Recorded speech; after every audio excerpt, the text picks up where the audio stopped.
Hello, I'm here on a Friday. I'm just looking at the news, and I'm seeing the Iran thing now.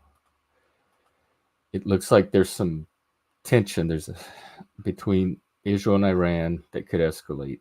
So keeping an eye on that.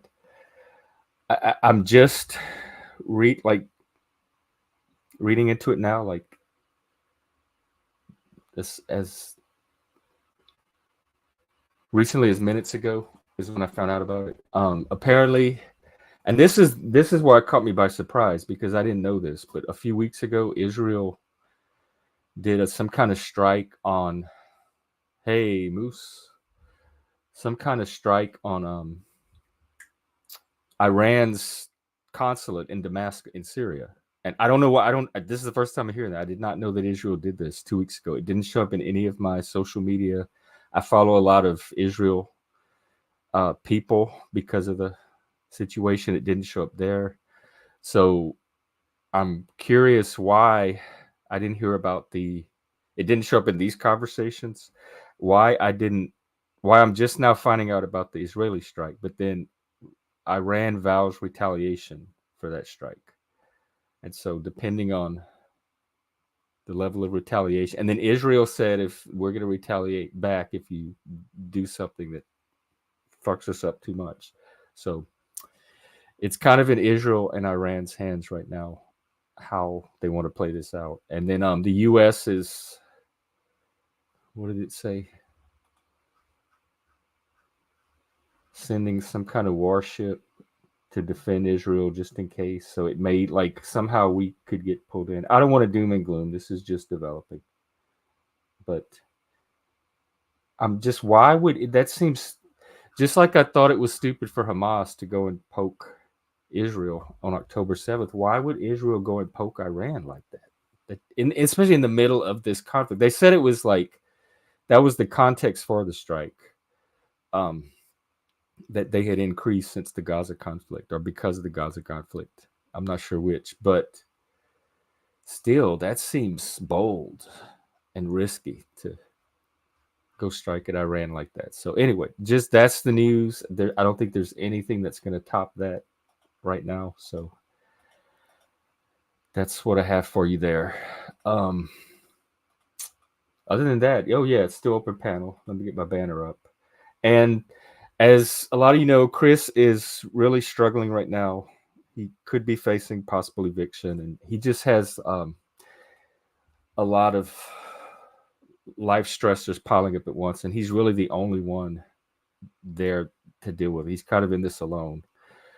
So we're trying to help him out. We've never tried this kind of community funding before, but we have a Venmo address in the banner if you want to chip in and help Chris out.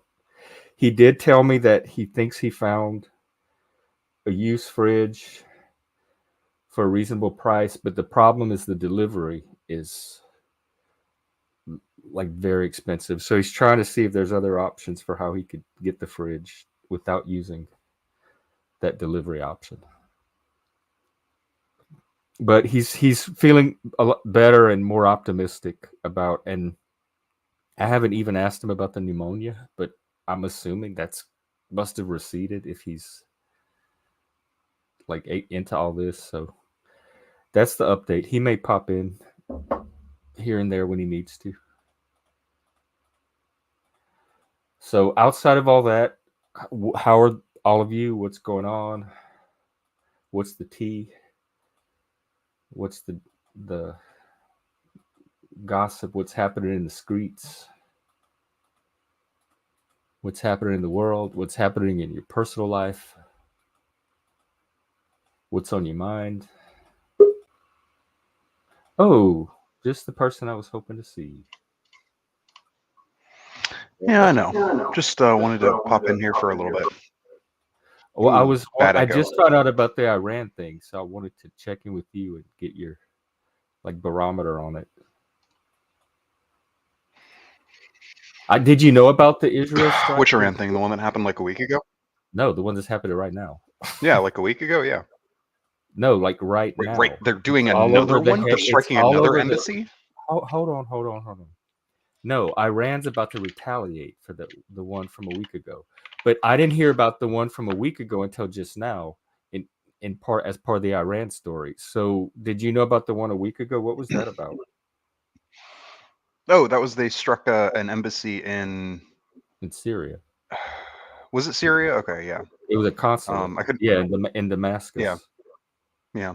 I remember because it happened actually this not the same day, but around the same day that Ecuador attacked the Mexican embassy. Because I remember that was a day of stupid shit where like people were like, ah yes, embassies, these are cool, good and good to strike now. No, I didn't know Which about any. is See, my very silly. my inputs are limited. I don't think any of us Well, have I like would have talked about them, but you. information. But no, I said that earlier before you hopped on. I'm like, they didn't even show up on this stream, which surprised me. Because between Twitter and this stream, that's what I rely on for most of my news now. Or not necessarily this stream, but the panel of YouTube. Yeah. So you did know about I mean, it. I guess I could have mentioned them, but Do yeah. you know? Well, yeah, we kind of had stopped talking about the Israel stuff anyway. Do you know anything about them? What was why did Israel strike at Iran? That seems At Iran? not smart. Yeah.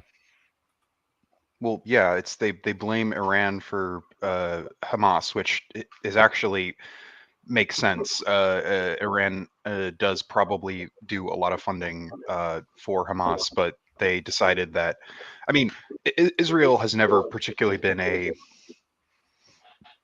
I guess what you could call like the most rational actor when it comes to using their military force. I mean, they've done some crazy shit before, and the United States' force has had to force Israel to back down a number of times throughout history. I Because didn't know they'll, about that part either.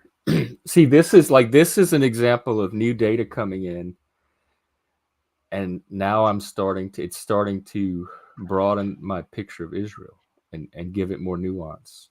And so it's I still think they are the victims in this situation, and they have the moral high ground to defend themselves. But so as part of the attack against Hamas, like the retaliation against Hamas, they struck at Iran as kind of like Hamas was a proxy for.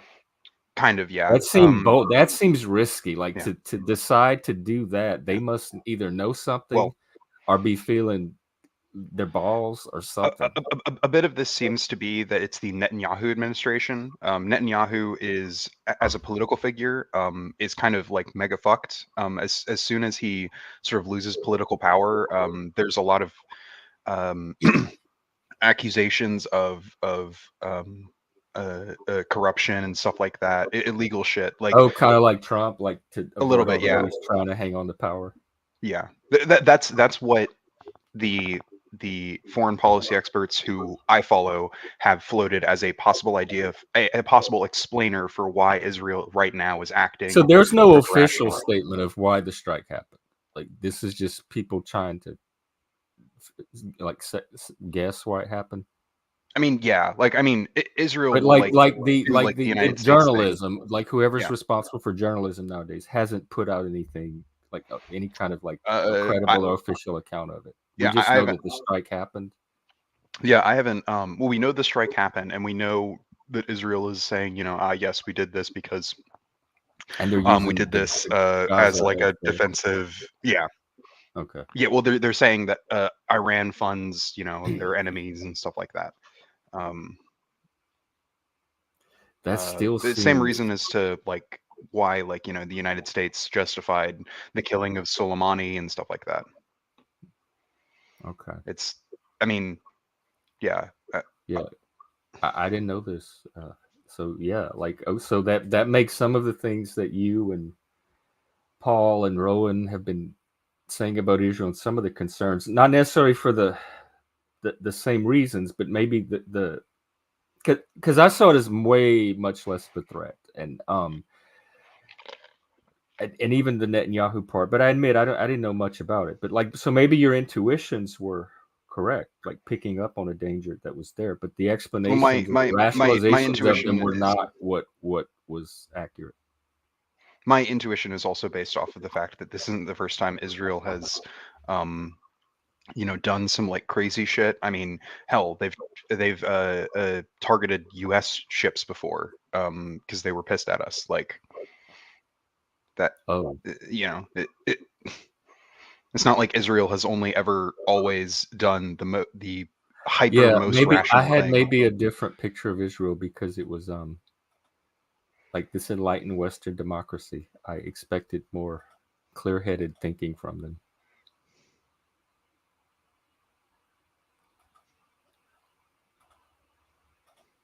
So I'm learning now, like what makes Israel different than my ideal Oh well, vision I mean, of they're what a barely even democracy that. is.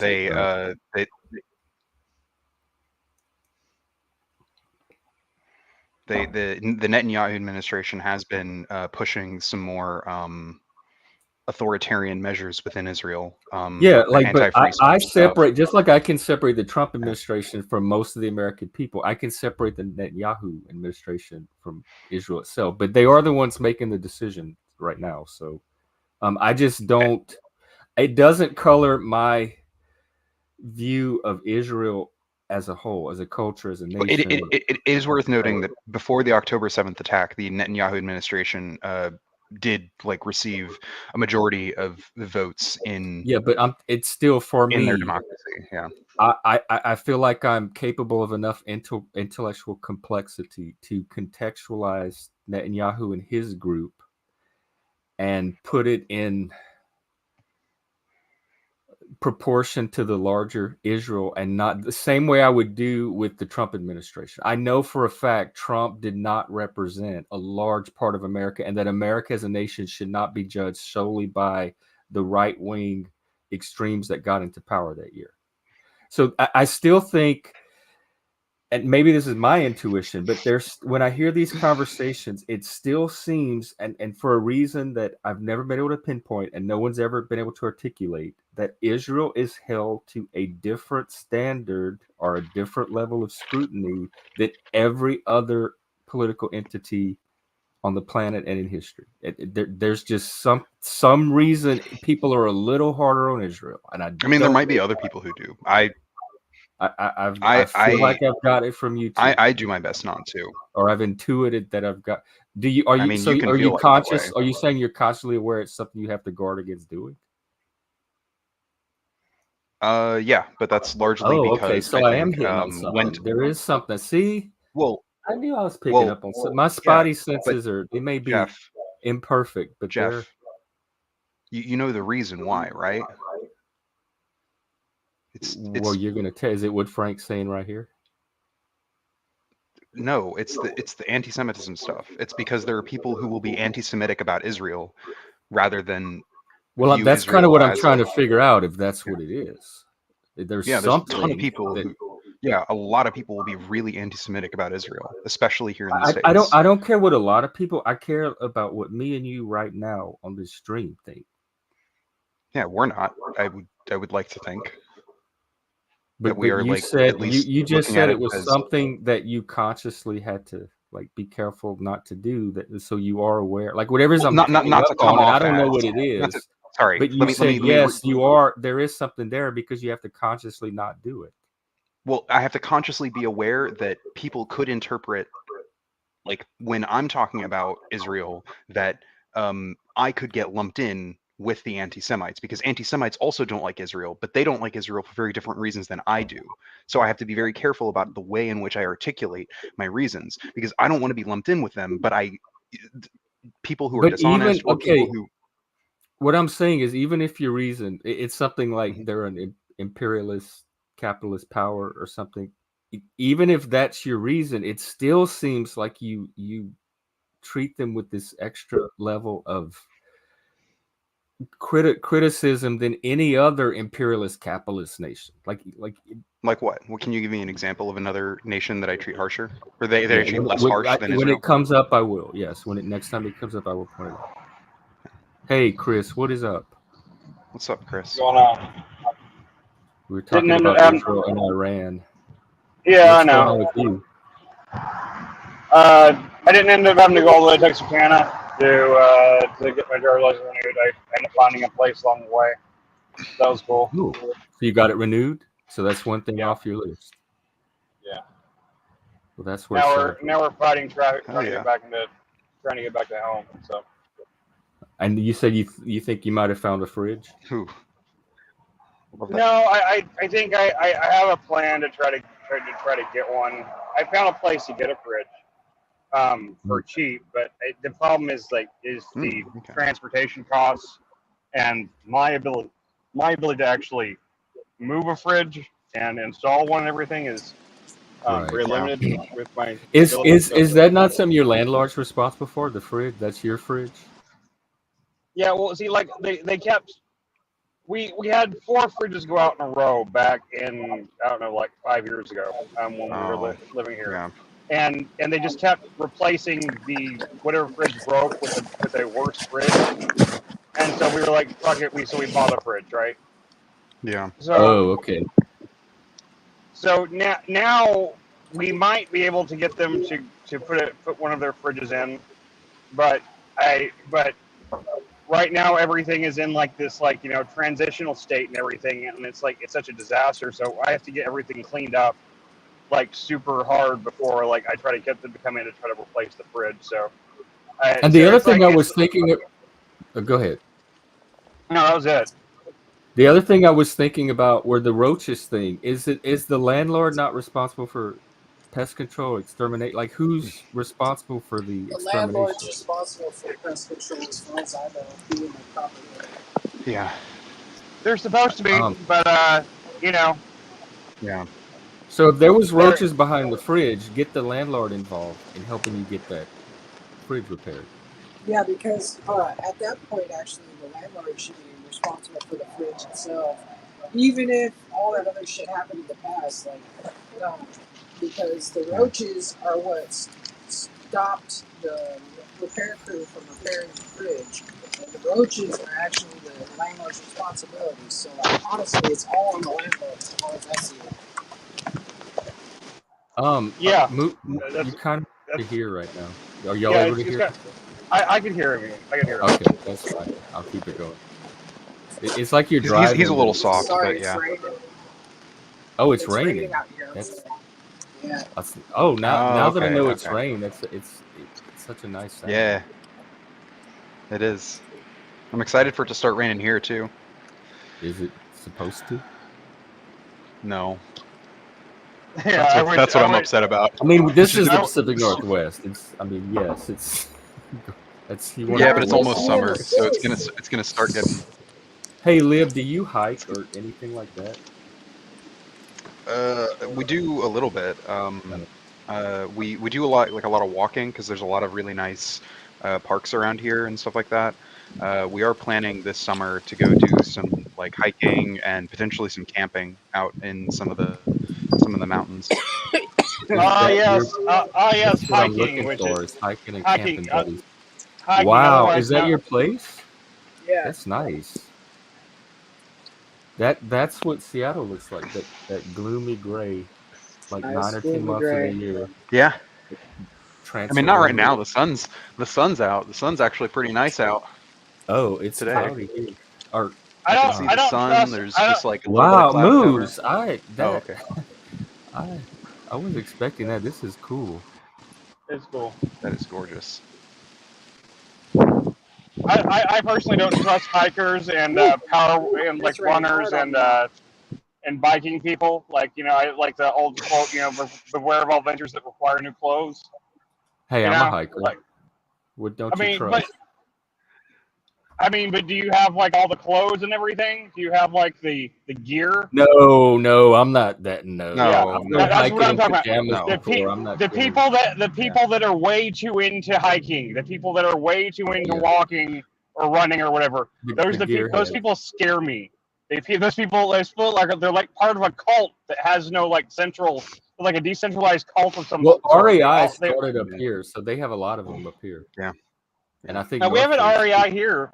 The REI has nice stuff, the but main, like the flagship store, the original store that Yeah. like their giant store is Yeah. here. It was like right across the interstate from my house in Seattle.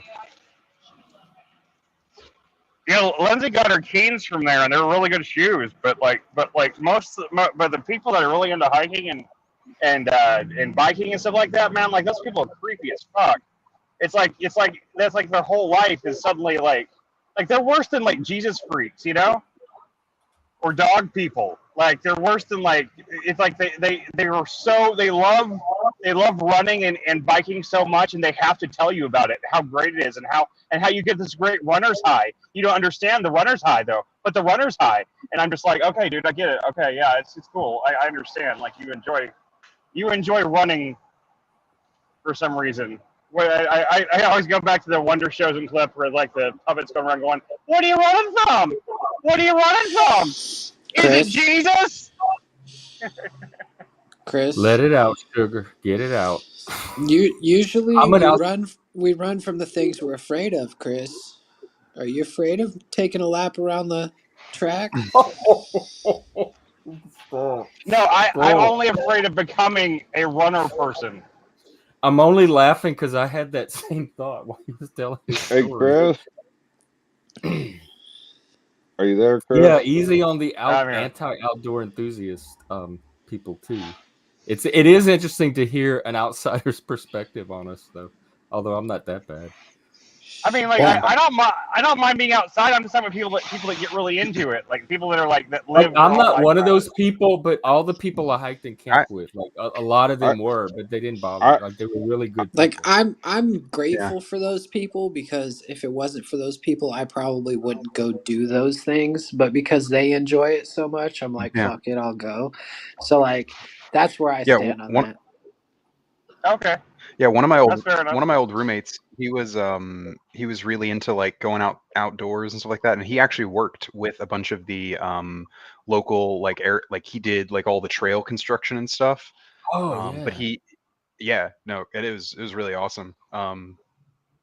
It's really cool shit, and it's people like him, you know, like he got a whole ass job in doing that, and just I volunteered when I was in college. You could volunteer to go work on the Appalachian Trail for the summer. They had a program, and they feed you and house you and everything. And I applied for it, and that shit's cool as fuck. I ended up moving to California instead. But I did want to do that.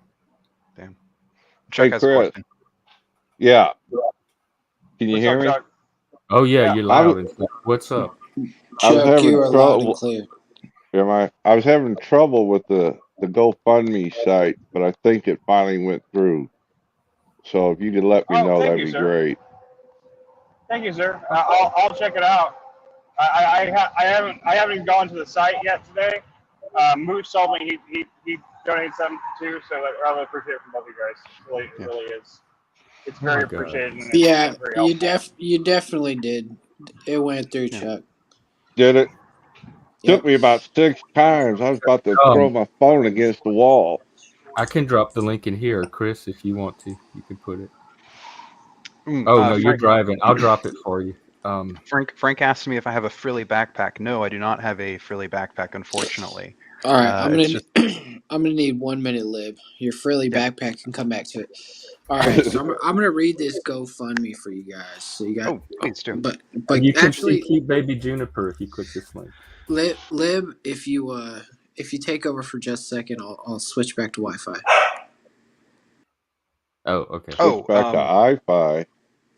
Oh, there we go. no, I'm not back. Wi-Fi. Nope. Am I? Is that what he said? No, the link No. didn't. It split the link for some reason. I don't. Probably too long. Yeah. I know, that's what I was saying. I was having trouble just trying to get through on it. Okay, maybe I'll put the link without the rest of the words. But somebody did see it go through, so that's Just good. add ER at the end of the link for customer, and it should go through. Oh, actually, hang on. I got it. All right, here we go. This is for Chris. All right. just picture Moose as being Chris, not Moose as Moose. Hi, Oh, so you're gay now? Oh shit. we're the Slaters. I'm Chris. My wife Lindsay. We've got little Clover and Juniper. We have never begged for money online before, but in the last few days, our fridge has died. We lost over $1,000 worth of food and other groceries. We are both disabled. I have a chronic and persistent vertigo, and my wife is dealing with schizophrenia. We have been waiting on hearing from disability for close to 4 years. Anyways, you get the gist. If you find value with what Chris brings to the table, if you have a heart, if you have a little extra change, send it his way, because that's what good people do. Good people help good people. Amen. I did my part. Yes, you did. Thank you very much. I really do appreciate it, guys. I really do. I don't know what to say. I'm terrible at. I'm one of those people, like, I love giving gifts, and I hate getting them, because like I always feel like I don't show enough appreciation, but I really do appreciate it. I'm trying not to get emotional right now, in the Yeah, comment stream, I did a GoFundMe for my brother when he died, but Oh. I felt stupid for doing it, and I think I got $20 off of it. I didn't push it, I didn't put it out there. Yeah, But yeah,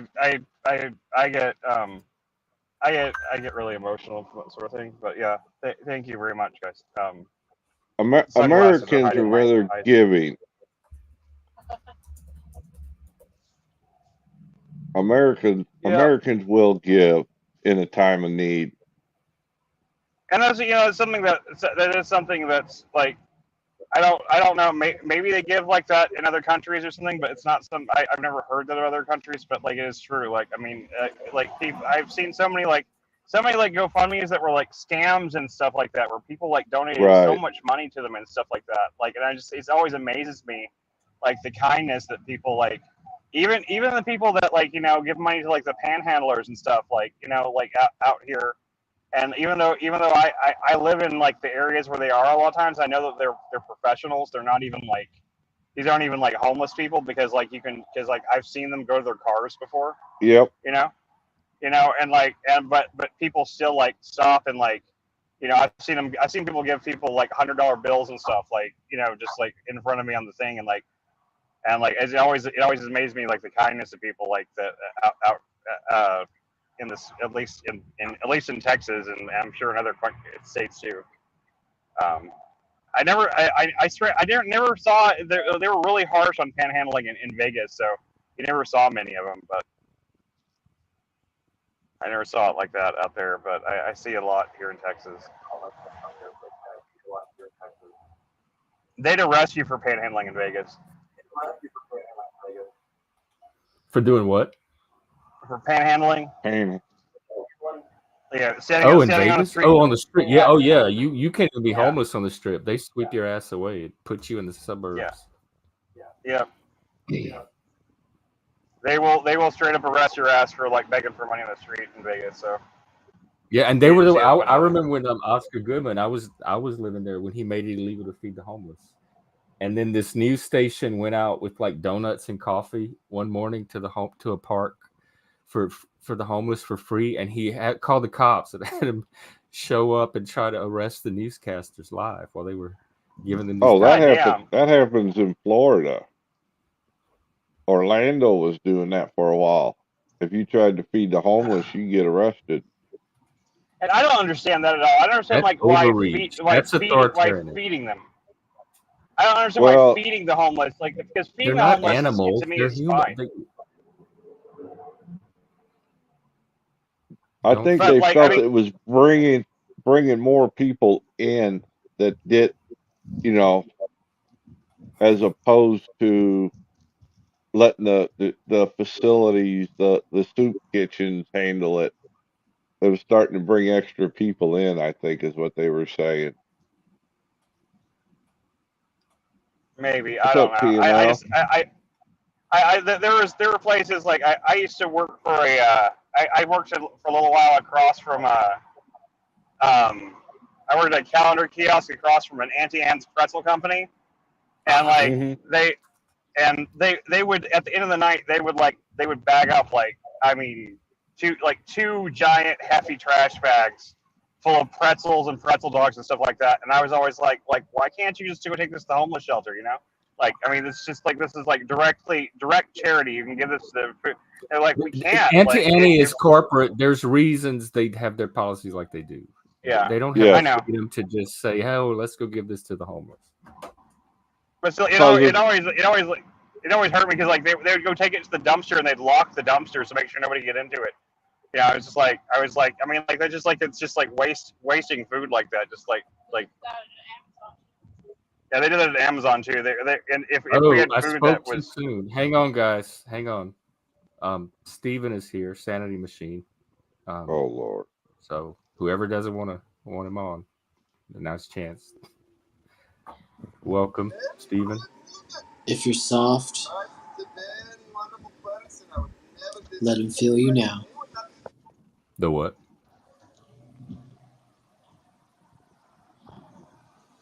Can't hear a word. I can't hear him. Hello. Yeah. Can you hear me? Can you hear us? Can you hear us? I can hear you now. Yeah. How's it going, Jeff? Going good so far. What's up? Well, I just thought I'd stop by. I guess I've been the topic of conversation since I was on the other night. I noticed I was being discussed yesterday in your live stream.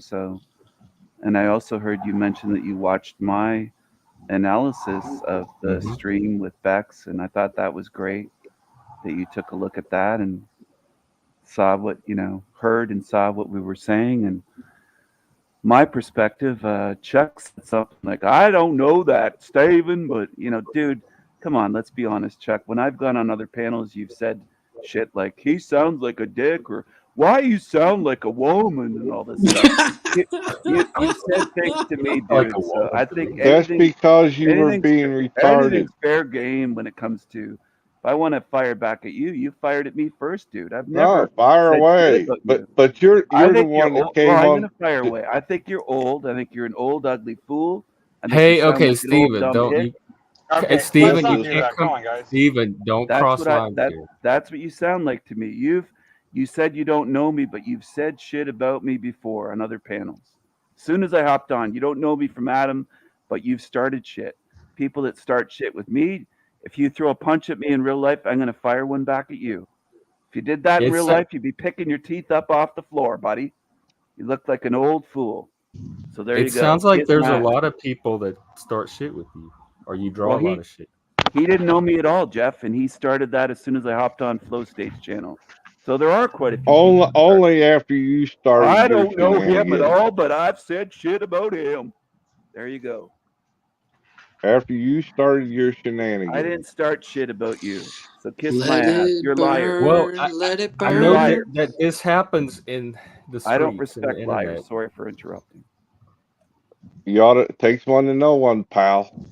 I just say let's let it burn. Come on. It's just words, folks. Yeah. I own up to can what we I just do. let bygones be bygones and Machine, just move on?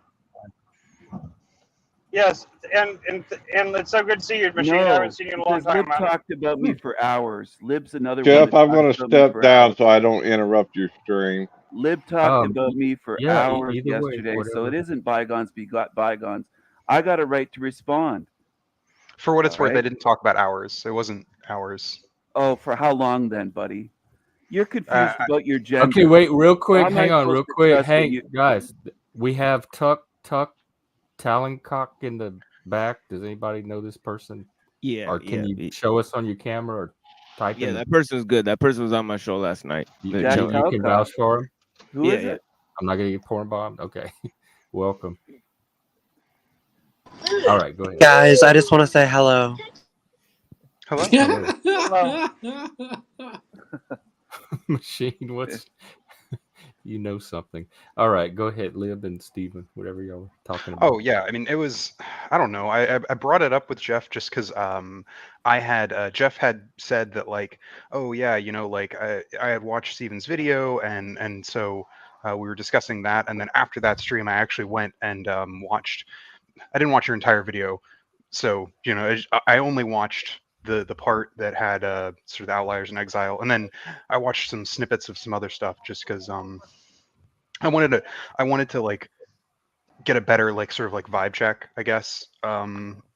Which I think I did. While I do think that you were on the stream the other day, you had come and you were acting like a troll. I don't think that you are. I don't think your channel is about being a troll, but you know. So Well, acting like a troll is subjective, and there's plenty of yeah, actual trolls that hang out here all the time anyway. So yeah. acting like a troll is not a crime, or giving the No, I didn't. I impression didn't. I that didn't, I you're a didn't say it was a troll is troll. not a crime. I didn't say it was a crime. Do I Maybe get you a didn't know, chance but to Steven respond? is a legend in these streets. Do I get The a what? chance to respond? Yes, absolutely. Go ahead. All right. So he said acting like a troll. I would ask the question to a redhead, and I've done this in real life, or quote real life, whatever real is, whatever you consider it to be, in person, in the flesh, to redheads and said, "Are you a natural redhead? Are you a real ginger?" I've done that to blondes in bars, at wherever. Not every, like, it's not a huge thing, but various times in the past 20 to 30 years, I might have asked, "Are you natural?" Yeah. Okay. It is worth noting. No, listen, before you interrupt, listen for a second. Just calm down for a second. And some women have actually said, "Do you want to find out?" So not all of them react with hostility and snark like Dutchie did. She's a snarky woman. She proved it yesterday and the day before, and I believe she'll prove it again. Sure. She's really sensitive and thin-skinned, and really gets. She has a short fuse and got triggered by an innocent "Are you a natural redhead?" When So she it is. said fire It is engine worth red, noting. when It, she it said is. It is fire worth engine noting red, that she didn't. when that the thing that it seems that to me after rewatching it, the thing that triggered her was not the "Are you a natural redhead?" Because you did ask, "Are you a natural redhead?" Well, thanks for And interrupting then me. yes, but then you also then you went on to ask, "Do the carpets match the drapes?" No, That no, is wait, not. hang on. She Yeah. said yesterday on this show, the initial thing was when Steven showed up, Barbie dropped off, and that was the thing that put her on alert, and that was before any conversation even happened. She was Yeah, but already I'm in a saying state of vigilance when So I let me. re-listened because she to, saw Barbie I'm drop aware, off. but what I'm So saying is that Let me ask Lib a question. Maybe this will help him understand. Do you think that it's possible that sometimes a Nazi might pretend not to be a Nazi in order to gain more credibility? sure, I've known that to happen. I That's don't the even thing know that happens. Nazis. Lib, do you pretend to be a woman? No. You came on my channel and you left a comment, I think it was yesterday, saying that you identify as a woman. And I was Yeah. thinking, what does that have to do with my channel, my stream, anything? Like, why even come over to my channel to leave that comment? That's the only So comment you've ever left yeah, there. the Saying you reason that I was like, what the hell? What does this have to do with anything? the I don't reason care what that I gender left. you think you are. Who cares? So the Who reason that I cares? left that comment, I don't Stephen, care. is because in that video, you mentioned me and said, "Oh, Lib, are you like a furry or whatever? Come on here and A comment and furry. I never say, said furry. Never. Nope. or a fur person or something." Well, even if No. you say furry, that seems I like a don't think I harmless. said furry. I don't recall it. Can you No, point to the no. It timestamp? is harmless. I was answering It's like not. the It's not reason. that. Occasionally, It's not that Did you harmless. call me a fur burger? Yeah, no, I'm Moose also explaining. said that I was a dick or something. Moose, you don't know me at all. So I don't know what you're The talking reason about. that I left the comment is Yesterday. because Stephen in his video Yeah, explicitly Steven, asked it was me it was just to a answer short perception I saw between you and Bex. It was months what I Ignorant. ago. That's the only thing I've ever saw was Just on her ignorant. channel. Not ignorant at all. It's just Ignorant. well, yeah, actually Absolutely. ignorant. You're right. It is Absolutely. ignorant because I don't know you at all. I Because just know that one that's my little point. instance of you, and It's you my were being a point. dick in that You got to instance. So understand language, how? dude. You're So ignorant. You That's don't why know I me. agreed with you. so he's a dick, but then taking Talcott's channel and giving other people the keys to it, that's not being a dick, right? Oh, No, that's it who. was. It totally What? was. Yeah. Nero, I'm I dying don't know right what you're now. The talking about light bulb there. just went off. Who What? No, took out I that can. channel? I'm lost on that one. So no, he took the keys to That somebody's was channel, and gave it to somebody else. So Really? Moose yeah, did? but he's calling you a dick for I don't know, talking shit to people on the internet, I guess. Oh, okay. It's not even like that. It's not even a big thing. It's you know how it is. Is that being People a dick, blowing or a small is that thing being a out of dick? proportion. Is that being a dick, or is that like just No, I normal? totally agreed. Yeah, it was a situation where I was Oh, being a okay. dick. So in that case it's okay, but in this case he's talking shit to somebody. That's wrong. What do you mean? In both cases, I would say that it's Okay, then dick. what's the Like point of a I'm conversation okay that with you're saying having? what's I'm true. so I don't, What's what true? where are we in the Yeah. conversation? So Bex I don't was even. on my What, channel last night, No, by the way. nobody's denying it. I don't have issues with Bex. She was on my channel last night for hours. She's been on my channel for hours as a guest if I talking. may, Oh, how I know did you. Bex get into this? I don't want the whole show to be this. So I want to wrap Yeah. up this. Oh, because If I the hop down, only please don't blame the machine lies. If I hop down, please don't assume that I'm afraid of machine lies or I'm triggered or self-soothing. Why would anyone be Don't just afraid of jump to machines? conclusions and Machines say, "Well, rule. machine lies did it. It's his fault." It's his fault. No, Machines we rule. know it. We all know it's Moose. Because I had issues with him before, so I'm not traumatized by the machine lies. I'm really not. I'm not. It's not his fault if I jump down or if I get disconnected. But yeah, so I just wanted to say that the reason that I posted that comment is because in your video you asked me to comment and say what I am. So I did. Oh, Yeah, that okay. was just me answering your question from the video.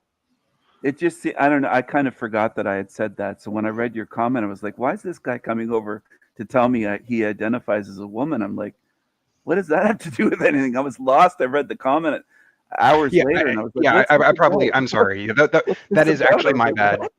I probably should have time-stamped what I was You're talking gonna tell about. me that you wear a thong or something? Like, I mean, I don't know what you wear. If you wear lingerie or I don't know how that. I didn't know how it related to the video. I was just lost. I was like, damn, dude, okay, and you identify as a woman, so be it.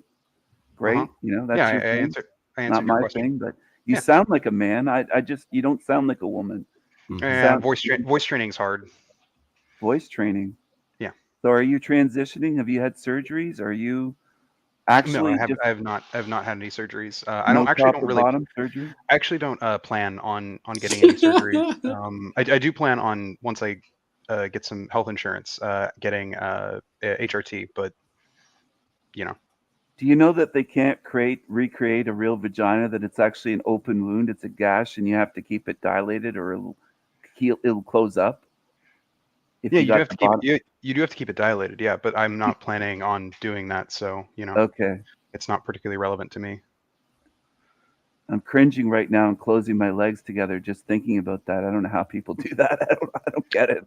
I gotta be honest, that's what I do. I'm not being a troll. I'm just very blunt as a personality type. That's in my experience, when I've talked to like trans people who've gotten the surgery, it usually is like their penis usually just causes them so much body dysmorphia that it fucks with their head. So for the people I've talked to, it seems that it actually that they mentally like improved after the surgery. But to be fair, there is a high suicide rate, right? Absolutely, I agree with. There's a huge. But the question is, why is there a high suicide rate? Because if you look at some of it has to do with regret from the surgery. Are you talking about after surgery?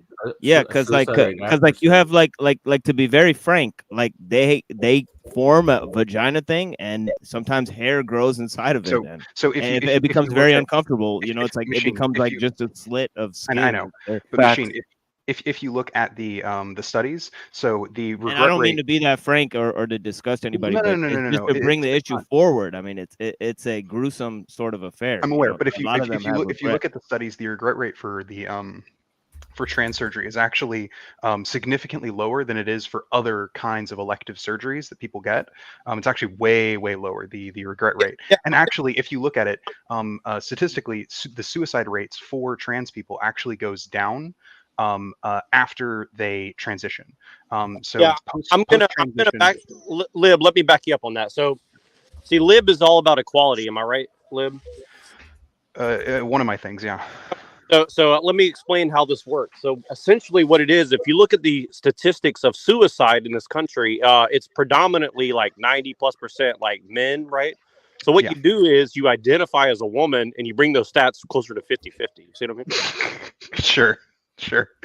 That's how it works. No, what it actually is that it does seem to be that trans acceptance, gender affirming care, all different levels of gender affirming care seem to decrease suicide rates among the trans population.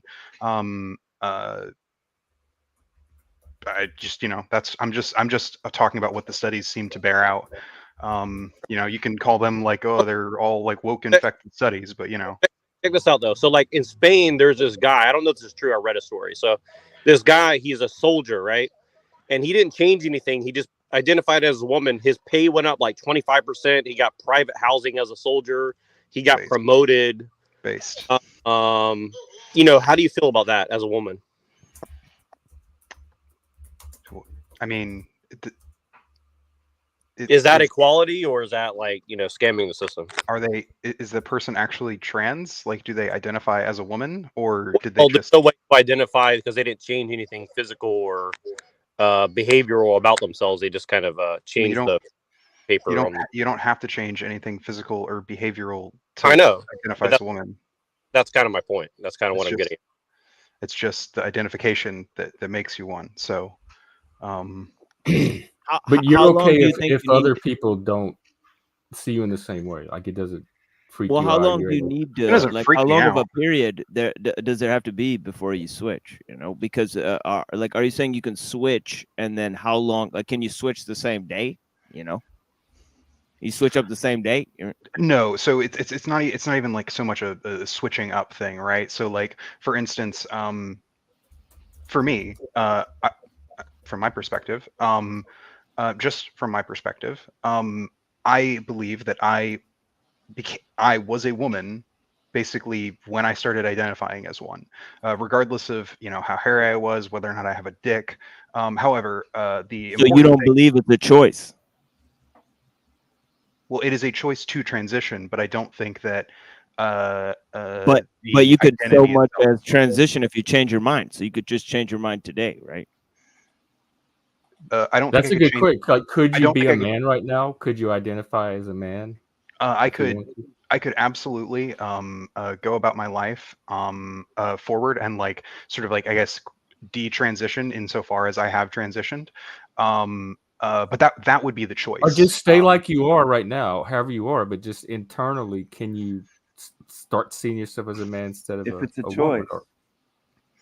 I mean, I could like try and like brute force my way in the same way that I could like try and brute force myself into being straight. But I don't think it would be mentally healthy for me, in the same way that I don't think it would be mentally healthy for a gay person to brute force themselves into being straight. So it's not, there's less of a matter of choice. Like, you can't just switch from one to the other internally. Well, just to compare and contrast, like, Jeff, you grew up in a time where there was like, it wasn't really accepted to be the way that you are, but you kind of just were the way you were. Like, I didn't give a fuck. You're pretty sure if you were born 1,000 years ago and nobody ever heard of public gayness, you just would have been gay, right?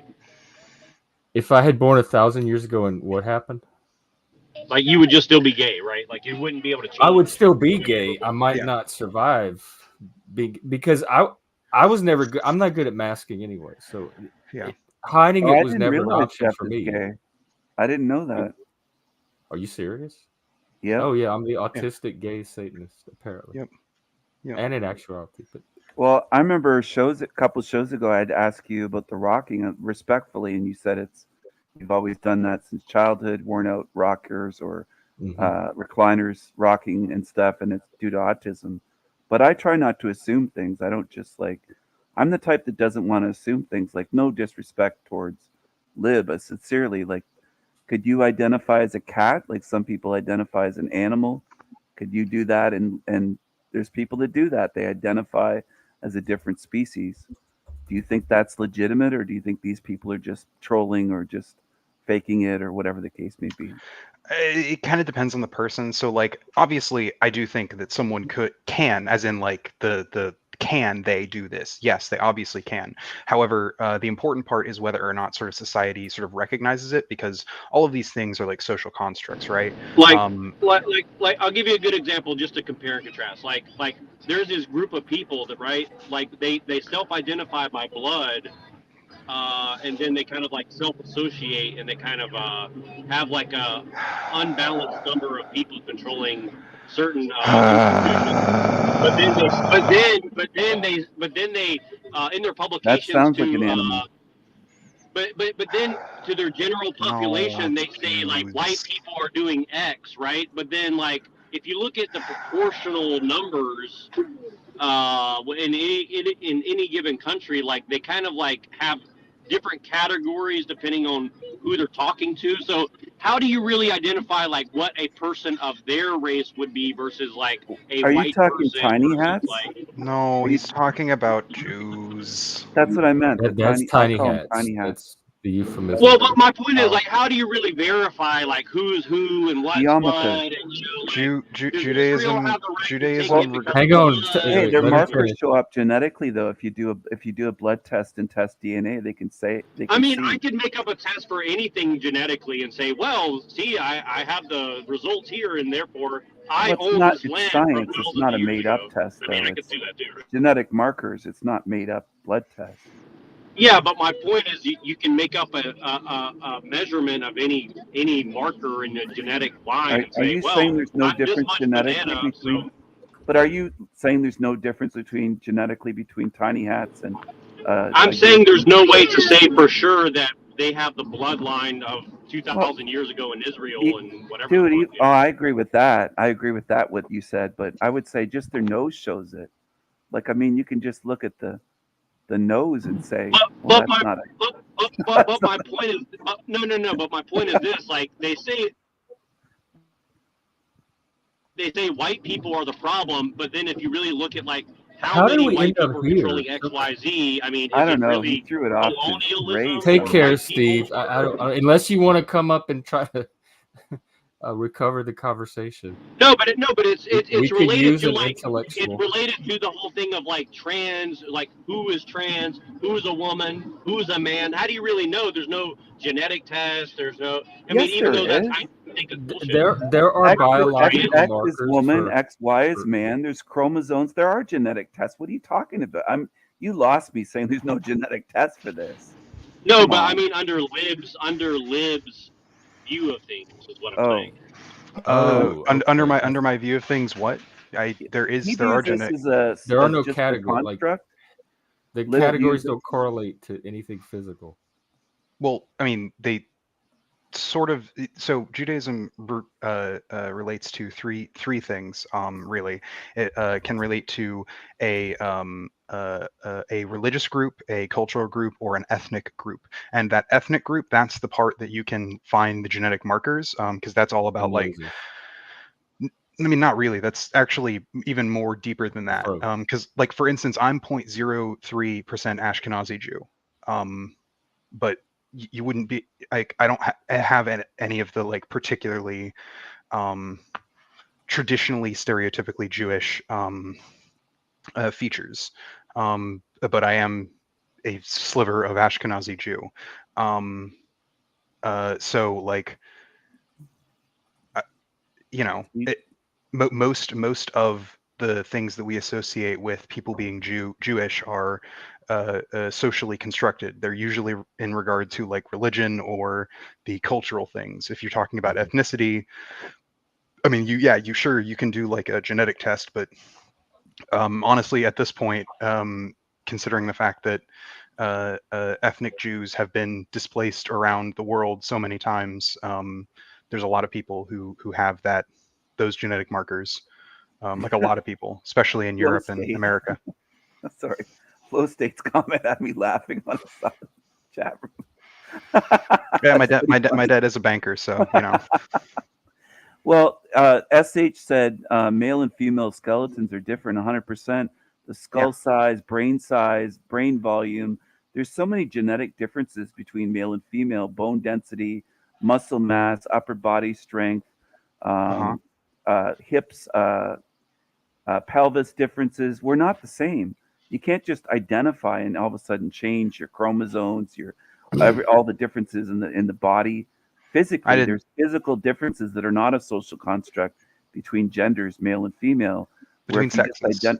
If you just identify as something else and say, I'm a girl, it's like, well, you look like a man. You don't look like a girl. Your shoulders are different. Your collarbone, shoulder width, everything. Well, it's socially constructed because they're gonna. Jack, hang on. Let me really address this, because I do think there might be some confusion, Stephen. I think there's a difference between sex and gender. Hold on. No. Wait. This is important. Because you explained what you explained was going to my point. I don't want to get derailed from that. So you said there are 3 different categories of Judaism, and it depends on how you're trying to quantify or qualify the subject matter. Saying it's the same thing for trans or gender or sex. I don't think it's the same thing. It's slightly different. To my grandparents, they conflated it into one thing, and now 100 years later, we have to extrapolate it into all these different categories depending on the social situation. And my point is, it's whenever it's convenient to one side, but then if you have a disagreement and you want to conflate things because it's been done that way for thousands of years, well, you, sir, are XYZ and you're a Nazi or whatever. So see, people can accuse other people of certain things, but if you kind of just try to extrapolate, why are we changing categories and language in real time in order to socially construct certain narratives about biology? I mean, you have to understand, I'm not taking it personal against you. I'm just saying, there are consequences to that, and we have to recognize that, right? We can't just noting that language changes over time. That's it changes organically and intersubjectively, not top down through social engineering. You can attempt to make the change, but that's not how lasting linguistic change happens. Yeah, lasting linguistic changes are usually bottom up.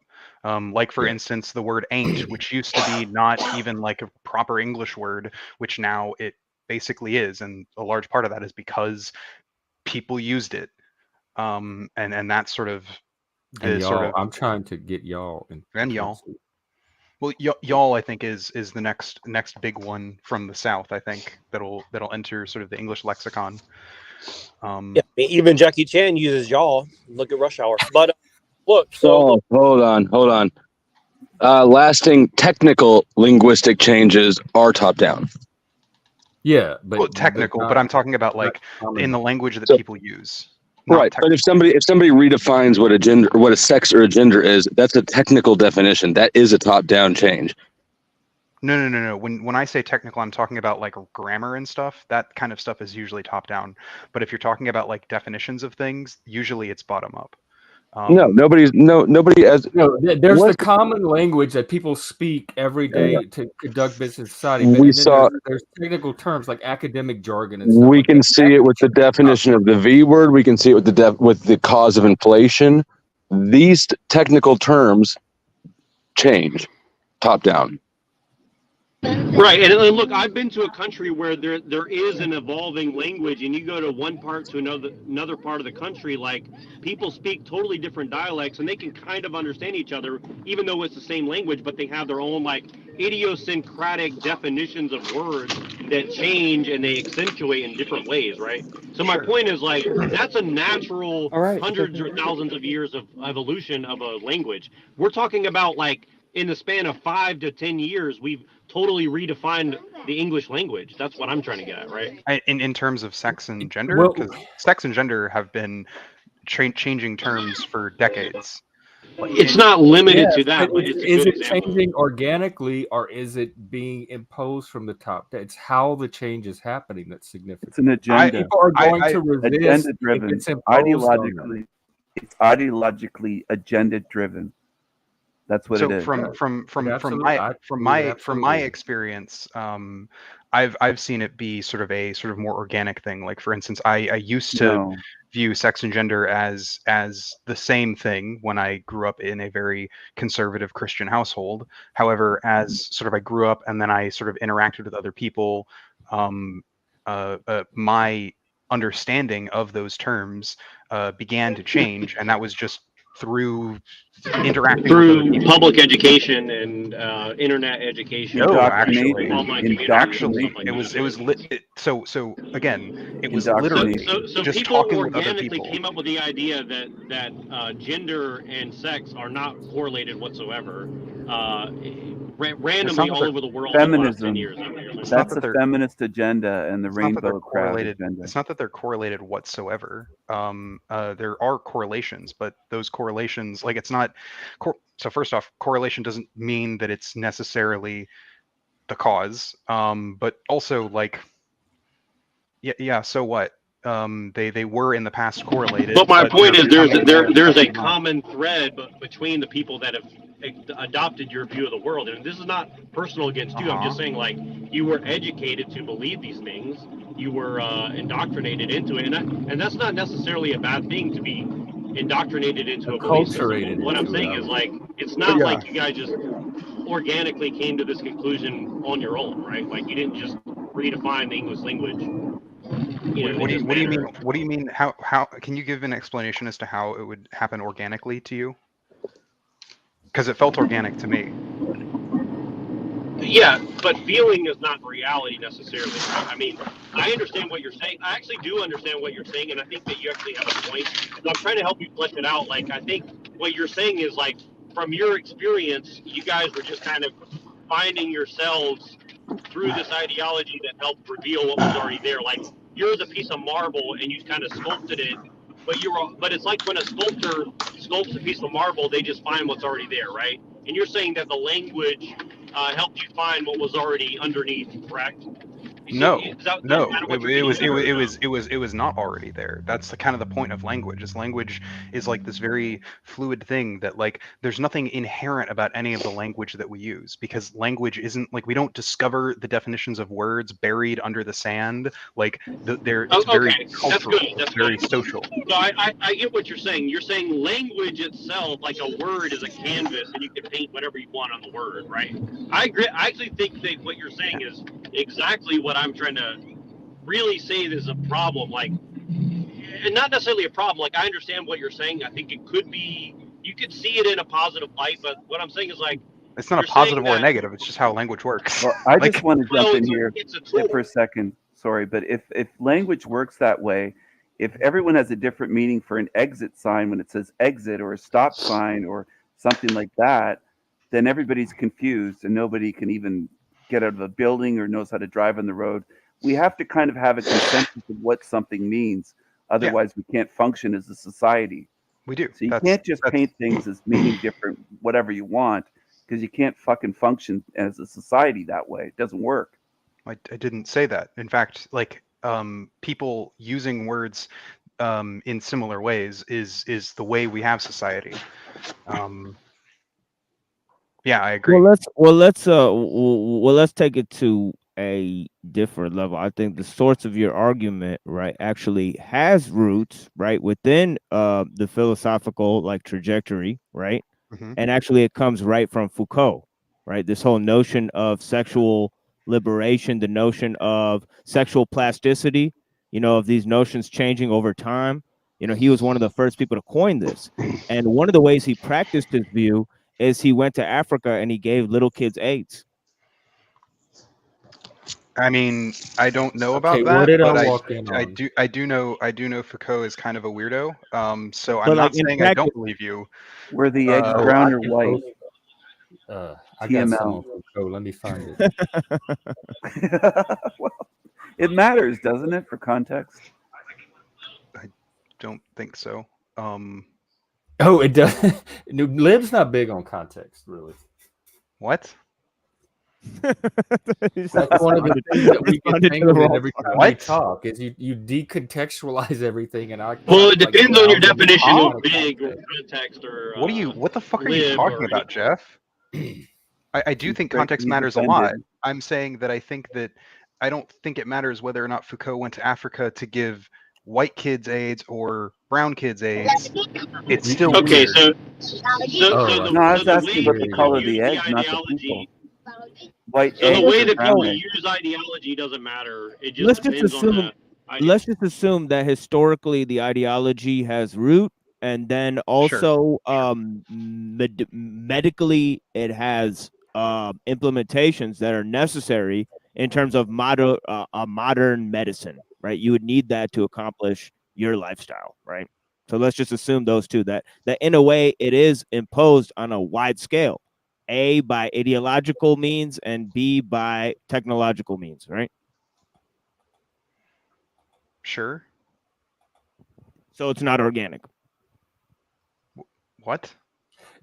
It's not organic when it makes its way into policy manuals and the education system, and they put out pamphlets and sheets of all, like, how to redefine all the words that we currently use. At that point, in order to continue to be a part of that institution, at that point it becomes top down. That is not organic, and that is what is happening. And don't forget, there's actually material consequence if you decide to not agree with those suggestions that are being given to you. I mean, you can't really work in a major corporation whatsoever if you disagree with the redefining of words in the last 5 to 10 years. I mean, we have to be honest about that. So it's not really a choice. I mean, if that were true, I feel like a lot of Republicans would have lost jobs at big corporations. But I have seen no evidence of math. That's evidence is what would happen if something was happened. That's your standard of evidence. Well, if what Jack said is true, that you would always get, kicked out of your job for being opposed to, gender ideology, then I do think what you would see is a lot of sort of conservatives who are against gender ideology losing their jobs at big corporations. It does happen. It does happen. It has happened. I agree. It but mostly I don't think actually happens in liberal area when you're not pure enough in the liberal area. It's not so much to the conservatives. Yeah, no, I actually do agree. Kind of borderline liberal, but not enough. There was that one Google guy who sent out that relatively innocuous but also kind of weird memo thing. But then he got like wholly fired over it, which I don't agree with. But Google's a private corporation; they can do what they want, I guess. But I don't agree with it. So I don't know. I guess I don't know what the trying to like pin me down on stuff like that is doing. But Jack left, or he probably just disconnected. Yeah, he's rarely on for long at a time. Yeah. How did we go from gender confusion to this? Like, we kind of got way off into the weeds here, I think. It's welcome to what happened? What happened? Jack, especially when NeuroJack tends to be. Yeah, I as I say, I love Jack, but he does sort of like go off on tangents. Within 3 sentences, we've covered like 20 topics. Like, how do we get from here all the way over here in 30 seconds? My head's spinning. What happened? Rasputin, is that you? The machine lies. Apparently, he's Rasputin looking in the chat room. Oh, that's Canucks. Oh yeah, here's a topic, Steven. How do you feel about being America's big hat? You're Canadian, aren't you? Big hat. You're just like the America's big hat. You're just Diet America. Not at all. You're Canadian, aren't you? I live in Canada. It doesn't mean I'm Canadian, but I would say that Canada has its own culture. Americans think that, but it's ignorant to think that. It'd be like somebody saying Pakistan is just, the underling of India. It's stupid. It's an ignorant comment to make, lived, but you should know better than that. You're about equality. You're about equality, aren't you? You're supposed to be about equality. It's not. Pakistan's not so much the underlying It's not the underling of We're India. on It's top. more India and Canada's China's on punching top. bag. We're literally on top. But, You're on the bottom then. America's on the bottom. yeah. You're What on is the bottom. Canadian culture? Canada's kind of Yeah, you're squatting and shitting on America then, is what you're saying. Geographically, we're on top, right? So geographically shitting. are Yeah, you yeah, saying you know. we're shitting on you? I mean, it's tundra Do you feel mostly. shat upon? Do you feel shat upon, Lib? I'm A just little trying to bit. get at you know. No. I'm I responding know. to your comment. You're trying to be funny. snarky. It was a snarky joke, Trying and to be he snarky. responded with a snarky joke. It was You're funny. trying to be snarky. He successfully Like, came back. yeah, Snarky okay. Lib. I'm glad Smug- this happened. I'm glad you smug- made a smarky joke. So are we done shitting on Not a Liv for response. being So now confused you about his gender and understand having too much what body hair? What? Are we done shitting on Liv for having too much body hair and his gender? It's not shitting on anybody to be curious no. if they Okay. use a litter box. Okay. We're pointing I have a out that question if Liv you- can come in and make a snarky joke just like Steven. Well, he can get come away in with it. I and make a can't joke. though. Apparently, No, you can't. I'm not I allowed. thought- He's allowed. There's a double standard. Where You're I- Canadian. It's still your, you know, you gotta let the Americans go first. No, I won't be talking about Lib in a whole live stream analyzing his one snarky comment tonight or tomorrow. I won't be doing a whole show on Lib. I guarantee it. I thought his response was pretty funny actually. It was. I'm squatting Yeah, and no, shitting it's a on good one. America. Yeah, no, it was a There you good go. one. You're on the bottom. Yep. I mean, I am a bottom, I'm on so top. you know that works. You just call me King Steven and say I'm on top. We'll move on. Come on, Lib. You're literally beneath me. You're below me. Yeah, you know, geographically, probably. Actually, And in other ways, not just limited to there- geographically. Come on now. Is Be honest. there any part of Canada that's lower south than Seattle? There's got to be, right? Lower south than Seattle, of course. There's got to be like Sure. the eastern side, right? Quebec. Sure, but it's still not the toilet like Buffalo, America, or Cleveland or something. I mean, those places. That's not true. Quebec's a toilet. Oh, no, not at all. Oh, Quebec damn. has- Okay, so Montreal has great it's- architecture. It's Toronto that's below me. There we go. Toronto's not below you. Wait, wherever the French people live, that's the toilet, isn't it? Not at all. Toronto. I'm looking on the map right now. Toronto. It does look to be more. You're from south than Seattle? I live in Seattle. Who would have thought? Well, actually, I'm from Memphis, Tennessee, but I've moved to Seattle. Yeah. And they let you be that way when being from Memphis? I thought that was against the law. he had to move. Against the law. It's not so much against the law. However, I did get threatened a few times Kidding. for having like painted fingernails, and that's actually why I started carrying. What Yeah. what years? What Ginger? decade? You use This red? was no, I use black. That was No this fire decade. engine I mean, red? no fire fire, engine red? no fire engine red. Okay. But Jeff, it was this decade. It was like in 2021 or something Oh, like this that. wait. Yeah. In this. Admittedly, Jeff, this was actually it wasn't even. Well, no, it was in Tennessee. It was like in middle. It was in like Middle Tennessee, in the middle of bumfuck nowhere, and it was like the middle of the night. The guy who did like threaten me was like very much didn't come off as like a normal, sane, stable person. Okay.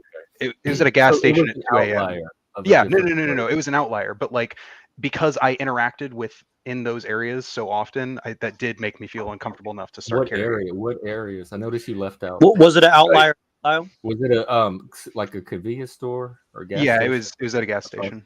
Truck stop. Just in like Middleton. No, truck stops are actually really busy. And I think people, yeah, truck stops. I don't feel like people are willing to like do shit there. There's already so many people and cameras You know and stuff. more about it than I do. Yeah, no, I do. That's why I'm talking about it. I'm just talking about what I know. See how quickly the topics change. Wait, are we talking about sex at a truck stop now? Oh God, no. Yeah, until you take the mic hole? and we give you about 5 seconds. Yeah. Lib, do you go to glory holes? I do not. I was away from my computer for a minute. I lost track of what the topic is. Sorry. I do not. Okay. Would Shout out you? to Shadow and Light in the chat room. I am. You should hop on here. Invite her on here. She'd be good. I'm happily in a relationship, so. Oh, good. wonderful with a guy or a girl. Is it called? Do you call it? Oh well, yeah. Never mind. You are in the relationship, but the relationship is in another relationship with other people. Yeah, I'm polyamorous. Yeah. Okay. Oh yeah, no, I don't think anybody thinks you ran, Moose. Yeah, no, Moose, yeah. I don't think Moose don't run. It was a sex club disguised as Moose a gas don't station. run. It was called the Pump and Dump. Pump and dump. That's a good one. That's a good one. I guess Islam would call that haram. I guess haram, pump and dump at a truck stop. I have Probably. a certain measure of respect for Islam in a way that they're against degeneracy, so I respect that. You're hanging out on a panel full of degenerates. Yeah. Oh Full shit! of Am I? degens. Yep. Yeah. I'm lost. Yeah. Again. I thought All degenerates, all of us here. On your way into the I thought degenerates. this was a modest and conservative panel. It's kind of a whatever shows up that day. It's very flexible. It's I a was moderately conservative degenerate panel. Me and Jeff provide a lot of degeneracy on the day-to-day though. Shout out to Shadow and Light. I think she'd be a great panelist if she'd come on here. I think it'd be awesome to have her on. Who is it? Who? Shadow and Light in your Shadow chat and Light. room. Oh, I don't. Yeah, you're welcome to hop up. The link should be pinned at the top.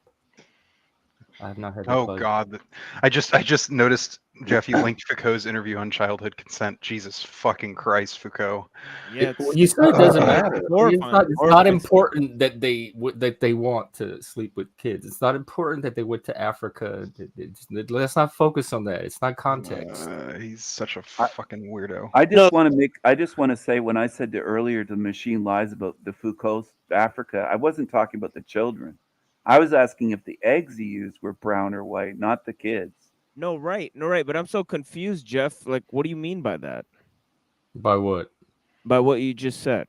Lib said that none of that stuff mattered. We were trying to point out. But it does matter, right? It obviously does. Lib says No. Oh my God. No, Jeff. No, I didn't say that.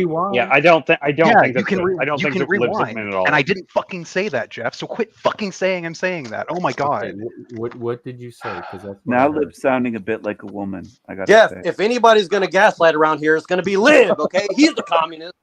Lib sounded a bit like I'm gonna woman. gaslight. Oh my Come God, on. that part. That Come part. on, Jeff. was a Let bit me female. gaslight, not you. I already explained it, and you said, "Oh yeah, no, that makes sense." And then you just fucking they were talking about, and I had tuned out because I was writing a comment, but they were talking about something about Foucault in Africa with AIDS, and you're like, but that's not important. Not to focus on that because I misheard King Stephen and you did say it. Not I didn't say it, but because here's why. I wasn't talking about that. I wasn't talking about what you're talking about. Oh, okay, hold on. Down.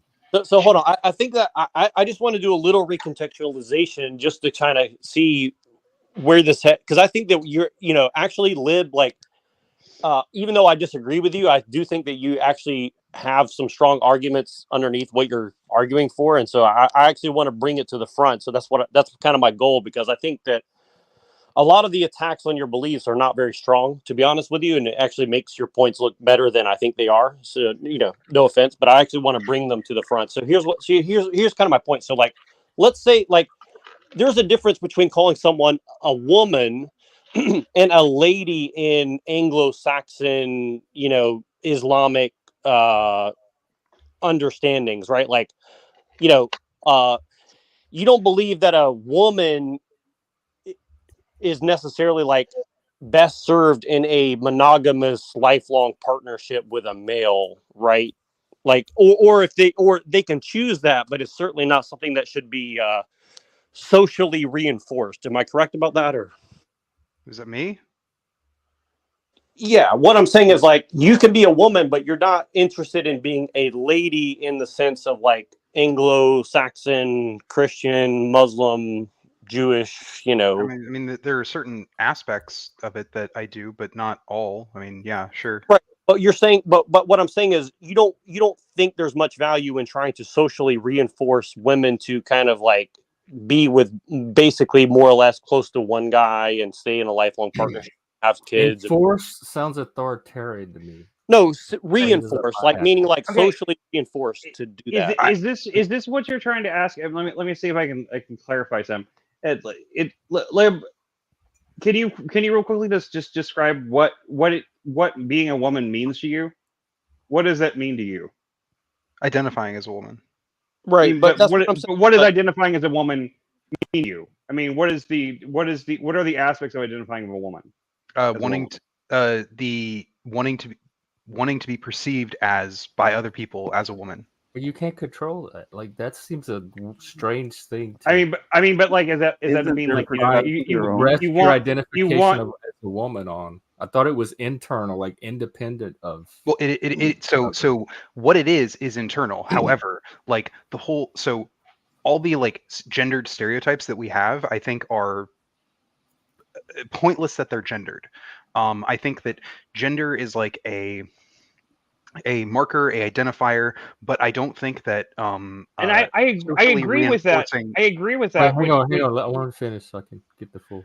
Socially reinforcing these stereotypes is not good. I think that people ought to be free. You can't do anything about stereotypes. That's what humans work off of.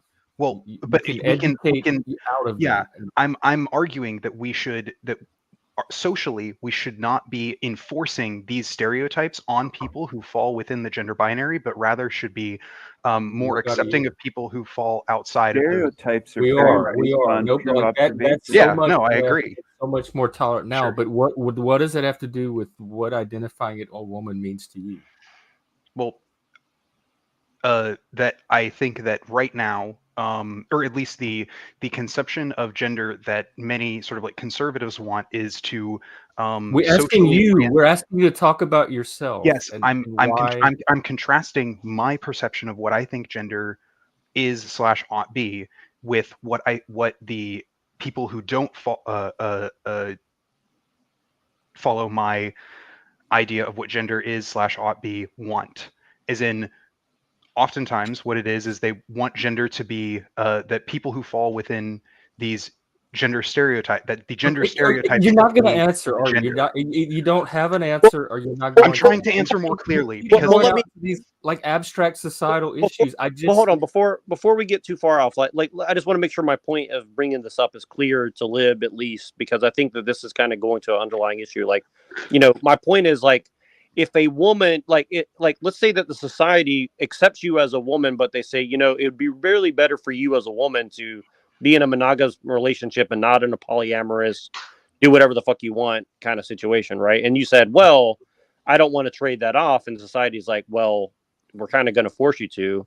In the same sense, like, you want people to accept you as a woman, but you don't want to give anything back. Like, everything in a relationship would have to be negotiated, right? Like, you get what I'm saying? Like, you believe in negotiation as a part of your communism, like, endpoint belief system, right? You see what I mean? Like, you ultimately hope comes down to like individual contracts of, consent, correct? Or am I correct about that or incorrect about that?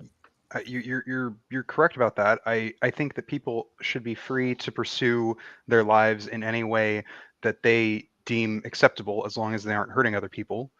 But see, harm is one of those things where, like, as soon as you go from like an individual to a set of individuals, now the definition of harm is like, can be redefined in infinitely number of complex ways, right? Like, how? When I say harm, what the woke are doing, but when I say harm, I do mean like actual, demonstrable, evidential harm. Is this harm physical? Is it something physical or material? I mean, yeah. Usually it's like material. Well, I can't But you could also argue, and I think that a lot of people on your side do, whether you do or not, that emotional or mental anguish is an actionable offense, right? And people are doing giant court cases over that every single day in this country. So it can be in certain contexts, but I'm not talking about that. I'm experiencing it right now. Yeah, I know. Conversation. No, I'm just kidding.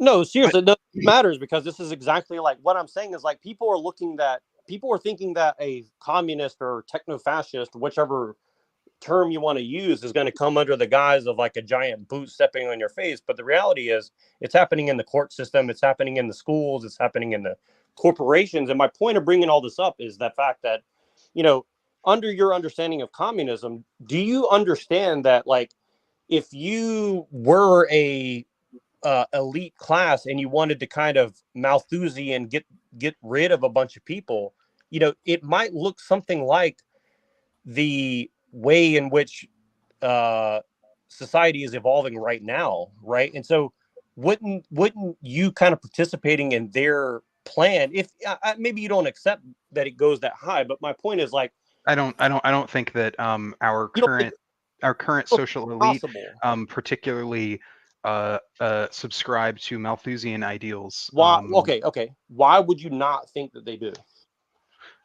Considering I have talked to people who have some at least not insignificant power within sort of the communities they exist in, well, and they reject a lot of these sort of Malthusian ideals. Well, you understand that a lot of people might cooperate with such a thing without realizing the end goal of it. And sure. Jeff personally, Jeff knows people. But I don't think they are, though. Jeff has met people in elite circles. He knows for a fact that they are basically eugenicist Malthusians. Am I correct about that? I think no, that, I don't know that for a fact. I don't think all elites think. I don't even know who the fuck the elites are. If you mean the financial elite, I don't think they all think the same. I don't think they're coordinating on some master plan to enslave humanity. You know, I don't think any of that. Yeah, I don't think any of that either. And honestly, if I'm going to be real, the only people that I've actually met who even vaguely seem to subscribe to Malthusian ideals tend to be ANCAPs. But ANCAPs are like, by and large, they're like losers who hold no power. So I kind of don't really give them. Well, power is one of those things where, you know, we're all going to die one day. So power doesn't really last unless it's as an organization or something like, or a state or something like that. It's not. Yeah, and they don't have that power. Also, they're anti-status. Hey, Pilleater. Nice seeing you.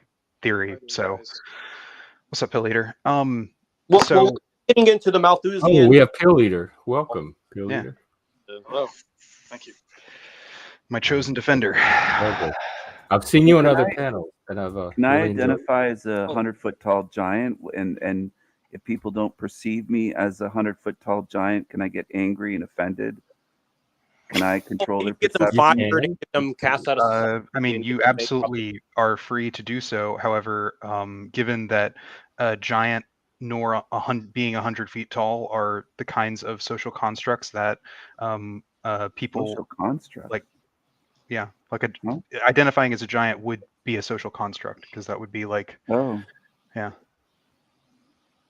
But you seem to want people to perceive you the way that you say that you identify as, but don't people control their own perceptions? Like, why should you be in control? Oh, they do.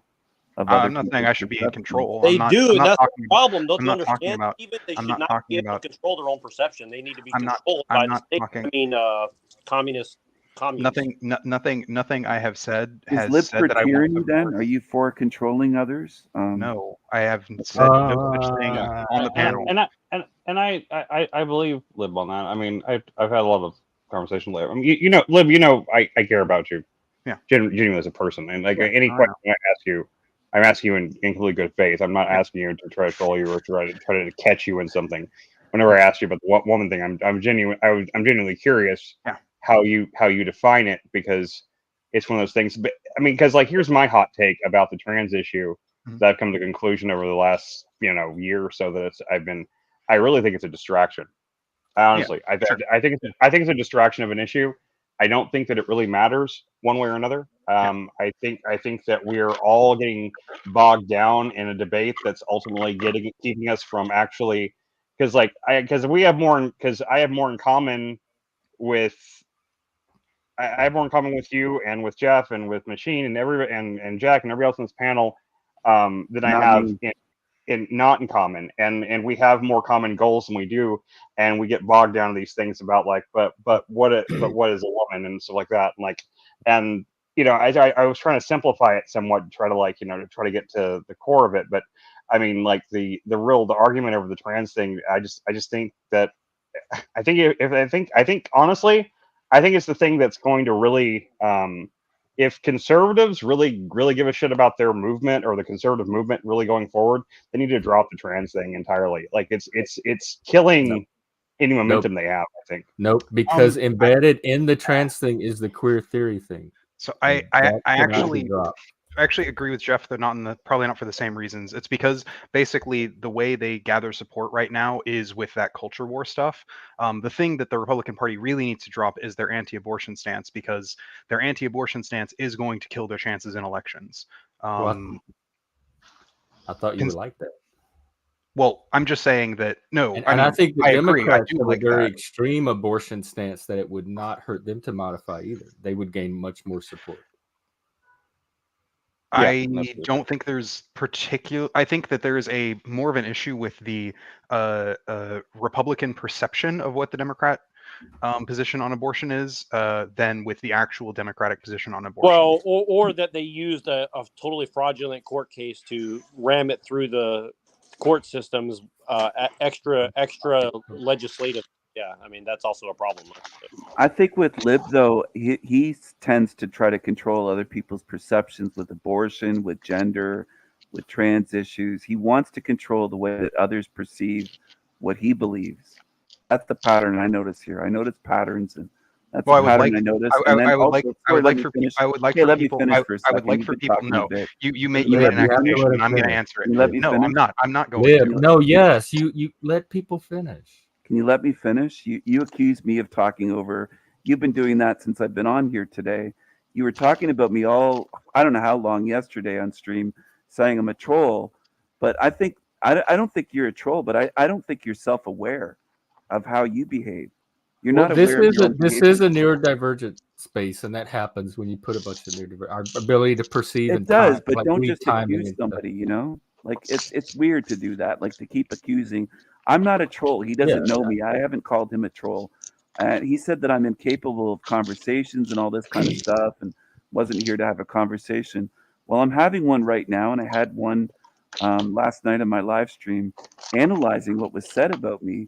I'm quite capable. I have over 1,500 videos on my channel, lots of live streams, many, many hours. I had one live stream.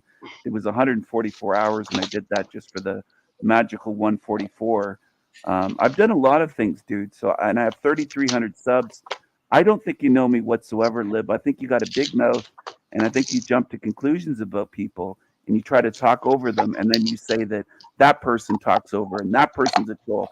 I think you're very controlling towards other people. Well, yeah, on that point, weak. I do want to just make this correlation to what you're saying, Stephen, to what I get at. And again, like, I'm not attacking Lib personally. Like, I'm trying to get at the point. You obviously do want to control us. Jack, you're cutting out. And Pilleater, feel free to jump in whenever you want. You kind of have to just. Yeah, I'm just listening. I'm just trying to recap what's happening. Yeah, actually, I did want to just jump in really fast. So first off, Jeff, I did want to really fast. I think.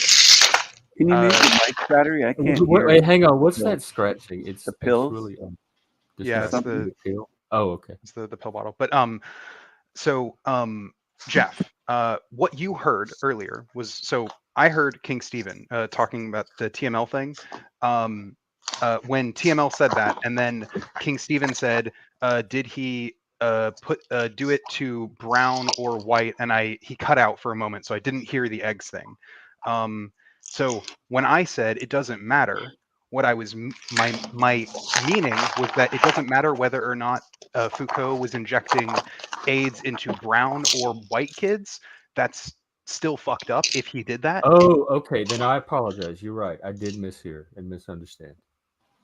What's still fucked up? I was talking about the eggs being brown or white, asking a question, saying, were the eggs white or brown? Do the machine lies? No, you were. Your mic cut out when you said eggs for me, so I didn't hear the eggs. It wasn't about people being white or brown. It was eggs. I'm aware. I'm aware now, Stephen. You cut on my end. So then we all misunderstood because you misunderstood him and I misunderstood you. So again, those things happen. It's nothing to bog the conversation down over. Sure, but you then went on to claim that I always don't care. And I apologize. That was based on my mishearing and misunderstanding what you were saying. That's all I wanted to get across was that understanding that I do care about context. Actually, I care about it quite a bit. Well, no, that I still stand by, because if you go back and look at our previous conversation on the stream, a lot of what we struggle over is context or lack of. Let's try to draw this point. Sure, but my position has never been I don't care about context. Hold on. That was my characterization. But Lib, yeah, I'm saying that's an incorrect characterization. I stand by it because people can go look at past streams and watch it happening. Watch us struggle to bring context into the discussion. Anyway, I don't want this conversation to be about that. I want to get back to the main conversation. I'm sorry. What did Foucault do? The accusation was that Foucault went to Africa and injected a bunch of kids with AIDS, which I said I don't know whether or not that's true. It's not an accusation; it's a fact. I don't. That's a distraction because that's from a previous conversation. Anyway, I don't want that to be the case. Now, as a digression, there was a mistake on some of the French the French intelligentsia when they tried to abolish the age of consent there, and of course Foucault and others put that on there, and that's kind of a well-known thing that if you write what's wrong with postmodern French philosophy. Well, I know about the age of consent. I just posted the interview. Well, they tried to abolish, but that was, you got to understand the context of French culture, in that they just think like a 13-year-old woman can consent. But the more concerning part is that also meant 13-year-old boys. So that would be a concern for, the NAMBLA types, whether we're talking about Harry Hay and there's no doubt in my mind that, maybe there was some healing of gay fixation between man-boy love, and there's accusations of Foucault. I mean, he died of AIDS and going to the bathhouses in San Francisco, but there's also an accusation too of a necrophiliac thing. I don't know if I buy it 100%, but the ideal is that goes with that African thing, saying that he was examining bodies and then said a remark about how these bodies are arousing, and then that was interpreted as he's a necrophiliac. But whatever the case may be, Foucault said a lot of weird shit. Perhaps the only wrong thing that Foucault has done is say that, well, AIDS was manufactured in a lab and they're trying to kill us. Whether that's correct or wrong, I mean, the thing is he died from AIDS. In other words, he should have got treatment for AIDS when he had it, but then neglected that treatment and died from it. That is the only mistake I would say Foucault has done, was not recognizing he had AIDS early on, and then just most gays during that generation died. Well, but do you think that he actually did bring AIDS to Africa, or was that just incidental? I think that really comes from Randy Schultz, and the band Played On, about the history of AIDS and, Suspect Zero. And I think there was an intelligentsia that the quote unquote gay plague was coming about. But of course, if you do citate it, and you look at the origins, Schultz did say, it's a mix between a lot of germs here and there. But I think that the real crisis is that people just ignored it, and they just let it happen because it became a part of gay culture to be self-destructive. They dismissed it because it was associated with gay culture. Well, there's no doubt that they engineered the virus, because it was. There is doubt. I have no reason to think because they were studying that, but don't say there's no doubt. Well, I just want to point out the fact that they were studying simian immunodeficiency virus, and they got it from there. But let me tell you something. I'm one of the gay men that lived through that time. I don't want this to be the topic of conversation. I have had these conversations till I'm exhausted to the point of emotional breakdown. Just anything but this, please. Jeff, can I ask a question here? Am I hidden in the chat? Nobody can see my comments in the chat room from my channel. You shouldn't be. I was seeing them earlier. You should. They're not showing up. Did a moderator ban me? I'm gonna check. I didn't do anything. Let me check. No, I'm not accusing you. I'm just asking. I'm not showing up. And look, just before I forget, and I have to jump off here soon, I want to kind of just draw an end note to this and see if there's any ground that can be made on this subject matter. Because what I was trying to argue with Lib and everything is, you know, the fact is like, you know, he sees, I'm just using trans and all this as a jump point to illustrate a larger point, which is that if we're redefining language and we're redefining society, and this is a much longer project than the last 150 years with Marx. Okay. Marx is a consequence of many things, as Machine and Pilleater and many other people I've talked to have pointed out to me. Right. But my point is the acceleration of redefining language, redefining culture, perpetually in a, I would argue, Trotskyian style, you know, or whatever you want to call it. I mean, there's a many different things you can label it as. This acceleration of destruction of human culture and society in the guise of, you know, equality or whatever term you want to use, you know, it has consequences. And so what I'm trying to say is like, I see that as like a Malthusian, like elite top down project. And then people like Lib are thinking from his perspective, well, I just organically want this to happen. And, you know, the ideas help me perceive who I am. And I'm trying to go out and change the perception of other people in a peaceful way. But my point is like, it's not, you know, the enforcement does not seem to be peaceful. You know, and it goes back to definitions of violence or coercion and all this. But, you know, can you, Pilleater, do you think you can make a strong case for someone like Jeff or Lib that they are, and, you know, that these terms of trying to go for equality and all these things are actually a Malthusian project, not a loving, human-centric project with all this, you know, technology and all this stuff that we're seeing? You know? Okay, wait, let me stop you real quick. I don't know how Jeff got put in this. Changing language was never part of my gay I know, but you think that there's no elite Malthusianism, so that's why. No, I don't. But you know what? You know my opinion on elite. I don't think there's this coordinated group. I know, but I'm trying to get him to help me convince you. I would like to put a footnote here and talk about Foucault really quickly. Whether you like Foucault or not, the biggest criticism of Foucault right now is that he kind of downplayed existing socialist governments, the hard left that went on Foucault's side about challenging mental institutions, and that ultimately Foucault was sponsoring a global liberal anti-communist project, which I believe Jack is kind of talking about in those Malthusian points. So people like Gabe Rockhill find Foucault critical because basically Foucault didn't really mean to say, you know, he was the kind of fashionable leftist. You know, he wore, you know, some glasses, a cool punk jacket.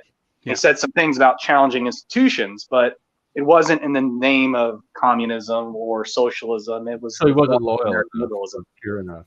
So a lot of criticism of Foucault comes from that. I actually don't even think it's necessary that he wasn't loyal enough. I think that his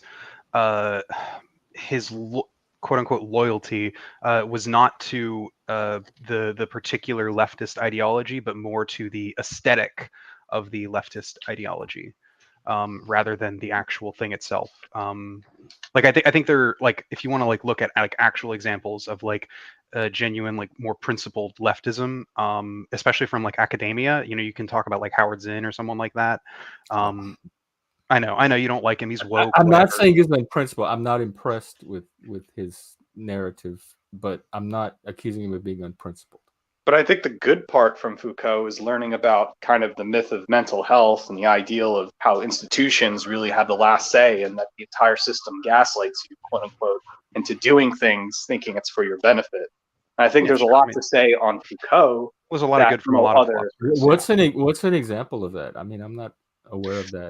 Well, I mean, so much in my life. I mean, where to begin? But the point is that any example, like in a Foucault study, he probably has one from there you could pull. But just so I need something concrete so I can understand as an illustration of what you're saying. Otherwise, I'm not going to fully grasp it. Because that comes up a lot on here, actually, of these institutions controlling us, making us think things, and I'm just not aware of that. Do you mean school? Like I was taught things, but it was up to me, like how much I believe. They weren't. I mean, I'm not gonna. I mean, to take to word for word. I mean, I don't know how well versed in Foucault you are, but some of his points is basically, you know, in Madness and Civilization, the ideal, or even in Discipline and Punishment, that the ideal is that how you punish somebody is based upon ideals rooted in kind of this Maximilian ideal of, you know, Christianity, the Puritan ethic, and it doesn't really result to rational science, and that you kind of punish somebody because of a certain virtue that they did, not even a virtue, something that they did. And it doesn't really help. In other words, it doesn't really help somebody if you say someone is clinically insane all the time. You know, back in around the 1950s, they started to change, you know, insane asylums to mental health institutions to just sound more better. And I don't know if it did work, but Foucault was very critical of that transformation when it was happening.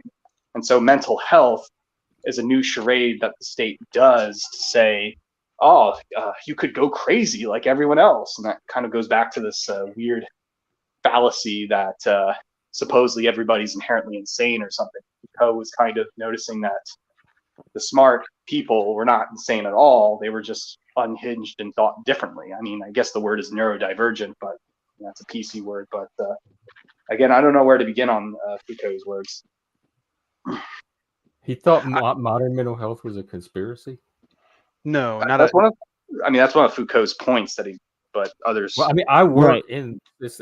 I wouldn't. It's not. I wouldn't characterize. It doesn't match characterize. my experience. Yeah, I wouldn't. I wouldn't characterize Foucault as thinking modern mental health is a conspiracy so much as I think he would think that he would say that it is very informed by a lot of preconceived notions that we have about people who have neurodivergencies that aren't necessarily rooted in reality and are more so rooted in sort of like hegemonic in the West. Well, however they're there, yeah, I can affirm that they're there. I've spent my like the last 10 years trying to advocate for change. And that even the modern, like neurodivergent? He's just saying that people that think differently were like they were classified under mental health. Mm-hmm.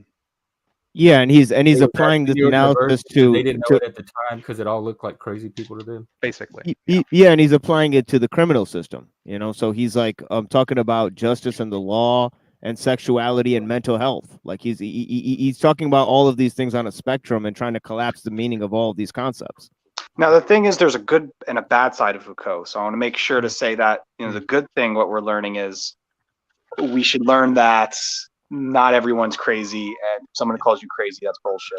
But there's a bad side where, okay, if we abolish, say, the ideal of ethics, then things are going to get too crazy, and that's where these PragerU types love, or Jordan B. Peterson types love to magnify and say, look how bad Foucault is. And of course, just like we said, whether we want to talk about the conspiracies of Foucault or fake leftism, whatnot, we should only focus on the good for now, because we really have to take what is of value here in a very Karl Popper-esque manner. Well, I mean, I think it's worth discussing sort of Foucault in his entirety, because like this is true of basically, like, if you're talking about any sort of like philosopher, is you want to, there is a certain point where you do want to take what they have to say as what it is, but it's also important to understand the context in which it was written, right? So, like, for instance, a great example would be Kant and his work, right? So Kant did a lot of work in like moral philosophy, and actually has some pretty important works in moral philosophy. I actually think that Kant's work is people should, I mean, I don't think people should read it. Kant's work, philosophy in general, is just a kind of like the categorical imperative between duty and reason. Yes, yeah, that sort of stuff. But yeah, I've read the critique of pure reason, and I think it's a hot piece of garbage, in my opinion. But it's also worth noting, though, that alongside that alongside his sort of all of his like moral ethics, like, Kant was very, very, very racially essentialist, and it is important to know that, so that you can when you're reading his works, you can sort of like understand, I guess, like his own biases and things like that, and how his own biases may have failed him in certain areas, at least according to, you know, I guess, modern sensibilities. But I don't think that, you know, his the things that we would view as his failings are are necessarily like, oh, we shouldn't study Kant, he was just like a fucking racist, whatever, blah blah Right. blah. I don't think that's The typical Derrida style deconstruction can be very harmful. In fact, both Derrida and Foucault never got along, so that's the funny part. Look, fucking no one ever gets along, okay? Like, that's as human. That's the thing. Everybody likes to say that the French postmoderns all were in a team. Actually, they were all cutthroat competition. Fucking hated each other. Right. All of them did. Then again, leftists do hate each other, so that's. Oh, really? Tell us more. That could be helpful. Well, I mean, like when Derrida, they had the John Hopkins meeting, and he wanted to tell everyone how evil and bad Paul de Man was because he was part of the Rexist Party, even though he coined the term deconstruction. Yeah. Are we now supposed to say all deconstructions are fascist? And yet that was a held opinion, and Derrida was a front of that. Yeah, Derrida's a interesting person, but Derrida and deconstruction is closer to my area of literary criticism. Yeah, I mean, for me, I like, I've seen, I mean, you can see this if you go into like any sort of like leftist community. You'll have the more like, I guess, hardcore like communists and anarchists will like fight over shit. You'll have, social democrats who they'll call like social democrats liberals, and they're not real leftists, and there's a lot of infighting that goes on in the left. I mean, there's a lot of infighting that goes on the right too, like as of as you as can a compare, like I think we talked about this last time. You could say Caleb Maupin's CPI tanky party would definitely not get along with any rad libs of Vosh or Thought Slime or ContraPoints, and they're just two different worlds. Well, what makes you think you're going to join one party? Yeah. I mean, part of that's Caleb Maupin's basically turned into like a Russian agent. So, I don't even think his main shtick is even leftism anymore. So, it's like do whatever the KGB says, and then it's going to make you jump off a cliff. Kind of, yeah. He just kind of parrots Russian state media stuff, but yeah, and I mean, like you see that this on the right too. I mean, hell, you look at like Candace Owens and Ben Shapiro right now. Like you have that huge split going on between these two large sort of like communities that are sort of having this ideological split, right? Where you have like Ben Shapiro and his like neocons, and Candace Owen and her sort of like alt-right, Don't forget now there's a post-alt-right where you have Walt Bismarck returning as the Vitalist, and he's trying to start his own. Oh God, is that the German guy? Well, no, he's an American guy who did the Disney. Okay, different guy. But he started. He was featured on Chapo Trap House recently, and fortunately, Chapo gave him. So I think Chapo Trap House and Walt Bismarck are actually shaking hands together. Machine Line like that. I'm not surprised. It goes to show you that there is some bizarre dirtbag left to cool ethno-nationalist libertarian association party going on. And that is something I'm fascinated. Whenever I bring that up, people are like, are you crazy? I'm like, no, this is it's now what the new post-alt-right is. Yeah, like it's they're using a lot of the like sort of post-alt-right people that I've seen seem to be focusing more on the, I guess, economic arguments in order to get people into their sort of like sphere of influence, and then they can sell them sort of the ethno nationalist stuff. And then you'll sort of have people on the supposed like left using sort of like the sort of cultural arguments to sort of bring people over to the economic left side of things. It's a very weird, there are very weird pipelines going on right now, and I don't talk about them that much on here because like the post-alt-right has kind of been fractured. I mean, what they called themselves for the last 3 years is dissident right, and that's not even a term that's even proper now. And the people, the figureheads, are just a bunch of isolated and hypocritical guys who are not even like meeting up together. It's just giant disinformation. Yeah, I think we're seeing a lot of that kind of stuff go on, and I mean, I think it's good and it's bad in a couple different senses. I mean, on the one hand, it's bad because like we're now having to like play whack-a-mole, like, oh yeah, this one guy like gets, says one thing that's like too far, and he completely comes out of favor, but then another one just rises up in his place, but then on the other hand, they're not able to sort of actually coordinate and do things. Like I remember in 2017 there was a lot of talk on the internet about sort of the Unite the Right rally being like wanting this to be this like, you know, watershed moment where they can finally like unite and actually like start making real on the ground political changes.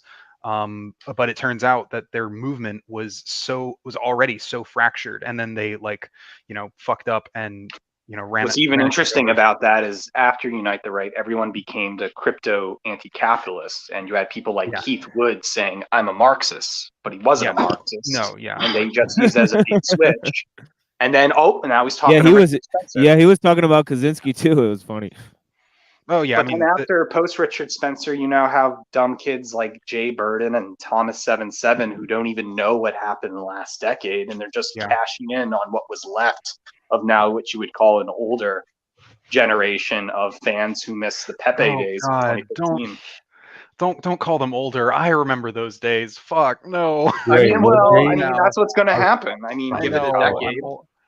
I'm old now. God. Lib, you're half my age. Come on.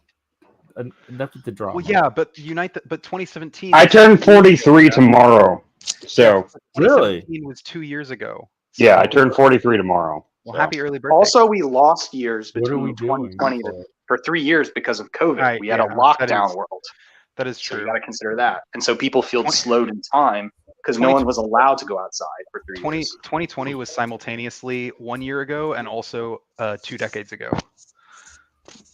It was a restart. It was like capitalism trying to restart its entire infrastructure. Well, yeah, they had to. That's what I mean. Hell, that's what happened with the bubonic plague in Europe. I mean, it's part of the reason why capitalism was able to sort of get its start in Europe was because the old power structures in Europe basically collapsed because, you know, a fucking third of the population died, or 2/3. It was one of those two. It was either a third or 2/3. I can't remember which. A fuckload of people died in Europe, and as a result, you sort of had capitalism was able to get on its feet because the old aristocracy lost a lot of their power, and then you had the emergence of mercantile capitalism, middle class. Are you talking about in Germany? No, in Europe broadly. In Europe broadly, you had the emergence of capitalism that largely was due to the power vacuum left by the bubonic plague. You started to see sort of like the early days of capitalism sort of as a result, because you started to see a middle class emerging as a result of the power structure collapse in Europe. The bougies. Not really. The middle class was sort of like outside of that sort of. That was the one like lower middle. Yeah, that was sort of pre the sort of bourgeoisie and proletariat. What I'm talking about is like the emergence of a mercantile class that was not the aristocracy, but they weren't sort of under the boot of the aristocracy like the peasantry were. And that's when you started to see that, and it's a large part of why capitalism emerged, I think. Wasn't that a how good much thing? of the world's land? Absolutely. And the king why are you so owned. anti? I think they're very much in control to this day. I don't what? think they lost power and wealth. Well, they didn't lose all of their power and wealth. They did lose significant power and wealth in Europe. Not really, no. There was a huge power vacuum in Europe when Not really. masses of people died, and they weren't able to like control their populations in the same way that they did. That's why we saw the death of feudalism in Europe. Well, a lot of Americans also believe that they fought the royal, they fought Great Britain and won independence, and they believe that. A lot of times the victors pretend that they didn't win and they still control the country. America is the corporation of the royals. It's still under control. I mean, the whole thing of Americans believing that they're independent and that they don't have that. We're not independent from Great Britain anymore? Is that your claim? You believe that you are, but you're not. Exactly. Well, sure. You look into it. The conspiracy is that they made us think we won the Revolutionary War, but they're actually still. I wouldn't really call it a conspiracy. You just dig deep enough and you'll see the facts, the evidence. I have one quick question, guys. It's actually to Lib and whoever else actually. Who was that guy you guys were talking about, like Farouk or something? Foucault. Foucault. Yeah, Foucault. What French years was he like? What is he like? What years was he kind of around and stuff like that? I'm just curious. 50s, 60s. Yeah, Whoa, in the 50s 20th and century. 60s? Mid 20th Yeah, century. Foucault is Berkeley, Bay Oh Area. my God, Weird okay. Frenchman. He's a weird. I'm looking for Frenchman. people around like 1800, 18. People to I do mean, what? Max Weber. You could go back that far, or Emil Maybe, Durkheim. yeah. Maybe if you guys start throwing out names, that'd be dope. I mean, Max Weber, Emil Durkheim. I mean, it all stems, some of that early That would have been Marxism. around that time that America was founded, and also to do with the asylums changing to mental institutions. The point that Pilleater brought up, I believe, that is an I'm just interesting time period paraphrasing too. Oh, discipline and Lanza, you're punishment. breaking up. You're breaking up. I want to hear the question though. Okay. Type it in the chat if you can't.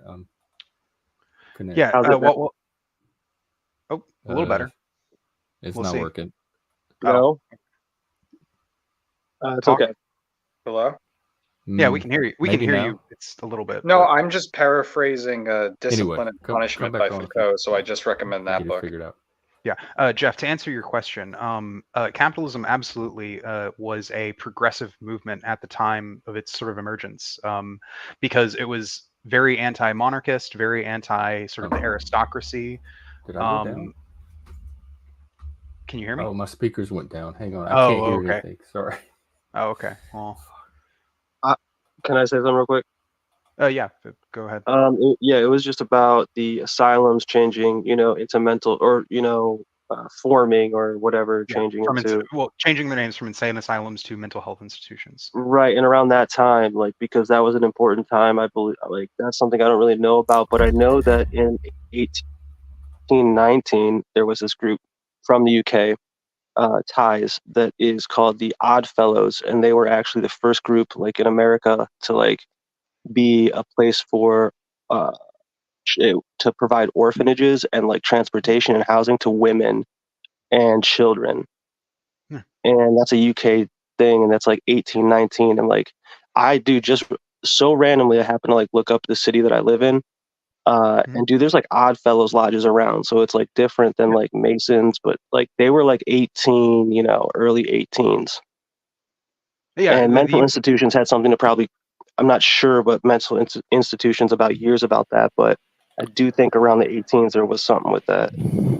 Well, yeah, I mean, you started to see, because like there were problems with insane asylums, which is that like basically these were institutions that people just like sent people to sort of cordon them away from society. There's a little bit like prisons, but for people who were neurodivergent or in some way. And like, I think the thing that Foucault missed was that like there were, actual material improvements from the idea of like insane asylums to mental health institutions. Even though I do agree with a lot of his criticisms about it, but it is true that mental health institutions were a vast improvement over the previous sort of insane asylums that I'm guessing that they didn't study like Plato and Aristotle there. Well, they weren't places of learning so much. They were like more like hospitals or again health institutions. Though I imagine that the people who ran them probably did. I mean, shit, I did, and I went to school in the like late aughts, early tens. So I would assume people working there would have studied Plato and Aristotle.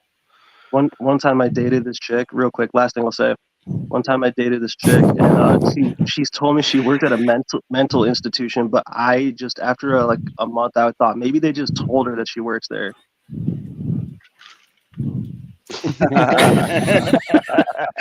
Okay, that's a funny one. That is a funny one. That is a funny one. Jeff, though, to answer your question, I guess more fully. My sound went out for like about 2 minutes, Yeah. so I don't know where the conversation is. Oh, did you hear Lanza's joke though? The joke was worth hearing, but yeah. I think I remember the first one, and I can always go back and catch it. Yeah. But to answer your question, Jeff, about like I guess like capitalism, I think the capitalism was absolutely better than sort of like feudalism in the sense that like I mean, the people who in the early sort of capitalist movements, they were considered progressive. Like that was the sort of like where they were on the sort of ideological spectrum. Right. Because the idea of capitalism is to take a. So it's just like rotted and decayed, and now it's time to shove it off and install something better. Well, I wouldn't use those terms. I definitely would use much different phrasing because I think your phrasing loads a whole lot of things in there that I don't think I could agree Okay, with. well, phrase it for me. I think that capitalism has served its usefulness to human society, and that humans should use a better institution, How do aka you say that immersed in capitalism, sitting on this computer, talking to us through the products of capital? Like that sounds absolutely ridiculous. Okay, It Jeff. sounds insane. It sounds like that should be what should be in the asylum. Part of my, I guess, like thing that I would say to that is that there were the people back in the emergence of capitalism who said the same things about feudalism. Like they were like, well, feudalism has brought us so much stability and advancement and stuff like that. That's your argument, that it's a pattern. You're not looking at the actual conditions. No. It's a time for the pattern to reset, whether it actually needs to reset or not. It's not so much a pattern, and I don't think like it's time to reset or anything like that. What I think is that human society progresses. As time goes on. There's no that's a belief. There's no necessary reason to think that we progress. There's many times when we regressed. Well, yes, but I'm saying like progress as in. So that's the myth of continual progress, but that's a belief claim. I'm not talking about the myth of continual. Okay, progress is the wrong word. All right. Then, as time moves forward, societies and cultures and people change, and the conditions under which certain things benefited humanity change. So, like for instance, in Europe, okay, under feudalism, there was a time in which feudalism was like a better system than what had came before for the people who lived there. Feudalism was an ideal society, an ideal structure under which to build society. There was a time in which it was. However, as time has gone on, the conditions have changed and different and okay. Wait, can we stop here real quick? Because one of the things I wanted to talk about with you was this idea of materialism and material conditions. I'm not quite sure what that concept encapsulates. Sure. So as an example of a change in material conditions that occurred in feudalism. Wait, that's what I want to talk about, is what are with the concept of material conditions. What is that for the common person? What are we talking about?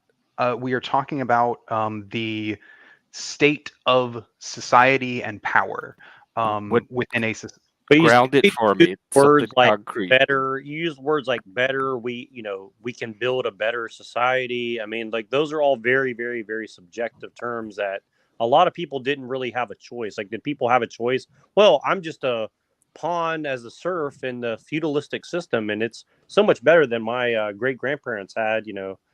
Out there in the 800s or the 400s or the 200 BCs or whatever the fuck. I mean, you know what I mean? Like you're kind of making a lot of assumptions that life is quote unquote better now than 2,000 years ago or 3,000 years ago. People did have a choice, which is part of the reason why capitalism emerged from feudalism, is because there were people on the ground. Okay, Lib, let me ask you this. Is there something I can Google to learn what material conditions are? Yeah, material. We're not going to get to it as a topic. Okay. Yeah, material conditions. Let's start with one thing. Because that seems like a basic, fundamental concept to understand if we're going to have this discussion, and I don't understand it well myself. Let's make it very simple. Let's say let's use something that we can all like look at and say, okay, this has made the biggest impact that we can quantify and qualify. Let's say that we get rid of all petroleum products, especially as energy source, right? Now, how do you think we would be looking at any system, capitalism or otherwise? I mean, without petroleum products, the world as we know it could not and would not exist. Like, we would not be having this discussion about capitalism in the same way whatsoever without the stranglehold that petroleum products has on the world. Am I correct about that or not? Well, sure, but I think we would have had a different conversation about capitalism if we were talking about this 100 years ago as to now. But that's because Okay, let me tell you what the AI tells me material conditions is. It's the physical and economic factors that shape a society and people's lives. Things like the way goods and services are produced, agriculture, manufacturing, the availability and accessibility of resources, social class structure, and wealth distribution. I don't know that we really have a class structure in the United States, maybe working class, white collar, blue collar, etc. That's what it. Laws and regulations governing property and trade. That's what we're talking about when we say material conditions. So you said in the peasant day, it was what?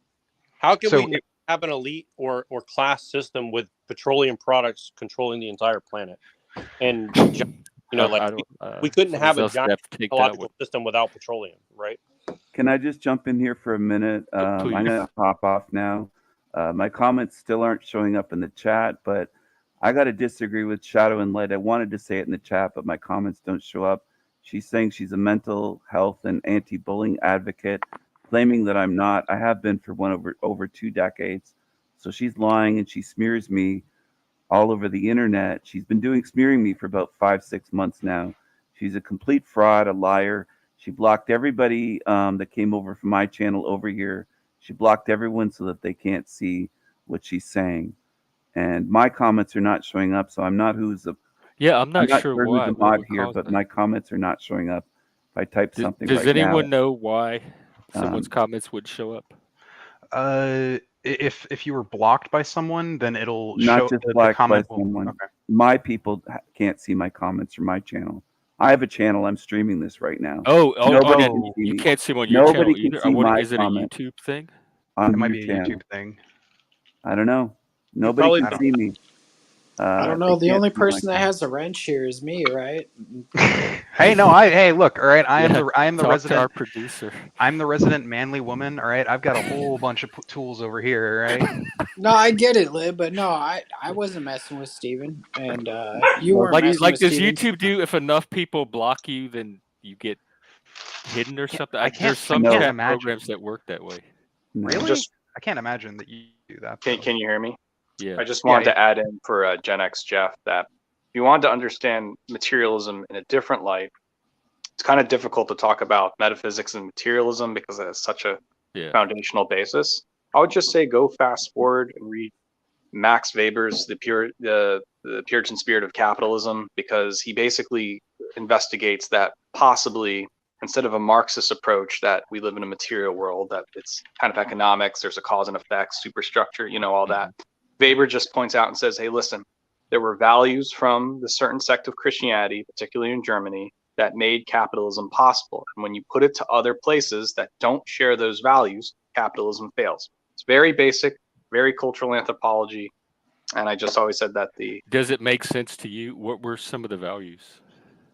I mean, as a Weberian analysis, it's the ideal that, the Puritan ethic came up about through how capitalism works, that, there's individual spirits, you have to work, you have to, profits in command doesn't really correlate to production per se.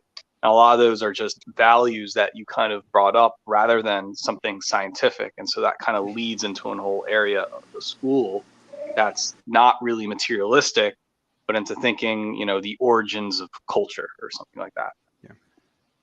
Thanks for having me on, Jeff. I'll talk to you later. I'm going to go for a while. So okay, take care, Steven. And I did live stream this. For full disclosure, it is streamed on my stream on my channel. Yeah, no problem. I've been playing this, so just anybody has permission to stream my content. It's being streamed, but I'm going to end it now. So talk to you later. Thanks for having me on. See you later. Take care. Thanks for being here, Steven. See everyone. Peace. Have a good day, sir.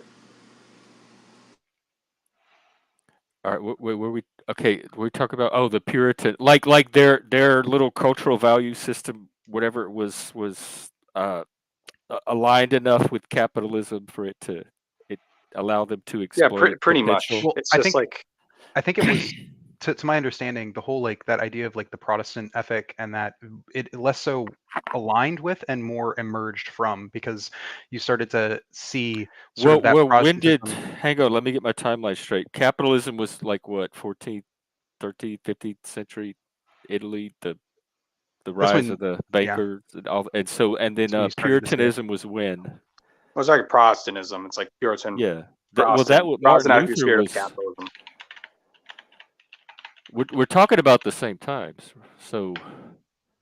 Yeah, I just say Puritan. I mean, say Protestant, But it seems like they developed around roughly the same time. To say right. that one emerged from another.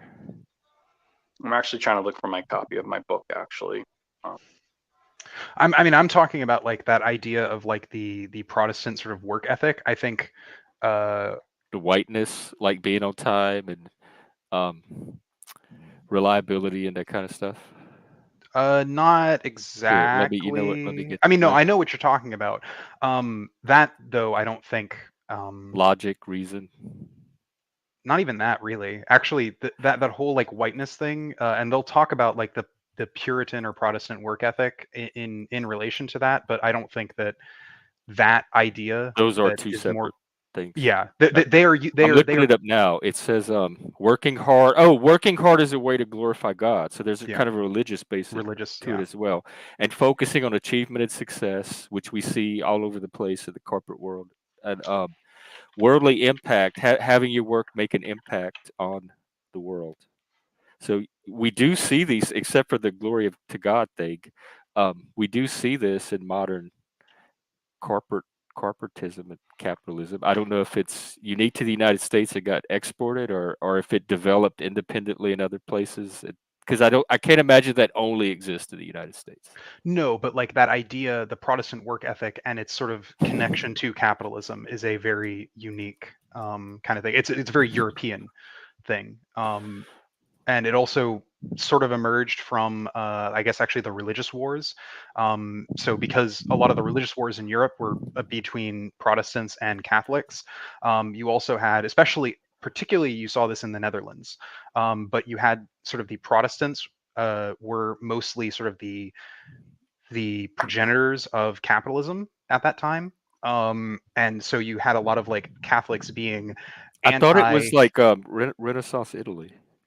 Well, yes. No, I'm talking about the religious wars, which happened later, probably like 16th, 17th century.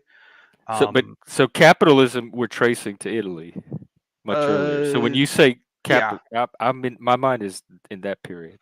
Oh yeah, no, I'm talking about a slightly later period when capitalism became more widespread throughout Europe.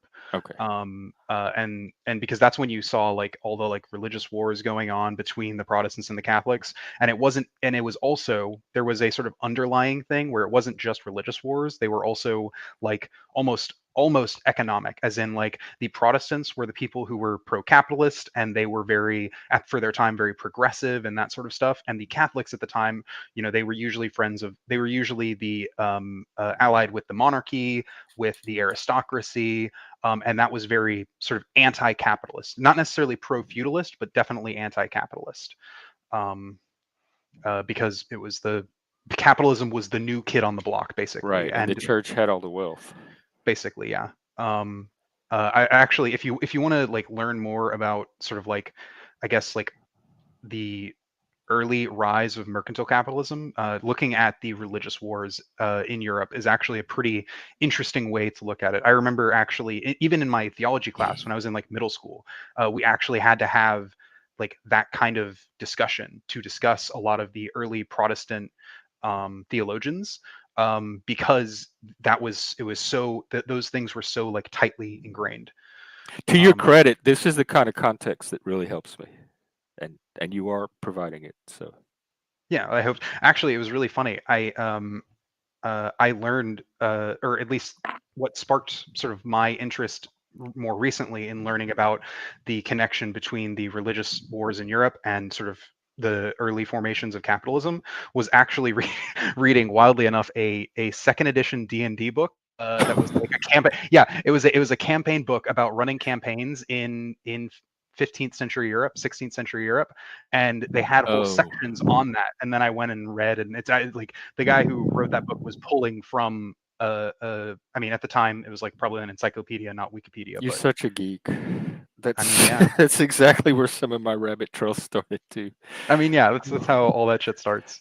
I mean, that's where my interest in like ancient humanity and anthropology came from. Is I wanted to start doing like a sort of scientific world building. So I started to, research early anthropology and stuff like that, early humanity. But based.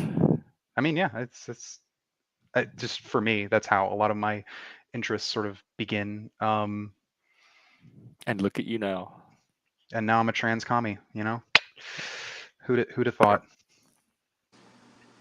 It's raining ladies. Is it still raining? What's your plans for today?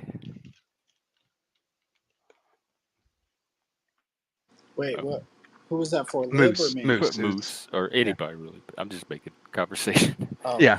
Well, I'm cooking dinner right now. Yeah, I was gonna say I saw the grill, so I figured it had something to do with food. I'm cooking a Mediterranean chicken with artichoke, roasted peppers, and pesto and Brussels sprouts. Oh. Well, Pesto, anything I fucking love. Gotta open a fucking window in here. It's getting hot. Well, it is Friday. I'll probably do an evening stream later, so I don't know if we want to wrap up now and reconvene. I know there's verbal combat tonight. He usually does, and Imp Dave does karaoke before that. Talcott and Flo will probably be streaming, and maybe some other streamers. And depending on what happens today. What time are Last you night I thinking? woke up at midnight, and I'm like, should I do a live stream at 1 in the morning, or Yeah, it seemed like a waste, so I opted not to. That truth person is like not the first person who's asked for a channel from me, and I don't know whether or not I should take this as an instigatory factor to actually make a channel. But oh my god, you make a channel. I mean, you've never had one. Have you had one before? No. I mean, you're welcome to use this one as your channel for now. But if you want to do a side channel like Chris has. I started my channel in 2016. I only have 1,000 subs, so it goes to show you work at your own pace. Yeah, I mean, what are some ways you got the sub? That's what we're trying to figure out. When I started in 2016, I would just comment what was popular at that time. It was the alt-right, and I was one of the only commenters on that. And I guess it moved on, the political environment. I just did my own music, my own filming myself. I mean, I have, again, 600 videos and archived it on Internet Archive. So everything's mirrored and backed up. So it's just, with only close to 2,000, it doesn't mean anything along grand. But you didn't use any particular strategies to. No, it's just you work at your own pace because I only care about my own authenticity. Yeah, that's kind of what we're doing here. Yeah, I mean, I guess there's another YouTube, my old YouTube that I have that is has my dead name and my real name and stuff like that.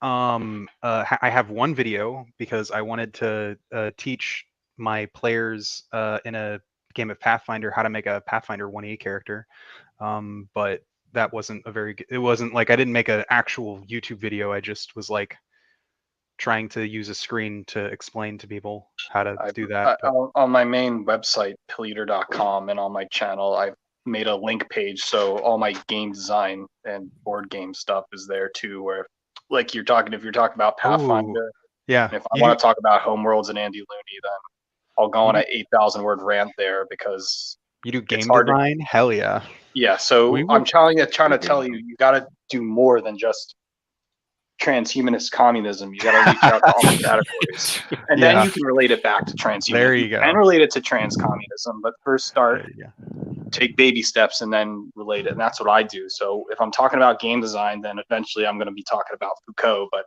I'm not going to throw the knives that quickly because somebody's obviously. That's what I do on my website too. So I'll start with just a gaming channel. There we go. Right.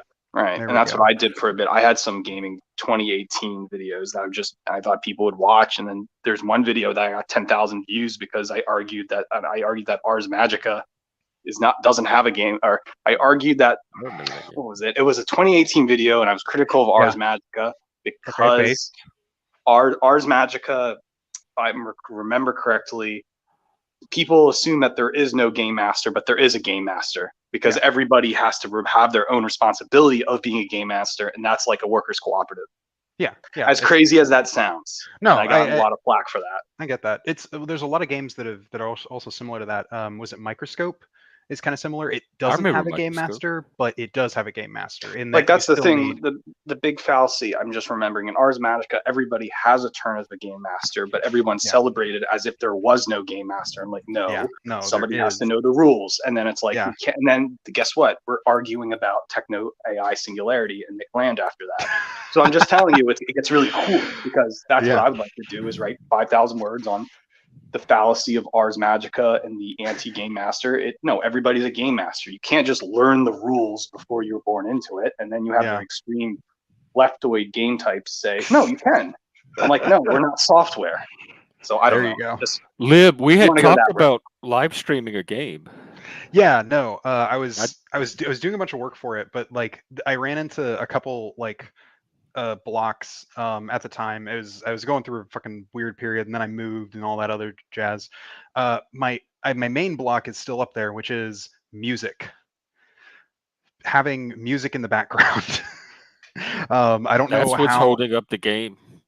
Well, I wrote about music too, and I upload my music as well on my channel, and people like it when I make Amiga songs too. So again, you got to do your own thing. Oh, you mean if we stream because of copyright? Yeah. Well, we could I think the music's kind of a distraction for people watching live anyway, and there's probably plenty of like royalty-free ambient music. There is some. I found some, and I try and use it. It's just I'm very particular when I like DM and stuff about like the music that I want, which is I know like just a very weird thing to be particular about, but like that wasn't the thing. So it's your OCD that's holding us up.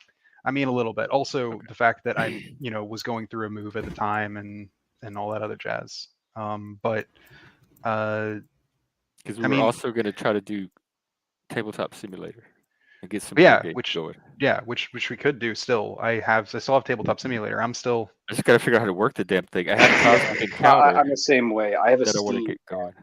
When people do say Tabletop Simulator, I'm just like, the physics in it are so. Yeah, I know. Yeah. I tried playing Warhammer 40K in it. Hang on. We got breaking emergency news. Oh my god. Oh my god, that looks good. Moose, don't do well, the official guys look at those peppers. Oh. Wow. Interesting. Now this is content. What's that Speaking thing? Is that like a simulator? It's a dirty a bag. plastic bag. I thought it was like a little glass sculpture or something. Okay. I love that table too. I can't give you any more. Can't dox myself. There you go. That's fine. What were you saying, Pilleater, though? I was saying the people who made Cosmic Encounter used Tabletop Simulator, and that game is older than Dungeons and Dragons. 1973. That's my favorite game. 1973, and I have the Mayfair. But I'm saying like Cosmic Encounter from '77. Around that same time, it's just as old as D&D. The Alakta family, they're in their 70s right now, and they're using Tabletop Simulator to play Cosmic Online. And it's just it's just like the physics engines. It's like you can't really do it just like playing Warhammer. It's just unless they make a better Tabletop Simulator. They used to have their own online version, but they shifted over to Tabletop. Right. They had a Flash version of Cosmic, and then they went to Tabletop Simulator. But the Alakta friends. I mean, I met them in person. I'm in their Discord. They're in. Yeah, I went to the World Cosmic Encounters World Championship in 2019. That's awesome. And there's a picture of me. I actually wrote an article on that. So speaking this back to Lib. Okay, you could just write about yourself and be like Cosmic Encounter and crazy politics, and then it's like.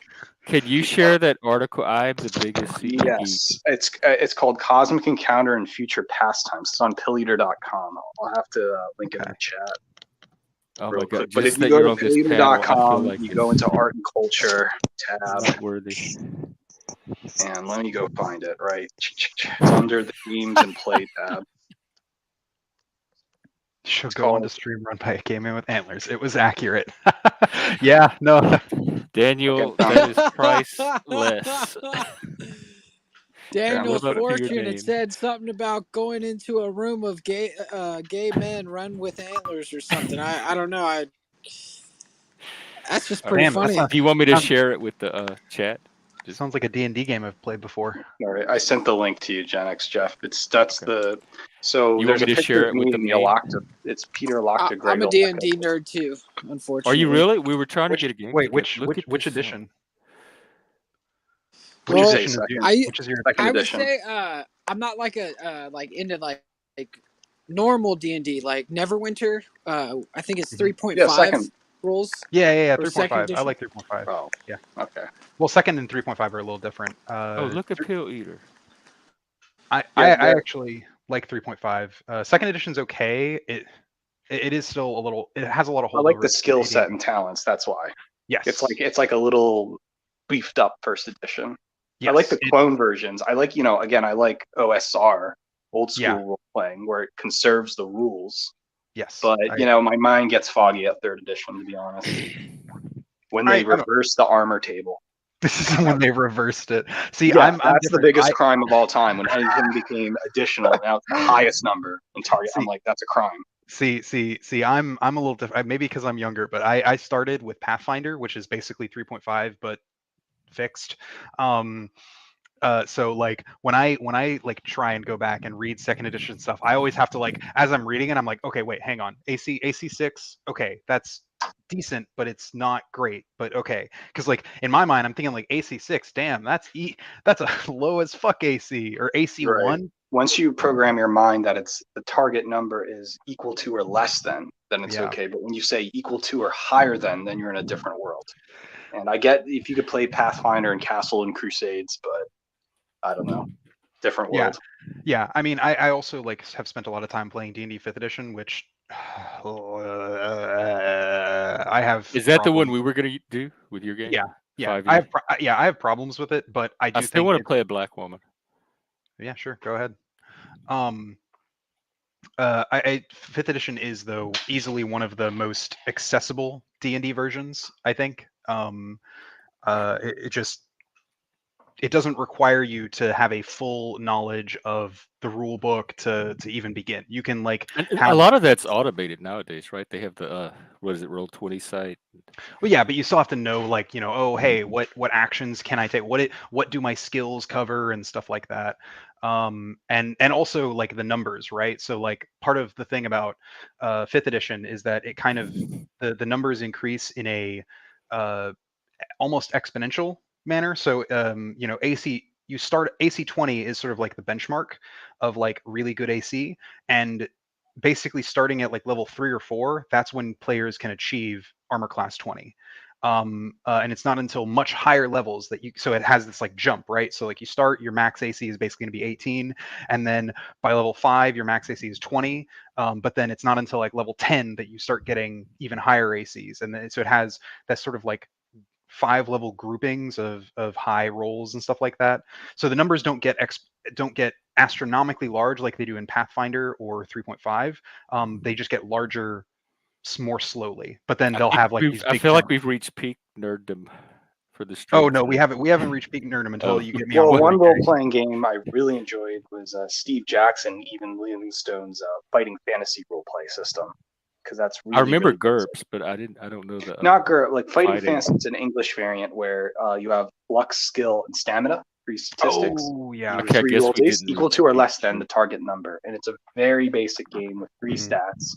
It's meant for kids, but I grew up reading, The Warlock on Firetop Mountain and Death Trap Dungeon, and I have like 20 of those books. And its role-playing system on its own is just, I would say it's even the most accessible, friendly role-playing game of all time. Though it's more popular in European countries, it's amazing when you tell an American that fighting fantasy does exist. Yeah. Oh no, there's tons of things like that. Like I love all the like weird and like sort of like almost like indie systems. Like there's this one system called Faith.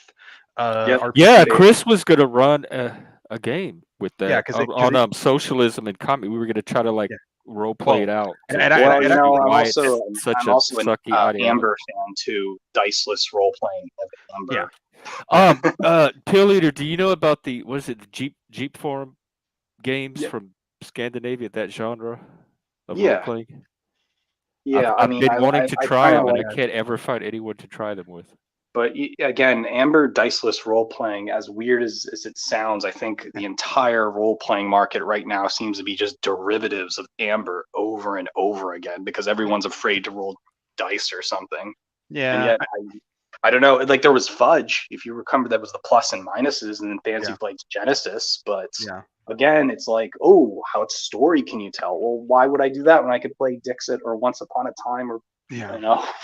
I don't understand. Like I like numbers, I like statistics, you know. And I think that's a crucial part of role-playing games. And randomness, RNG. I think that's a really big important part. Like the idea that just because I'm not the wizard doesn't mean I can't make an Arcana roll and figure out a magic stuff. Yeah, you have to have a stern scientific game master. You can't have like this happy, oh, you can do anything you want. Yeah. And it's like, then what's the point? You know, that's why I like Paranoia, because the game master is against you. And everybody's against the game master. Yeah. And I like that kind of ideal. Like it's a game. Winners and losers. Yeah. Though, I mean, it just kind of, it depends on what people are looking for in, tabletop role-playing games. Because I've been in groups where like I've run groups where our primary thing was role-playing. Like we had combat, we were rolling dice, but like role-playing was such a big part of the game, like in that game specifically. And that was just using Dungeons and Dragons 5th edition. But then I've also played in, 5th edition games where it was all really crunchy and like they had these like really difficult combats. It like felt like I was playing a fucking MMO in tabletop, Right. Sometimes I enjoy that. And that's like fantasy. That's like fighting fantasy. Those old number crunchers. The luck rolls are the best. It's like, can I re-roll? Can I re-roll? Yeah, it's actually one of the issues I think that I take most with Pathfinder 2nd edition is that it kind of because they sort of streamlined it to be because they streamlined it to be so like precise in the sort of like combat being, and like after every combat you're supposed to heal and like you're supposed to go in fresh to every combat. It sort of removes an aspect that I think most Dungeons and Dragons-esque TTRPGs had, which is this idea that throughout the day you expend resources and like you're trying to conserve your resources as much as possible throughout the day of adventuring.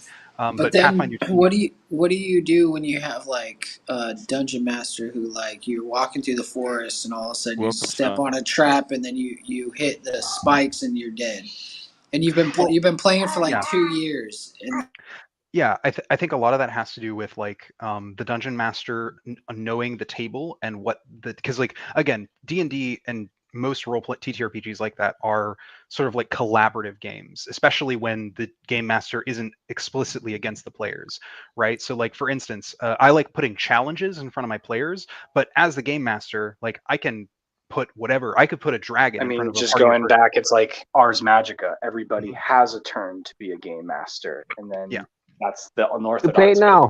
It's like, play D&D now. So guys.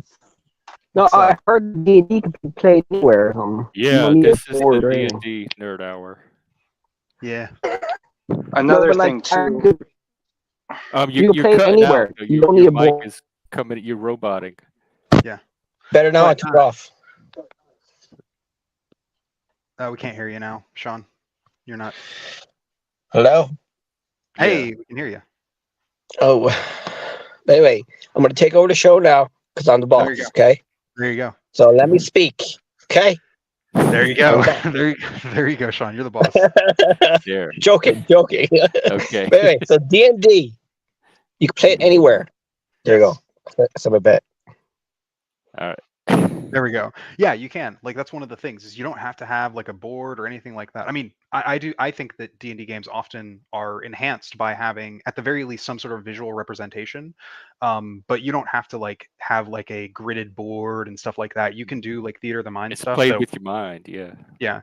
But like with Pathfinder 2e, it just very much sort of changes what I think is like a core aspect of a lot of the D&D-esque tabletop RPGs, which is about like resource management. But then they don't change the way magic works. So magic now sucks, like even worse in Pathfinder 2e, because they're still using that weird sort of Vancian magic system, but like Vancian magic is very much predicated on the idea of resource management, but nobody else in Pathfinder, no other class in Pathfinder 2e has to do that kind of resource management. Like if I'm a fighter, I don't really care about managing my resources because all I'm doing is fucking hitting people, and then I get healed at the end of a combat, and then go into that. But like if I'm a wizard, right? Like I have to be very careful about my spell usage because my spells only reset once per 24 hours.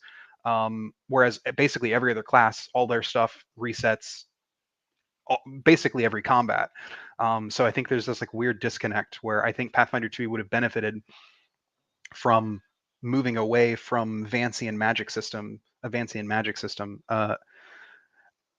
Actually, wildly enough, Wizard is probably one of my least played class. I actually think I play Paladins more often, but that's because 5th edition Paladins are cracked. And also I love playing religiously traumatized people, so Paladin works there. I never played it, so I actually don't know. My nerd brother did, but I never played it. From what I understanding from board game night right now is if I am playing a quote unquote role playing game, Hero Quest, the new edition, is really popular, and that's kind of based on a fighting fantasy. It was based on a Warhammer. If you ever played a Warhammer Quest, it's a stripped down version of it, and it has all the miniatures. And I see more people playing Hero Quest than they are playing D&D at my board game store. Really, and, the store near me, they have what's it? What is Paizo call theirs? Pathfinder Society, I think. Oh yeah. Whatever their official thing, and so Pathfinder is the big thing near where I am. But I don't actually play there. I just go there to play Warhammer. Which is one of my many other hobbies, including Magic the Gathering, Yu-Gi-Oh in the past. Right. I mean, I have a whole card game section on my blog, and I've done videos on it. Have you ever played?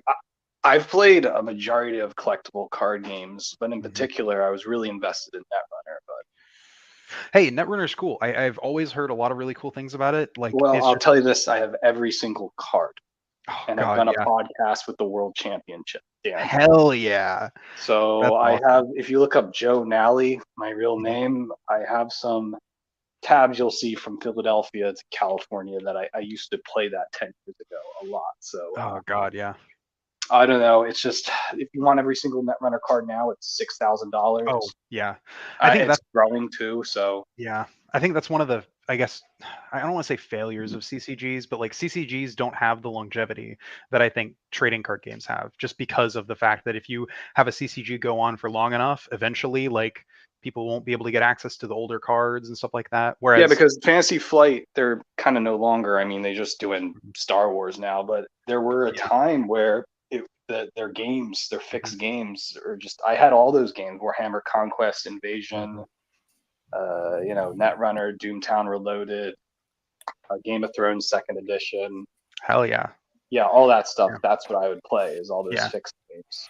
Yeah, I wouldn't bother with the new Magic because it was just easier to play Game of Thrones too. Yeah, no, that's fair. I mean, I just like really got to Magic the Gathering and other TCGs when I was younger. I actually did I guess I don't want to say a big amateurish run, but when I was in college, my buddies and I would go all around, drive all around Arkansas and go to all of the like TCG opens and stuff like that. We never did any good. I think one time one of my buddies topped, but we. Yeah, I'm New York City, Philadelphia, and San Francisco area. So I'm East Coast to West Coast. So I guess the South is a little different, but those areas, Did you go to Comic Cons? Well, it's Gen Con is the big board game convention. Yeah, Gen Con, that's where they have semifinal, and then I believe Netrunner Worlds was always in Minnesota because that's where Fantasy Flight Games was. Yeah. Today it's now run by a bunch of weirdo fans that are just making print-on-demand cards and just reminiscing of the past. Oh, I mean, hell, like honestly, Magic the Gathering has kind of gone by at least for me, it's gone by the wayside. Just like I have no interest in playing formats anymore. Like the only format I'll play is 93-94. You know what? You know what? Fair, valid. Okay, valid. Now, if Fantasy Flight was to make 93, 94 format the game, I would definitely buy those cards and just say, this is Magic Gathering. It stopped Hell at yeah. Fires. Stop at night. I mean, I don't know. Maybe again, this is definitely heavily biased, but my whole spiel, like what I think Magic when it was his best and where I think it should be was around the Cons of Tarkir block, which was in like 2014.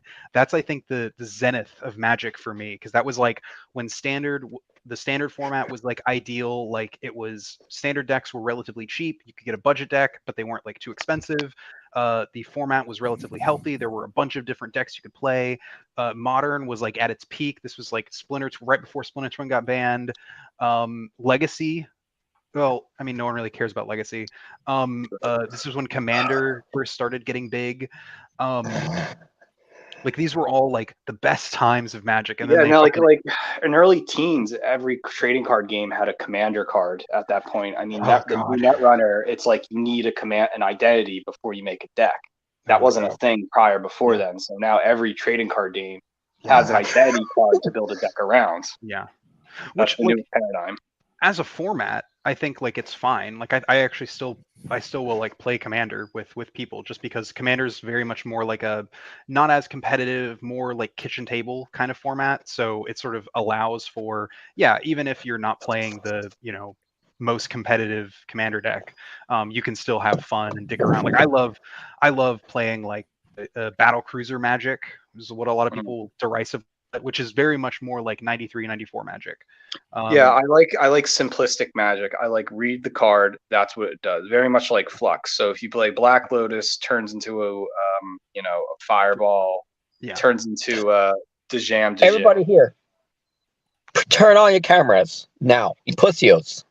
I want to see ugly faces. My Lib's not gonna.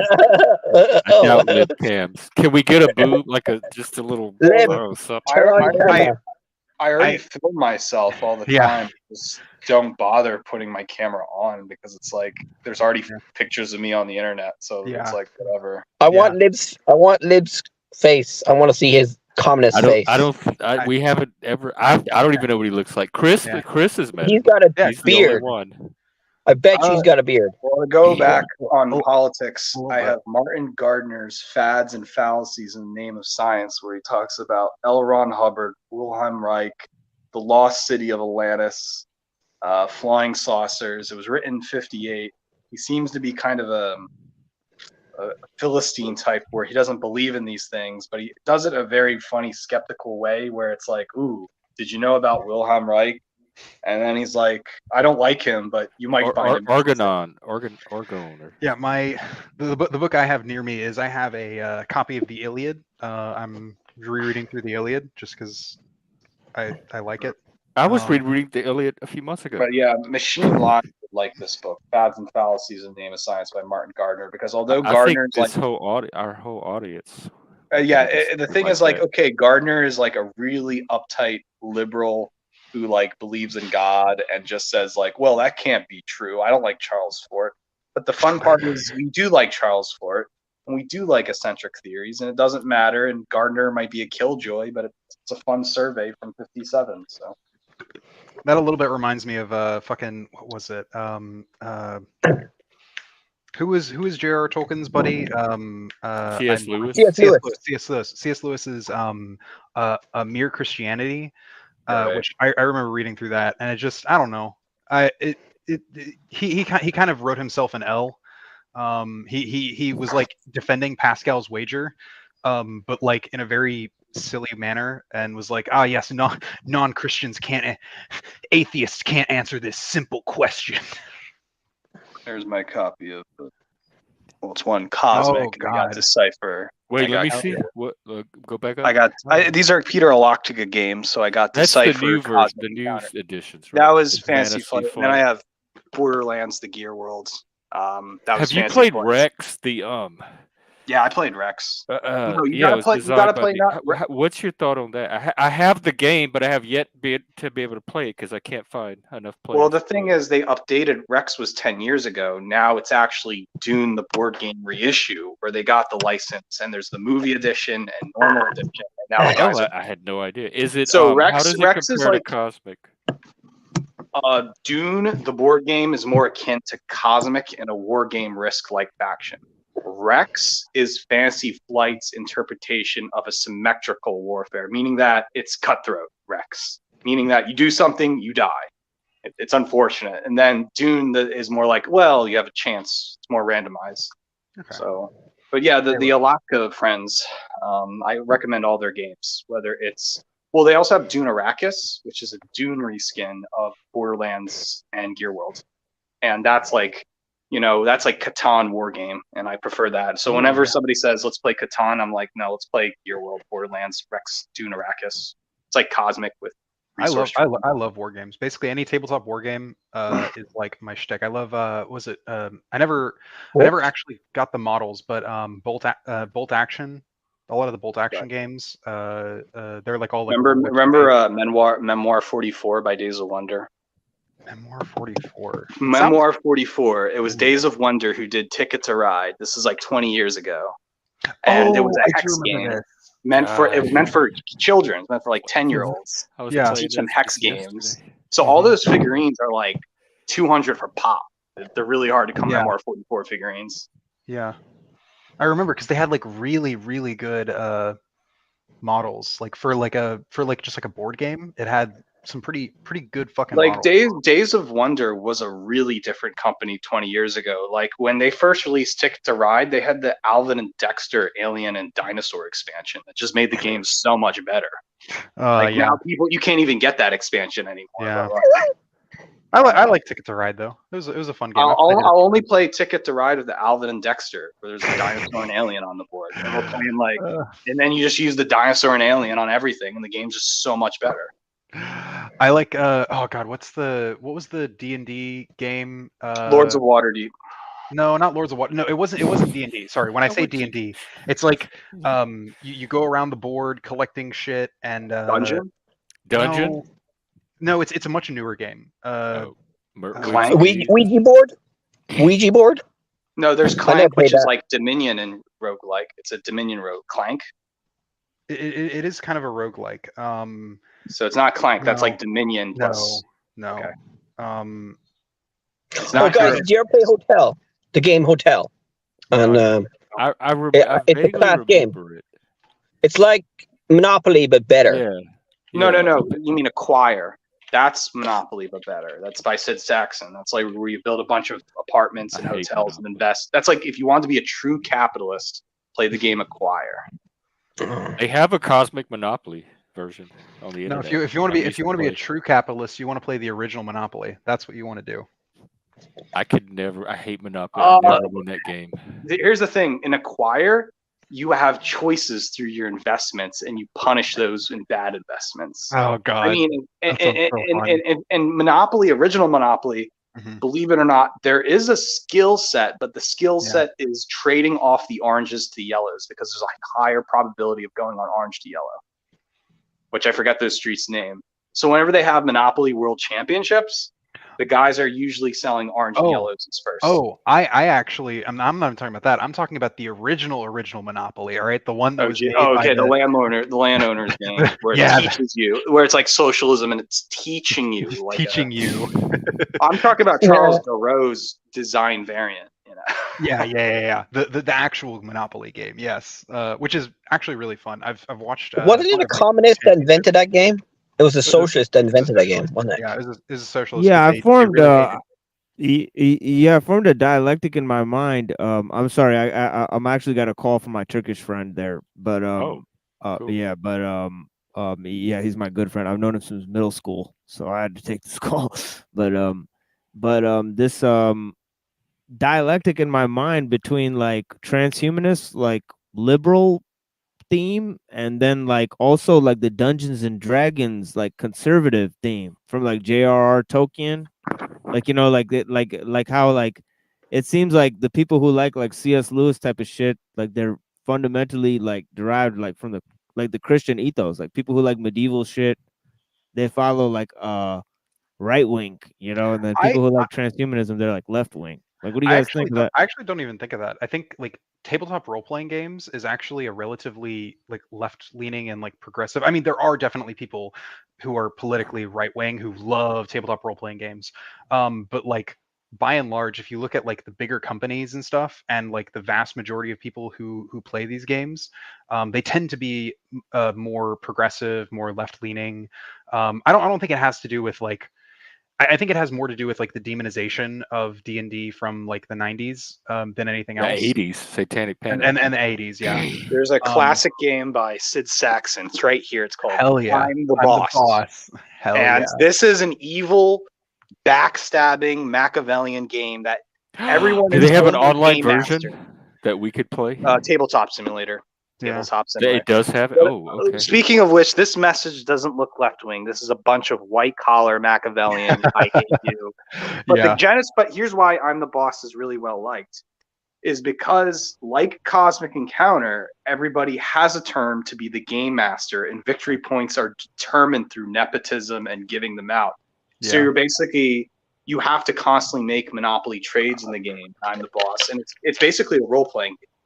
Yeah. And I'm the Boss is who is the guy? The guy who coined the term 4X, Alan Ermick. He loved the game because he said I'm the Boss was basically the attempt where humans take over the computer. And in its design, I'm the Boss's design, it pretty much is that, where you're just one of 6 colors, and you have to get the highest point, highest money, and you do that every turn by playing nepotism and saying, here, you have 2 bonds, and it's like, I owe you. And then the game gets, it's hard to explain. It's ludotextual because. Is there a way to run it online where we could, like, maybe through Discord? Yeah, tabletop simulator. That's the thing. When I tell you a game you've never played, there's Paul Booth said there's a ludotextual example, meaning you can only experience it by playing it. I'm the Boss is a role-playing experience where I can't really explain what it's like, but when you play it, you could say this game is really fucking evil. I want to play it so bad. Is there any communist by games? Sid Sackson. Sid Sackson's I'm going to pull it up on Steam right now and see it. I mean, a lot of games can be kind of like that, like very like cutthroat. I know, like especially in like Magic the Gathering, in sort of Commander, there's sort of this split between people who view the game as like this should be played like normal Magic 1v1, where it's like basically every player doing everything they can to defeat and fuck over the other player. But in there's this other camp that thinks Commander is this very social game, and there's like all of these unwritten rules, which admittedly there are, but that these rules aren't as conducive to the idea of like having one person just fucking steamroll everyone else. And like there is sort of this a strange like a thing, because in I'm the Boss, basically on your turn you're the boss. I'm the boss. You're the game master. But the problem is you have the irresponsibility of giving bonds to your favorite people, and you have to constantly make alliances and says, hey, I can only get this if you're on my team. And that's really heavily borrowed by Cosmic Encounter, because Sid Sackson was playing Cosmic and he wanted to make his own version. And I'm the Boss is this. It's like it's something else. It's like Pakistan. Like you have to play again. Like a system run by nepotism. Like, yeah, a little bit. Like, is there any communist games like that make you like more socialist or something? I mean, that's kind of the point of the original version of Monopoly, was the person who did it really fucking hated landlords and wanted to sort of demonstrate as to why landlordism is destructive. And I mean, there's definitely games made by... Nobody seriously believes that now, right? Landlordism being destructive. I mean, there's definitely versions of it that are a lot worse than others. You people. What? I answered you asked me and I answered. So wait, it's bad to be a landlord. Well, because you're not supposed to own property. Okay, I get it now. No, I wasn't even talking about that. I was literally talking about there are definitely variants of sort of landlordism that are more destructive than others. Okay, but But are there variants that are not destructive? Like, are you saying add landlord to the list of 100,000 other things you have an issue with that are bad for society? That you would like to see but like changed? I've talked Landlord about that before. is another one of them. Well, yeah, but I've talked about Those that. evil landlords. Okay. Oh, that's not okay. Sure, you can put those words in my mouth, I guess. Well, I'm trying to understand because this is the first time I've heard you had an issue with landlords, so I'm trying to understand how they fit into your yeah. I heard and capitalism. Oh no, Chris dropped. Damn. He's been having connection issues. Yeah. But I'm talking about communism. Did you watch the recent Jordan Peterson interview with that environmentalist, fake environmentalist, recently? No, I don't really watch her. Jordan Peterson is the biggest climate change denier on Twitter. Absolute idiot. I mean, I don't maybe know that's if that's fair, but I do think. Okay, you guys are going to forgive me for all this back and forth stuff. I had so in part of my self-care, kind of like one of the things I do to keep myself from going crazy is I will try to fix something that isn't technically fixable, right? Yeah. I had that helps you not go crazy. Yeah, it's like it gives me a sense of like, because I can usually actually figure out it's problem solving. It's like really focused problem solving, right? So I had these 4 computers from when I worked at Amazon, and they were supposed to send me shipping boxes to ship them back to them. They never sent them, so they've just been sitting in my house forever, and you can't really do anything with them because they have Amazon proprietary firmware on them that you can't get off because it's like it's on chip solder onto the board. And I did some research. I found out a way to flash those chips with an open source firmware and then load Linux onto it. And so that's what I've been trying to test and stream with like today. And it is very temperamental at best. I've been trying to run. I'm gonna have to try to switch to a different version of Linux. I think Linux Mint is a little bit too resource heavy, just as light as it is for this rather meager Chromebook. Yeah, you're already freezing up. Yeah, it's not very good. I mean, I have these Bluetooth headphones that were connected to it and they died, and then I have like 4 other pairs of Bluetooth headsets, and I couldn't get a single one of them to pair. I mean, I got them to pair, but no audio would come through no matter what I do. So I just I've been sitting here trying to so finally I just plugged these in to the power slot and just so they're charging while I'm on them, and it's because the speakers in these things are so teeny that you can't even hear like a whisper out of them when they're turned all the way up. I'm having to run the entire operating system off of a mini SD card. It's it's pretty janky, but at the same time it's like a sense of self satisfaction to do something that you're not supposed to be able to do with the hardware. Hell yeah. They go out of their way to manufacture it to be e-waste, and I'm like, fuck that. I'm gonna make it not e-waste. It's not good for much else besides opening up a Chrome window and streaming with it. But my hope is that I can put it back together well enough that I can maybe donate this to somebody if there's somebody on stream or somebody that needs a better streaming computer, at least the better one they have. It may not be great, but NeuroJack, send it to him. Please, dear God. He has a good computer. He just doesn't use it. He likes to use his phone. Jesus Christ, he needs to use his computer then. Yeah, no, I've talked to him about that before. He has a perfectly good laptop. He says he just doesn't like getting it out. He likes to use his phone. Well, can he get a better phone? Could we make hemp plastic or it'd be great if we could have phones that are better for the environment or something, or technology that's better for the environment. I mean, they'll probably get there, but again, India, China. So whatever we do with phones, I mean, for what it's worth, it's not. Yeah, no, it's not their fault, but we need their cooperation for any global strategy. It's going to feel foolish after a while for us to be making all of these sacrifices and compromises if it's not going to have any effect, because the other countries could continue to just do it the way they are. For what it's worth, China is attempting to allegedly be off coal energy by 2030, which I mean, if they can actually manage that, that'd be good. Okay, but at the same time, China could claim they got rid of coal energy tomorrow, and we'd never be able to find out for sure. No. Though. Well, that's wrong. No, I think 2050 or 2040. Oh, and I don't think they're going. I don't think it's going to be like. I think they're going to be like I mean, their neutral. goals are to be like carbon neutral by 2050 or 40. Yeah, but we can't it's gonna trust be tough. anything China says. They've lied to us about everything forever. Everything that they make all these claims and then we find Finally they're an not true. intellectual. Oh, come on! Don't do that to me. There are there are things that we can. Do I not count as an intellectual? I mean, Steve, how you doing, good buddy? Welcome. Okay, I'm sad now. Now I'm sad. Of course you're intelligent. Now I'm sad. You're, and I'm you're gonna downright go, nerd. Like I'm gonna go cry in the corner now. So thanks, guys. Cry in the corner. It's my birthday tomorrow, and I'll cry if I want to. What are Thank we you gonna very do much. for? What are we gonna do on the stream for your birthday? I don't know.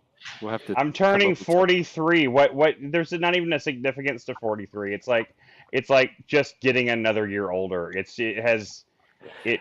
Well, if also, you're gonna suck all the joy out of the opportunity to celebrate. Okay, no, it's not just that. No, okay, no. Listen. This is something that I've never talked about on the panel before. I have a history, and it has. I mean, and I don't just mean like 1 or 2 times. Every birthday I've ever had since I've been like 16 or 17 or so has gone catastrophically wrong. Every time we've tried to go out to do something, go to a show, go to a restaurant, have a party at the house. I mean, I've had like the house has caught on fire once. I've had like I've had like people like basically like real life trolls crash the party and cause. I mean, it's been one thing or another. We won't try to. We don't want you cursing our. Yeah, exactly. That's what I'm saying. Like story. I mean, maybe doing it all online, maybe that will mitigate something. Because it seems to always be IRL stuff. It's never been like No, let's not test it. Yeah. Hey, Lib. What's up? Where did you get the number that, or the opinion that China was lowering coal plants? I just remember hearing about it that was what they were claiming they were trying to do. Okay, so a couple of years ago, I think.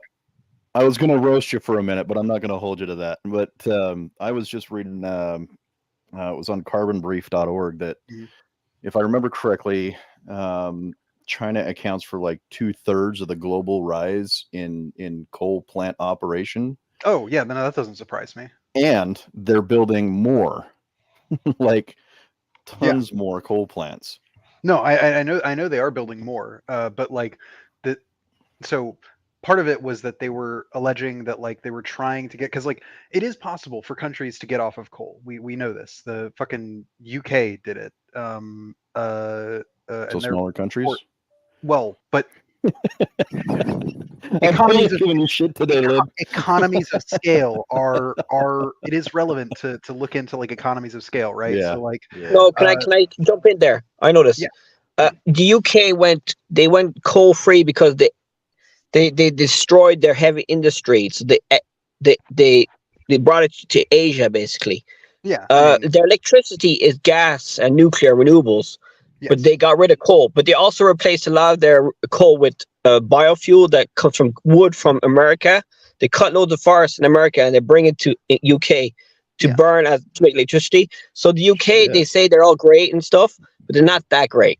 Yeah, no, I'm not. So basically, the whole world is not that great in the environment. Yeah, no. I mean, they're a fucking island. They have limited resources. Yeah, they have like really limited resources. It's also one of the things I think why like the UK moving to things like nuclear power is probably their honestly best bet, because other forms of renewable energy sources won't work as well there. Like solar won't work as well there. Maybe wind, but wind also has other sort of environmental effects, especially when you have a more limited space. Like again, like wind in America is easier because we have like fucking shitloads of just nothing. But the UK, if I remember correctly, China actually is resource light. They don't actually have a lot of resources. They do not. They do a lot which of. is interesting compared to how big their fucking country is and how close it is in relation to Russia, which is incredibly resource rich. Yeah, it's one of the. They have coal and rare earth minerals. They supply 80% of the rare earth minerals in the world. Oh wow, something like that. Yeah, they do have some. I worked at a steel mill for 30 years. Mm-hmm. and there's a process you need. A raw ingredient is called coke, and you make coke by taking raw coal and cooking it down and to turn into chunks of hard gold, so to speak. Yeah. But we spent millions of dollars on environmental equipment and things like that to scrub it before we release the burn product to the air. Yeah. Over in China, they just dig mass brown pits, put the coal there, and burn it that way without any reclamation whatsoever. Yeah. And it's also a lot of those inferior product. Yeah, but also part of the issue, like what we do over here is a lot of our environmental stuff is to mitigate the effects of like smog and stuff, which is another thing that China actually deals with as a result of their thing. But we don't deal with as much because we put in all of these safeguards to prevent the excess smog from basically choking all of our cities. I don't agree with the opinion that just because everybody else isn't doing it doesn't mean you shouldn't. That's kind of but it's effective. Fallacy. It's like just because someone else is doing something wrong doesn't mean you should be doing something wrong. Yeah, but if it undermines the effectiveness of what I'm doing, it changes the value of doing it. Whole dynamic. Yeah. Well, I mean, if you're doing it for yourself, it's. But I'm not doing it for myself. beneficial. I'm doing it for the climate. And if what I'm doing for the climate is not going to do anything because nobody else is doing it, then that eliminates my motivation for also doing Well, it. I don't want to sound like a dick, but I don't think that's how that works.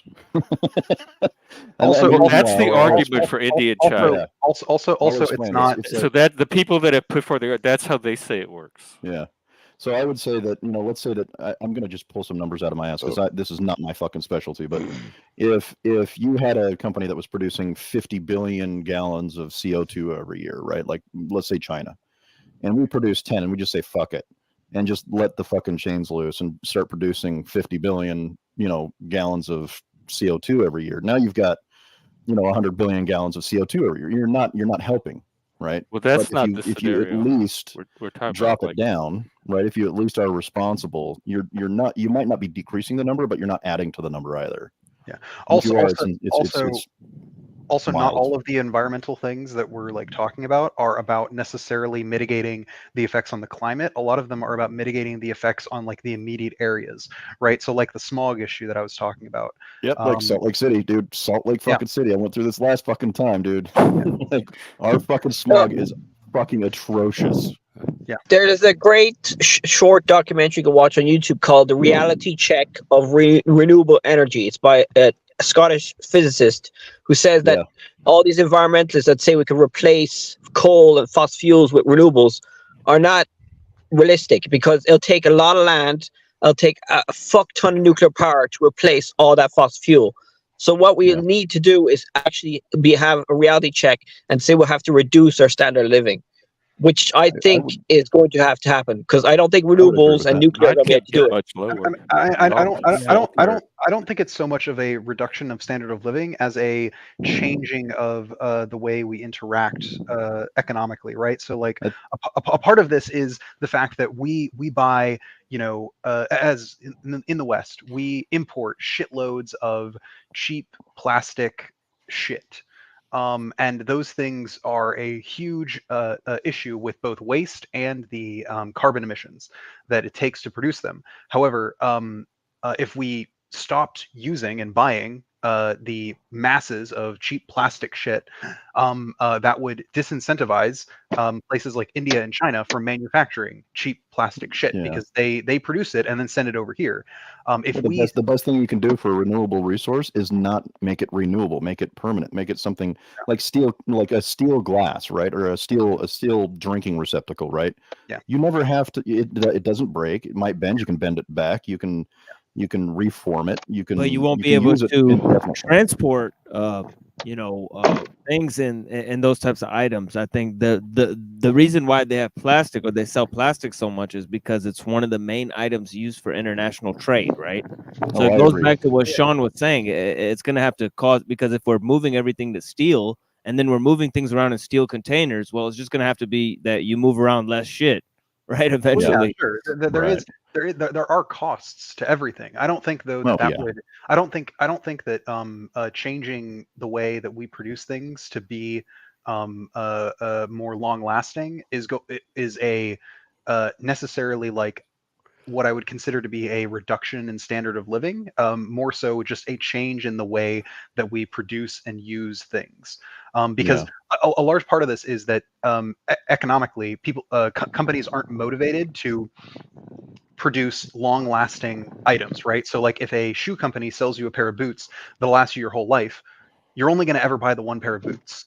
So they are instead incentivized to make boots that will fall apart after a few years. So then you'll have to come back and get new ones.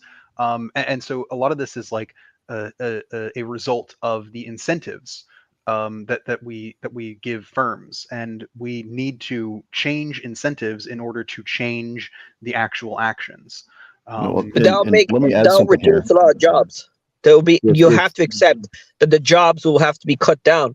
A lot of people have to grow their own food, because a lot of these manufacturing jobs in the cities, if you want to be very eco-friendly, all that stuff that we buy from Asia and Europe and America got to be cut down, because all the plastic, all the energy that it takes to make that. Because renewables, you could try and do it, but the main source of energy that's very hard to replace with renewables is making steel and cement.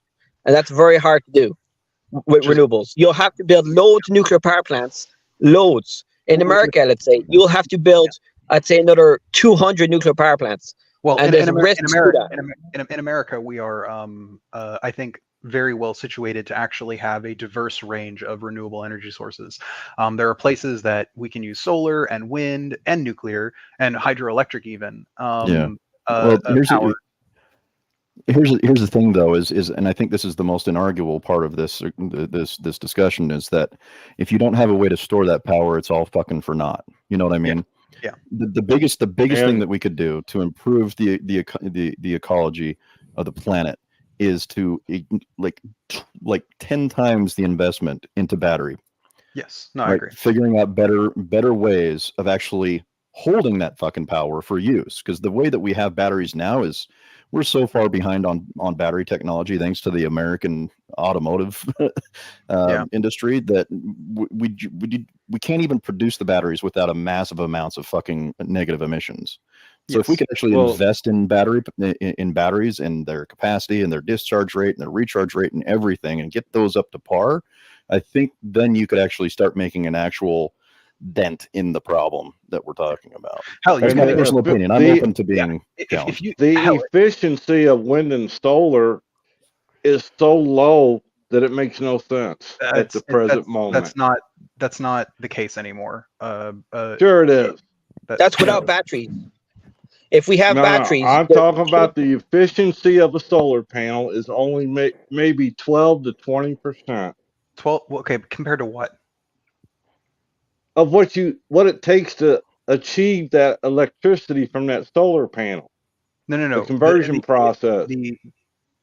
So it's not actually. So a lot of strides have been made in actually particularly in solar power. Wind power has always been relatively efficient. It's just very cost inefficient. It's very expensive upfront to make wind turbines. But with solar panels, the efficiency of like gathering in sunlight and then changing that sunlight into like electricity is actually low. No, like you are talking about from like 20 fucking years ago. One of the major problems with solar power, solar energy. There's a couple, but like one is the lack of the ability to store it efficiently. We can't there's a lot of places where like storing the actual energy that solar panels produce is really hard. Like it's solar panels fine during the day, but then obviously during the night, you don't have any sun, and storing that energy is very expensive and cost inefficient. Yeah, you need better batteries, but like the actual power that can be generated via solar panels is actually pretty good right now, because there's been a lot of investment in the past like decade and a half. So just looking up really quick, Lib, I'm just going to side with Chuck on this one a little bit, because Just a really quick Google check, really fucking quick. I mean, there's no research here. Sure. MarketWatch.com says most commercially available solar panels have an efficiency of less than 23% with an average range of 15 to 20. SunPower and Canadian Solar currently top the industry with 22.8% efficiency panels. And I think So you're losing what that is 80%. you're losing a lot of that energy due to heat. Yeah. But you can still make a lot of electricity with that 20%. Yeah, It's not a big deal. I'm just saying it's going to take a lot of area. If you want to replace, let's say, all the electricity in America, you're going to have to cover like the size of, I don't know, a lot of roofs. No, I agree, but that's why I at least don't advocate for us to just build just solar panels. I advocate for regions to use the methods available to them that are got nowhere to put to their nuclear environment. waste. Oh no, there's ways now to store it, but there's a lot of. I really don't like the environmentalists that are against nuclear. It's one of the biggest mistakes that Germany did. Yeah, they got rid of their nuclear. Yeah, and then they had to rely on gas. So no, there's ways to recycle nuclear. It's expensive. I know it is quite expensive, nuclear, but it's either that or it's climate change chaos. Because you know the way in America they replaced coal with gas. I heard that fracking gas is worse now because of leakage than coal itself. So that's great. Fracking is a very environmentally destructive manner of extraction. There's like people lighting their fucking water taps on fire. Like they're just opening the water taps and lighting the fucking fumes on fire. It's fucking hilarious. Like there's a lot of negative externalities of fracking, of just in general using fossil fuels that we have to be mitigated. But like one of the things is this isn't like a one solution is going to magically fix everything. This is going to be like almost like a generational project. Like, because it can't just be, we'll just switch our energy generation over and everything will be fine. No, there's a lot of things that have to go into this, including a not insignificant amount of like things like wealth redistribution, because there are actually things that will negatively affect our economy by shifting to renewable energy sources. That is just a fact. But the thing is that even though there are negatives to switching over, the other side of this is if we don't do anything, then like we are going to continually make the planet worse for the people who are going to live on it in the future. And it's going to negatively affect us. It's already negatively affecting us today once we're seeing like more and bigger natural disasters that are happening as a result of the planet warming up. And these are only going to get worse as time goes on. Like hurricanes don't get talk to India and China. Well, I mean, so first off, I do advocate for every country to do this, but I don't know if you noticed, Jeff. I mean, if you're going to catastrophize, like if it bothers you to the point where you have all these doomsday scenarios, it seems like India and China. I'm not talking about doomsday scenario. I'm just talking about on the path to a solution. You're going to have to go through them for a solution. Why do I wait? But I don't live there, so I can't. You live on the planet Earth. We all get. That's where the problem's happening, right? Can you compartmentalize climate change? No, you can't. So if the natural disasters are increasing, and India and China are also contributing to it, and they are not going to do anything to be part of the solution, how much should we freak out about it and damage our mental health over it? Well, I mean, I'm freaking out about it as much as I think is reasonable right now, because, for instance, I don't think that the immediate issues are going to like obliterate America in 5 years, but these problems are going to get progressively worse the less we do to address them. We're going to start seeing more climate refugees. We're already starting to see climate refugees around the world, and that's only going to get worse as the climate gets worse. But again, like you're telling us this, but India, China needs to be aware of this too. But if the communists were really into it, they could actually change faster because they're dictatorship. So they could force their populations in China to be more poorer and work in the countryside and leave the factories and the communists could actually probably do it faster than our democratic states, because democracy is kind of tough to do extreme. But we could also do a World War II style effort. But here's the thing: A war China effort. and India are not incentivized to do so, because if they did, because doing so would mean that they are actually cutting off their main profit, the way they make profit, which is by selling their manufacturing products to the West. If the West broadly were to cut down on our consumption of these products manufactured in these countries, where all of the problem is, according to Jeff, then they would. Hold on, what did Jeff say? Jeff said that India and China are the ones who we need to be focused on right now, getting them to change their behavior. I don't know why you're not understanding what my point. If there's a problem facing 10 people, and you need all 10 of them to solve the problem, and 2 of them are like, we're not interested. I'm not saying they're doing all the polluting, or they're all part of the thing. No. But just I'm logistically, saying, how do you solve a problem that takes all 10 participants, and 2 of them are not interested? And I'm giving you the way that we incentivize them to actually fix the problem is by right. That is exactly my point. Incentivize them. It to you. Go take these conversations to them. Like, I don't understand the point of having them here when if they're not part of it. You very clearly weren't listening. You very clearly weren't listening to me, because I was talking about what we can do to incentivize them to help us with this. Do you want to hear what I have to say on how we can help get China and India to incentivize them to help us with this? Do you want to hear but nothing what I'm talking we're trying about? so far seems to be working. I know, which is why I'm talking about what we could do to do that. Do you want to hear that from me, or do you want to just... Lib, you've been on the stream long enough to know that I'm gonna let you say whatever you want. So I'm not gonna stop you from saying what you want to say. Go ahead. No, it's not about it should even depend on whether I want to hear it or not. Well, it's about, do you want to listen to me? Because I'm giving you what you're asking for. Just go ahead and say it. So, China and India are incentivized to do more industrializing and more polluting because they are the manufacturing bases the primary manufacturing bases for the whole Western world. That is where, in the Western world, we do a lot of our manufacturing. And they do this because this is how they sort of like their economies run, is they make shit there and they export it over here.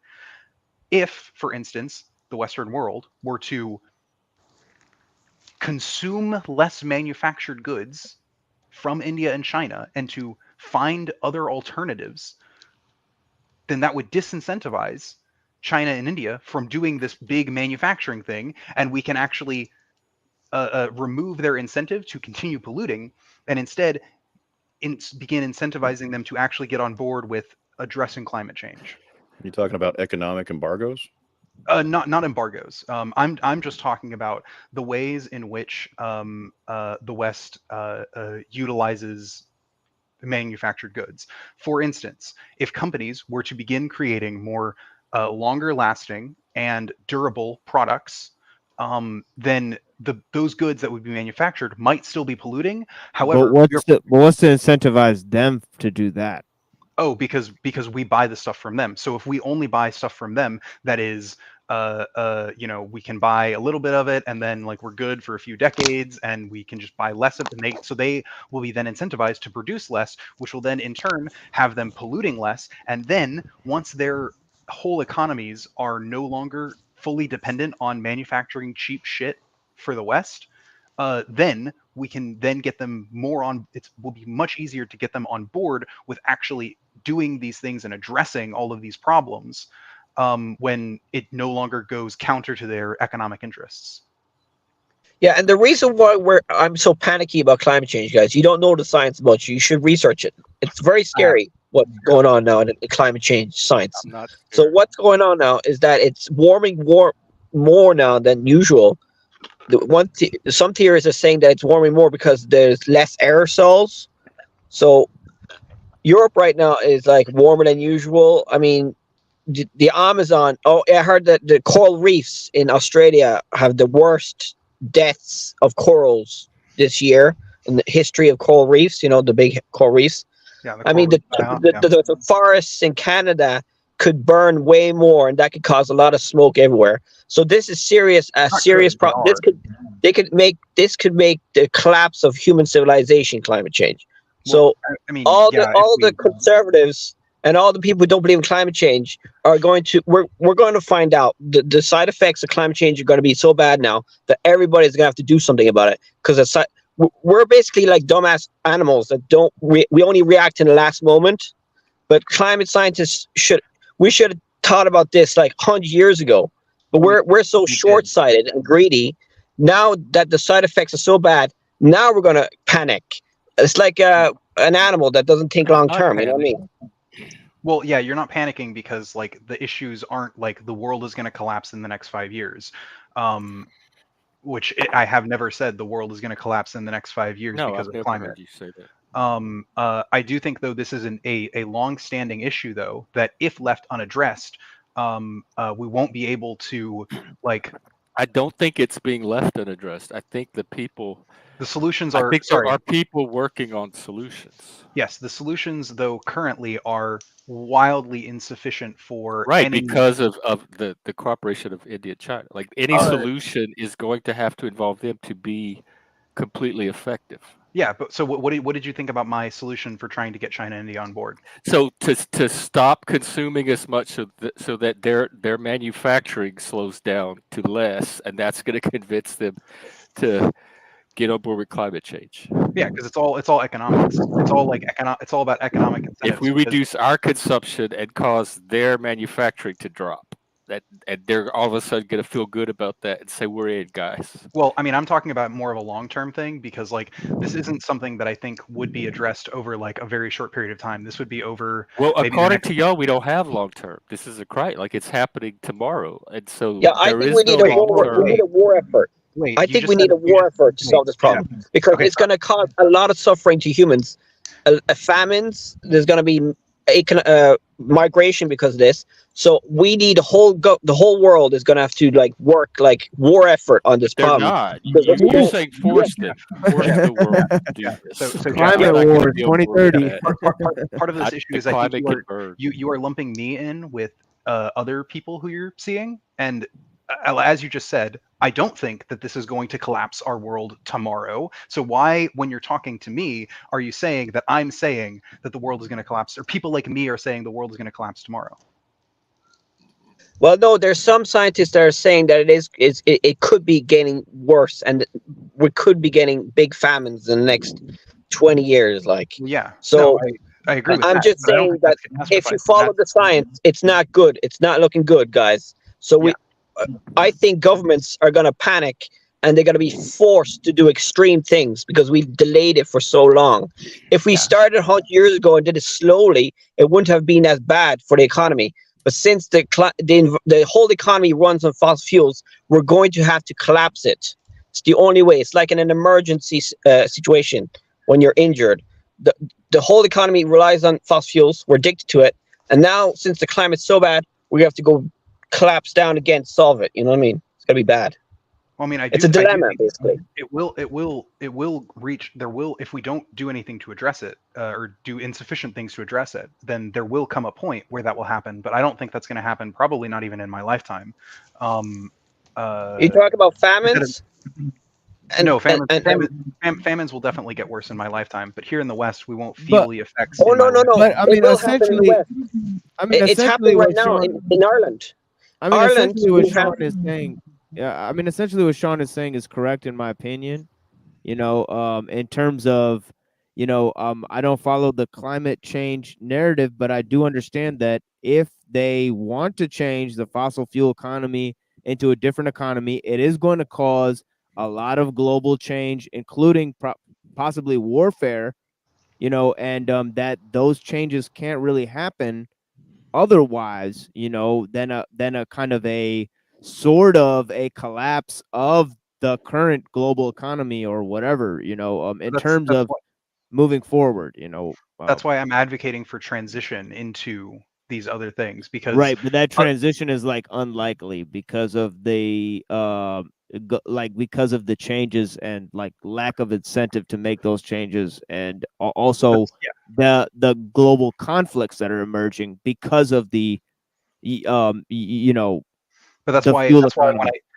when I talked about my solutions, I was talking about changing incentives. That's because I think that changing. Well, you're gonna have to come up with another solution because I'm not Right. changing It's anybody's got to be I a don't think quicker there is. solution. No, guys, I don't think the solutions Jeff, oh my are God. going to be rich. I don't think we're going to be richer in the future because of solving climate change. I think we have to accept the tough love that we have to reduce our standard of living, especially in the rich My countries. standard can't get much lower. I'm not reducing it. Yeah, I know, I understand. I'm just saying that to solve climate change, we can maybe replace a lot of things with renewables and stuff.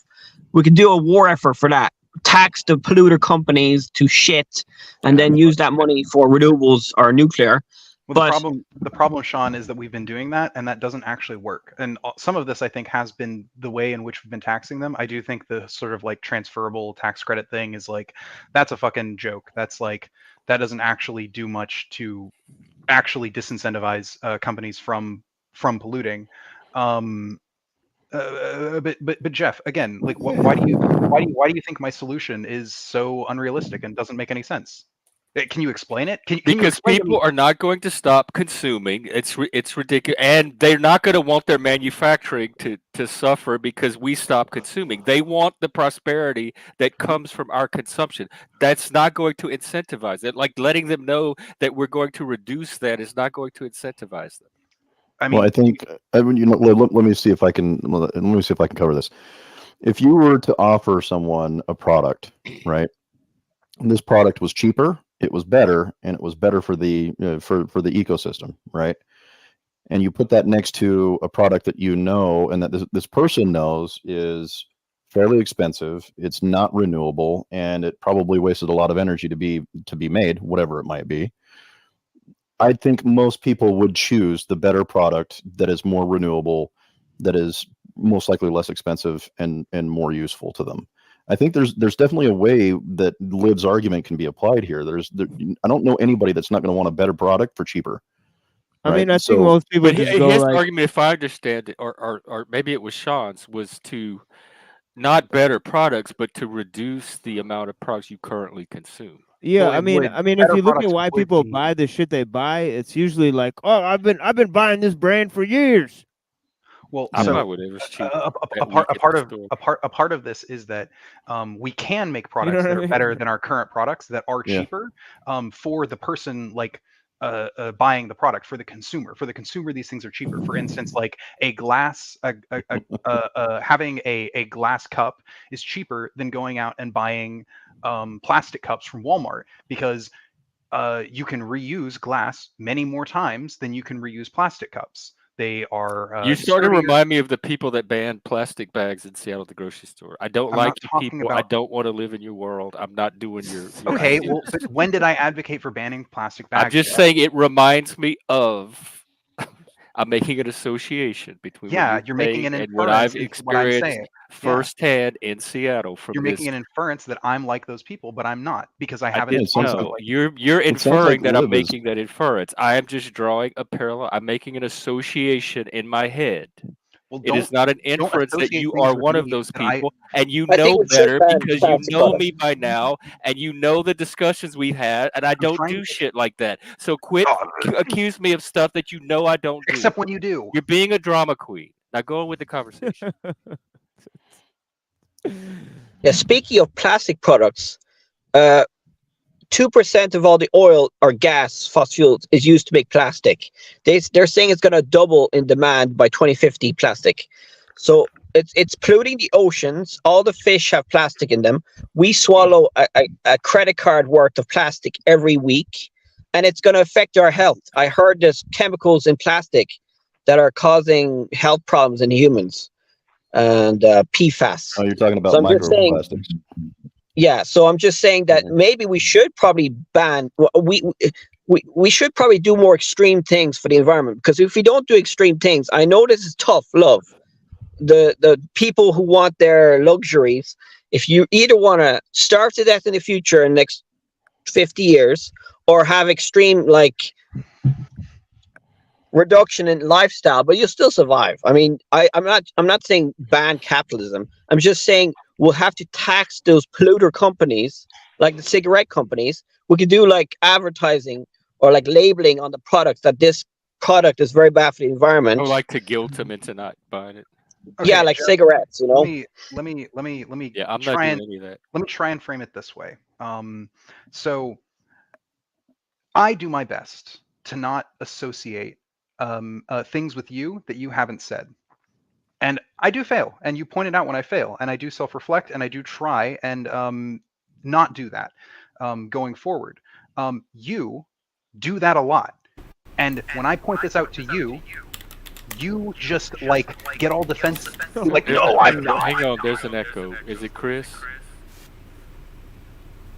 Oh, he's got a YouTube channel open, or And and There we I really wish that like I could get through to you on this, because this is a constant You issue can that- get through to me by having a rational adult conversation with me. And I'm As in the attempting to have past, you've gotten through plenty of times when you take the right approach. but not on this, apparently, because there's no I've Because you had a reaction to what you're describing, reminding me of what we're doing in Seattle. You took it personally, like I was saying you were one of those people. I never said that. I said that the strategies that you're describing sound very similar to the ones they're using here in Seattle.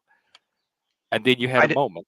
I didn't explain any strategies in You've been specific. explaining strategies like the last hour. You and Sean both have. You even asked, "What do you think of my strategy for getting these companies to?" And then you don't gaslight and pretend you haven't spent the last hour explaining strategies. Okay, if you know so much about my strategy, then please re-explain my strategy to me so that I know that you know what that you are. You just denied that you were explaining strategy, and I said you were.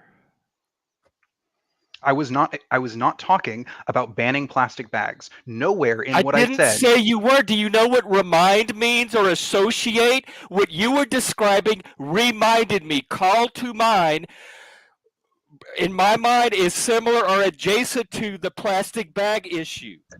I We don't need to know mute why Jeff. you think I'm like saying you are saying that, or that you are one of those people, or that you were talking about. It's like, oh, that reminds me of this thing. That's all I was saying. I don't know why you're having difficulty with that today. Because you have a negative association with that, and so yes, I do. But I don't know why you're personalizing that onto you, just because the topic of conversation reminded me of something these people did that I have a negative associate with that you're now personalizing to yourself. Like I think that association transfers to you. Because I'm not describing that. I didn't say you were. I said what you are describing reminds me of what I am describing. Yeah, but I wasn't. I don't know why you're not seeing this. I know you're bright enough to. I think you'll understand it when you're older. I think. I don't need to understand it. You don't need to condescend to me and pretend like you're teaching me something that you see that I don't. I don't think you're seeing what I'm seeing. I can only hope people that watch the stream can understand what I'm seeing and reacting to. Wait, Jeff, you don't want to ban plastic products? I mean, you could replace plastic products with like Sean, more sustainable stuff, but it's going to be more expensive. Plastic is cheap, so that's why everybody uses it. If you want to ban it, let's say hypothetically I banned it. I was an eco dictator. I would ban plastic. That means that all the stuff we buy would be more expensive. Yes, that's the sacrifice I have to make. Yeah, either that or we have like pollution everywhere, or stuff in our bodies from all the fish we eat that has loads of plastic in it. I mean, obviously we could still use plastic for some things like healthcare, because that's important in healthcare. But in a lot of things, we should probably ban it. But I know it's probably going to be more expensive if you want to replace it with other things. Plus, plastic is very hard to recycle. All right, I'm going to sign off. Before, though, I did want to note something that I think one of the things that I noticed in the this is going back, but to the Steven video, is I feel like you might be a little bit just perhaps for a bit of self-reflection on yours. I'm not accusing you of this, but I do want you to think about it. Steven and Bex to a certain degree, and a lot of times we're complimenting you, and it felt like stroking your ego, and I do want you to consider possibly that may affect your perception of him, because he was a lot of times very complimentary towards you, and that may have impacted. I'm just like, I don't know how to evaluate things on my own without like. I'm just pointing out I don't something know that I if know. I were the type to take offense or be insulted, I'd feel a little. It's like it's kind of insulted by what you're saying. Yeah, and I would be too with a lot of things you say to me. But I'm just saying that was something that I noticed that I don't know if you did. Well, Bex and SanityMachine, y'all are running a good game on me, showering me with all this praise and compliments that like I don't even remember them doing, and that's why I'm taking your side, not because it's not for the reasons I said. That I observed the thing in a particular way, and this is how I experienced it. It kind of matched what they were saying. It's because they're coaxing me with. I said it influenced. I didn't say that's the reason. Bombing me to like get me on. I think they're running some kind of game. Well, you threw out your suggestion, and it doesn't resonate with me at all. That's not. I know It's very. because you're I know it's because you're things pig-headed. I do. It's not because Bex or Steven, who I don't even know, are giving me all these praising compliments, which I don't even see where they're doing that. And I think that perhaps I must have missed it. And I think that perhaps you should take some of the advice that you give me sometimes, which is to do some self-reflection. I self-reflect all the time, and I don't even tell you. Not when it comes to me. Not when it comes to me. Self-reflect about you? That's not no about me giving when I say things to you that in the opposite have caused me to self-reflect. Like you've said to me and I've self-reflected. I've said similar things to you and you just like act all defensive, which is a common thing. It's self-reflection. I don't need a single other human being on earth to guide my self-reflection. Then I don't either, and never fucking give me advice. I never tell you to self-reflect. You absolutely do. You have multiple times on this. I don't even use that word, really. That's not a natural word in my vocabulary. Well, you didn't use the word self-reflect, but I'm saying that the words you used reminded me of the phrase self-reflection. Okay, see, now I knew you would understand. Is that better? Oh my god, you guys kill me. You guys kill me. I know, this is funny shit. Our climate change is very. Oh, I do self-reflection. It could be a full-length mirror. Yeah, Daniel. It's a very depressing subject to talk about. People get angry of it. I mean, understandably. I'm not experiencing the same level of threat that you are about it. Well, it's because you're probably not interested in it. I don't see it as much of a catastrophe or like an immediate pressing where we have to have this like really totalitarian form of climate change enforcement, or we're all gonna incinerate as a planet. I'm not at that. Are you on Twitter? Perception of it yet? Are you on Twitter or any social media? Do you follow any climate change stuff? I follow a bunch of it. I can't say it shows up regularly in my feed. Well, I do, and from what scientists are telling me, it's not looking good. So that's why I'm more panicky. Right, if you're consuming all of this negative information all day, it might. Well, it's the same with it's going to lead us to have different views of the climate situation. Yeah, but it's the same with the conservatives and the trans issue or the immigration issue. Both sides have their fears, and my fear is climate change, and I think it's more important, climate change, the environment, than the trans issue or immigration. Well, climate change will make immigration even worse, so that's why I care about climate change and all that stuff, the environment. I'm concerned that if it gets to the point where it's now an emergency, it's too late. So I'm advocating for intelligent, progression forward with the mind that it is possible to do these things and not actually harm people's lifestyles, really. Very minor changes like switching from plastic to paper bags or whatever, or even better, just using your own grocery bags would be even more beneficial, because then you're removing 100% of that waste except for your bag. Grab it when I leave the house. But it's I think just being responsible and understanding that the things that you put out there, they stay there, right? That's kind of the whole argument, is that whatever we put in the air stays there, and we have to try and work towards both removing that and reducing that.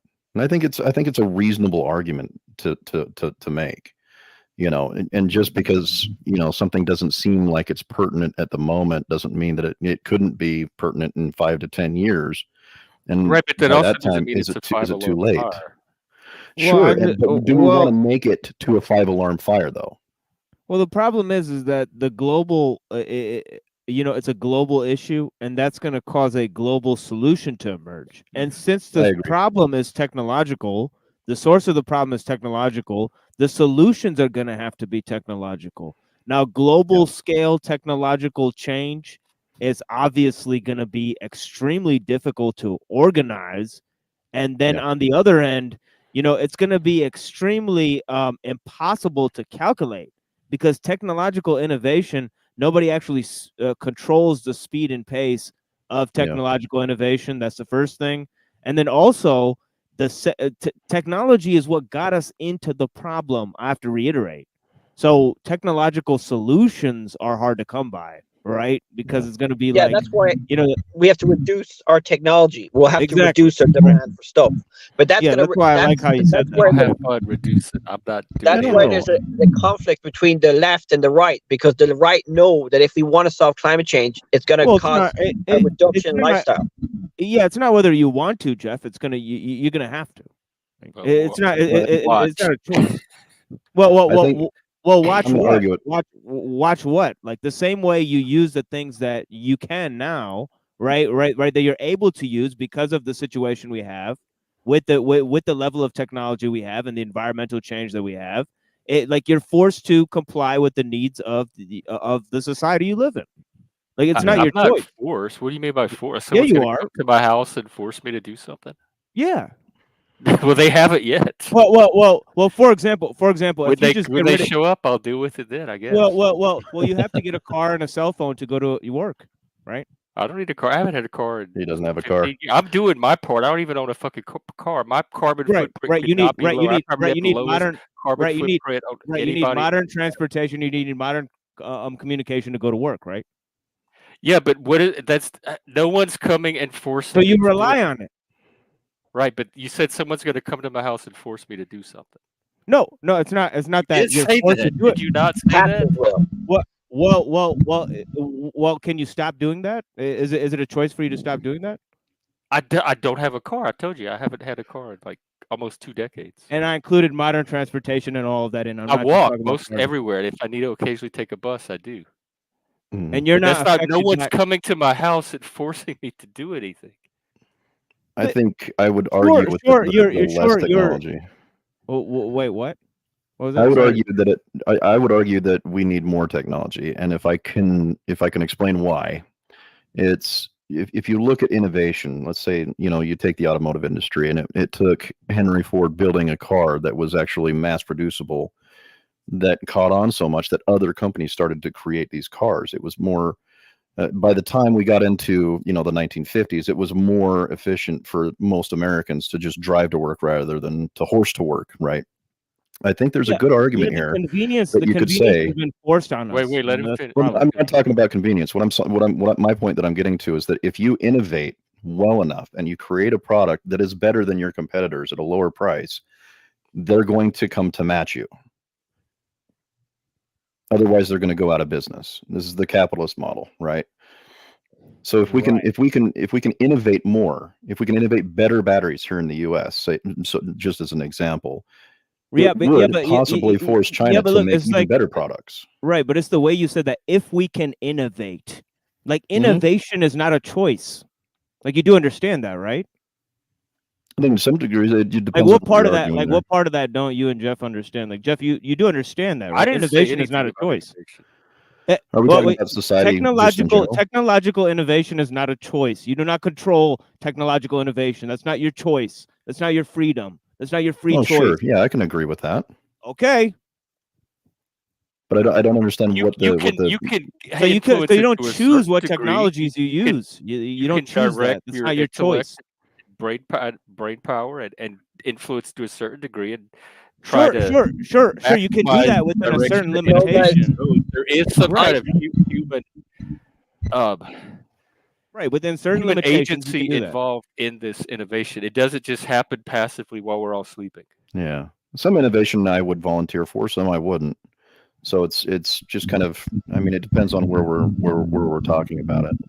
Well, but all my innovation point more to the more general point is that if we can innovate things that are efficient and cost effective, not even removing renewable, I mean, even if we remove the renewable aspect of it, it could possibly force other countries and other companies to do the same thing and be more competitive on this marketplace of what we would consider ecological responsibility. There is a possible way of doing it. Is this concept of quote unquote innovating change. You know, this requires large scale maneuvering. You know, absolutely, I agree. Across a range of experts and across a range of political ideals and across a range of political constructs. You know, so absolutely in that way, it's seemingly implausible, right? Well, it would be if it hadn't been done numerous times already. In what way? Phones, cars, airplanes, aircraft, transportation of almost any kind. Those things, all sorts those of things have been innovated through collaboration. You propose? Yeah. I don't think so. I would propose that they've done so in some aspects of collaboration. Well, how come we don't use the best types of things to make the cars, for example, right?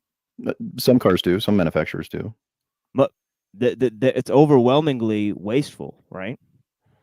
It can be, yeah. I'm not disagreeing with you, by the way. I'm agreeing with you that yes, these are challenges, and yes, you should be bringing them up. But how would more technology solve the problems, right? That's what I'm asking. You mean more batteries, but the problem with lithium batteries is they're the most efficient mineral to make batteries.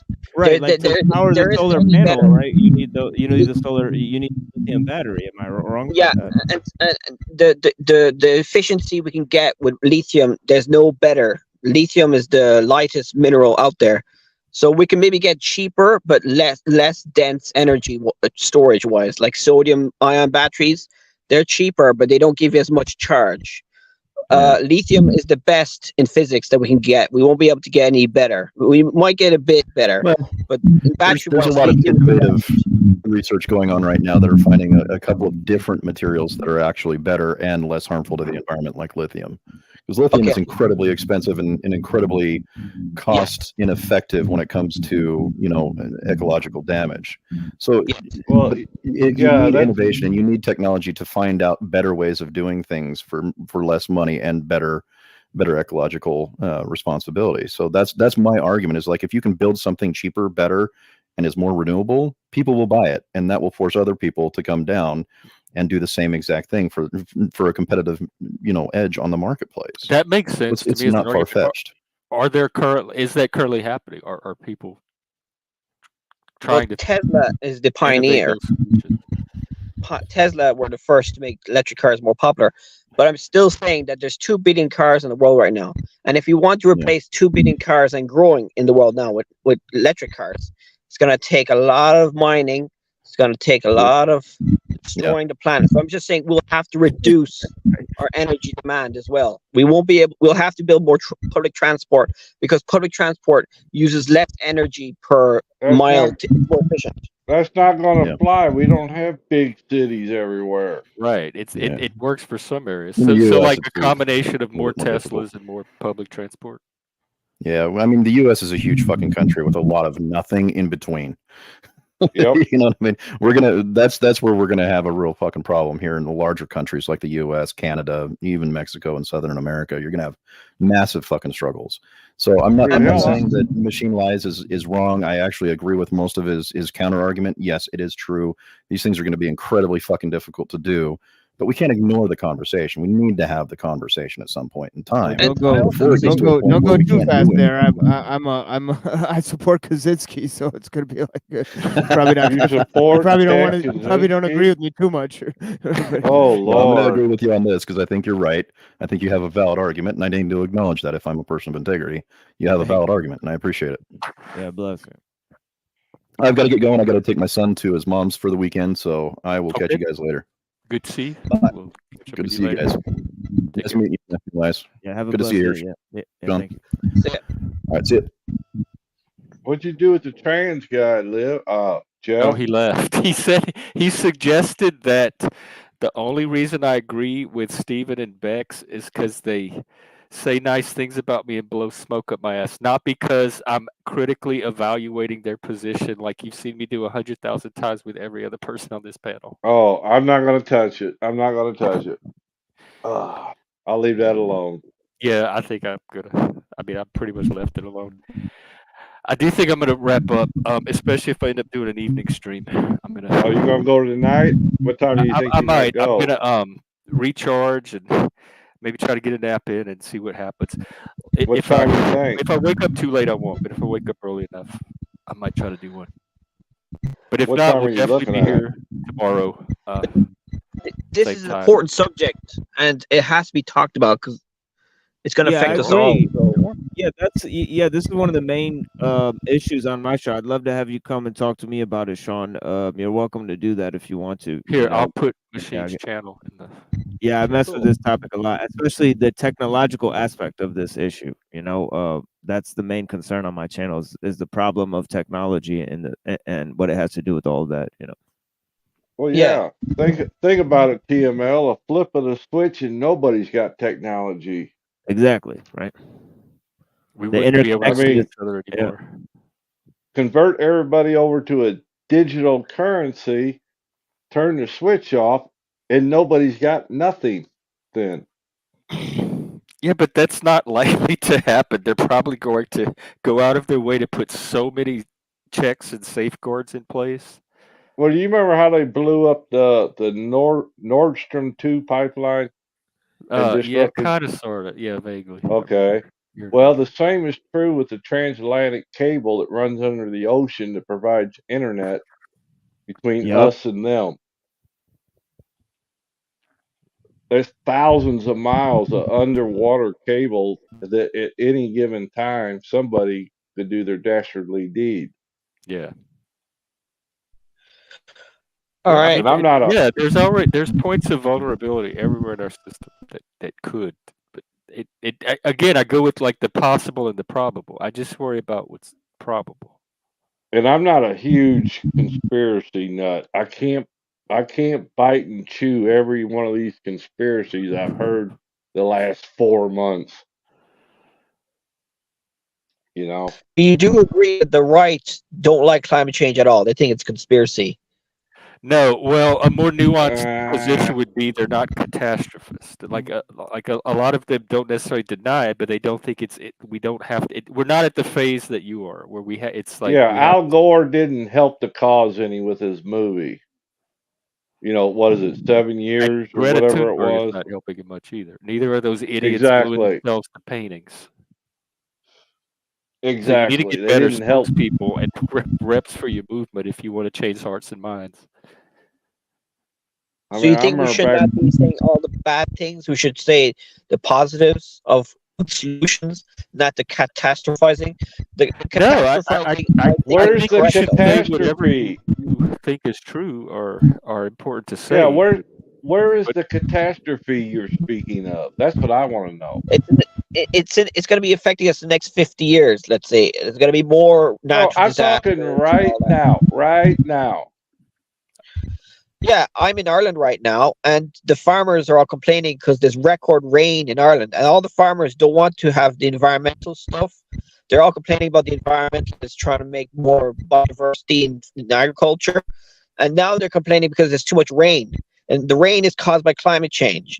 And in Europe, last year, or is rain caused by Mother Nature trying to correct herself? Rain is it's double the amount. We've had double amount of rain now. Right. Europe, it's a hypothesis that it's caused by climate change. But is that not Mother Nature self-healing? Just saying that you're going to hear more weather stuff in the future, and you're going to have to change your mind. Don't. The only one I hear from so far is my climate change friends. Say what?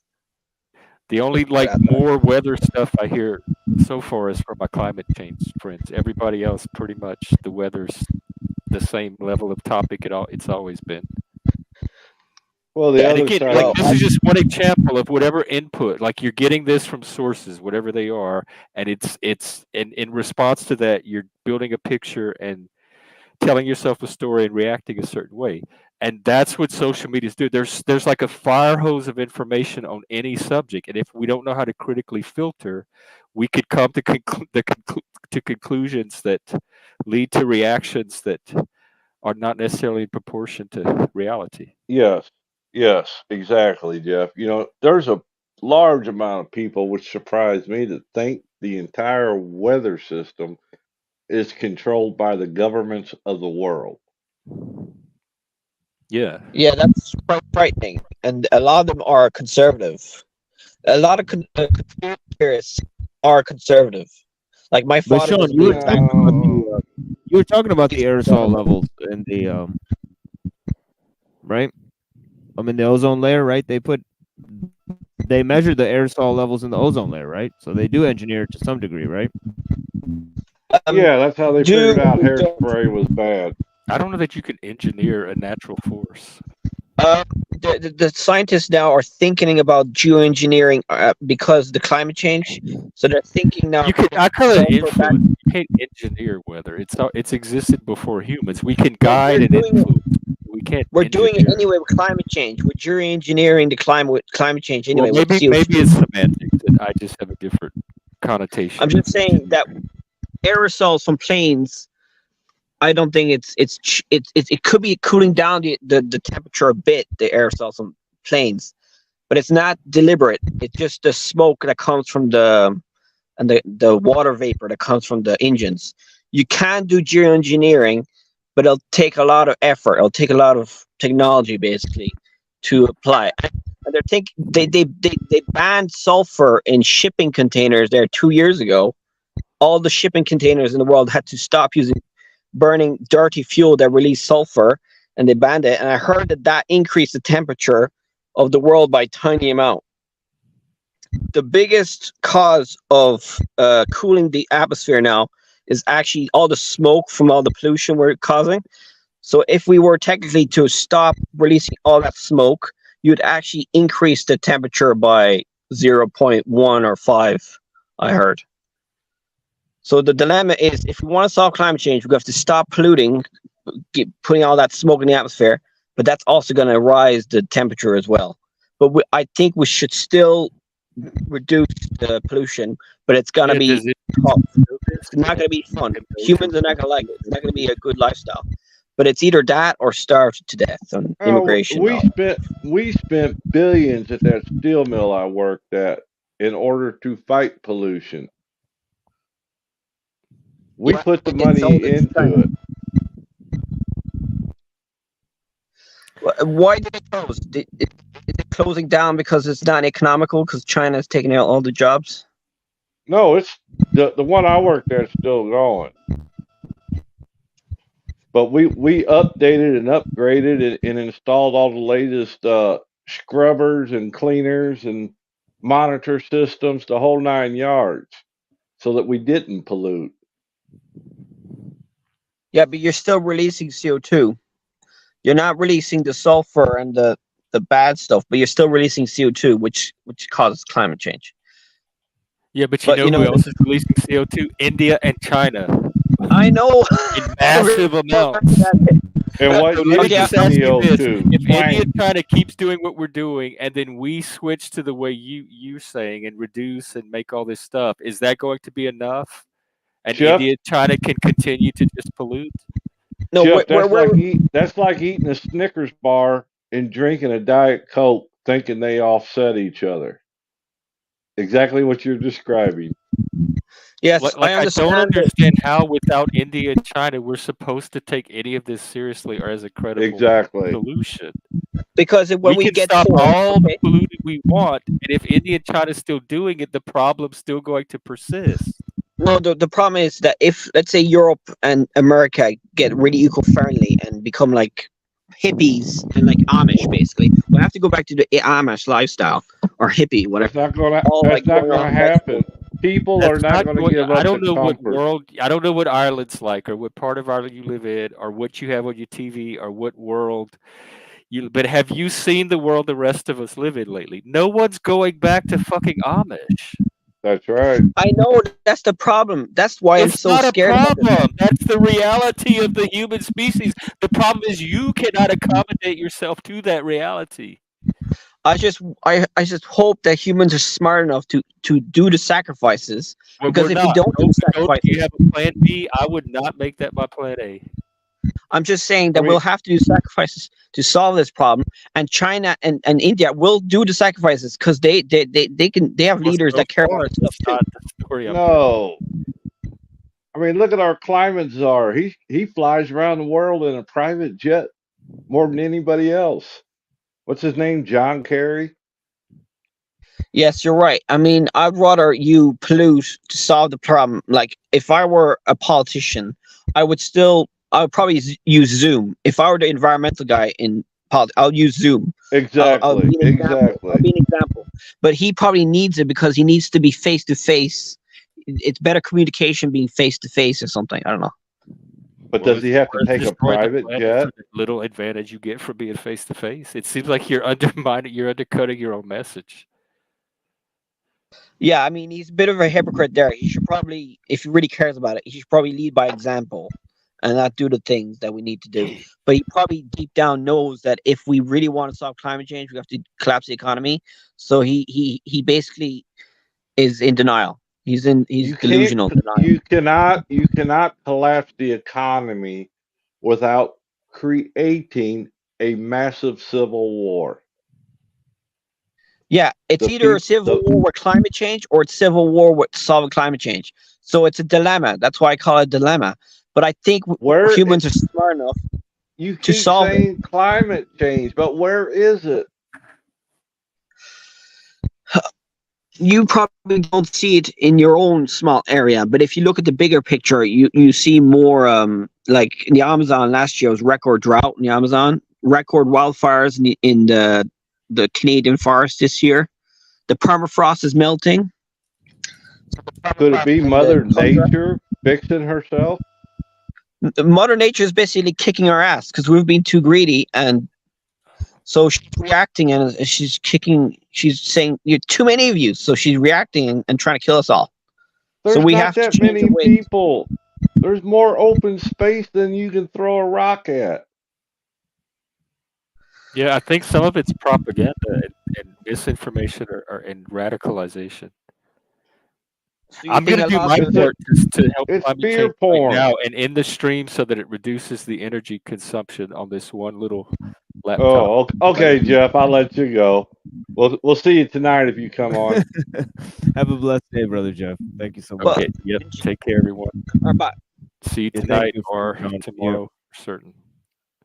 Yes, thank you, Sean. Interesting discussion, brother. Thanks. Bye. Yep. Thanks, Sean. Take care. And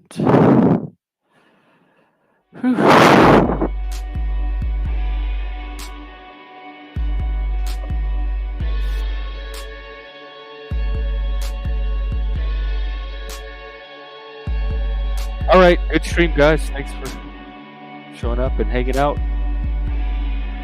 Maybe tonight, if not, it really is. Friday night's really good for streaming. There's a ton of streams going on. But if I'm around and motivated, I'll do an evening one. If not, we'll be here tomorrow to get the weekend going. Take care. Thank you. Oh, I don't have my horn. Hang on, I gotta get my horn.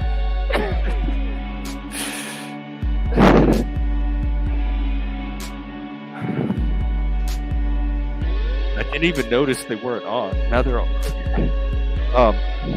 Who's Deadpool? We're wrapping up. We're here tomorrow. We're here again tomorrow at 2 p.m. Central. So if you want to come back to this, we'll do another panel. All right, I'm out. Take care.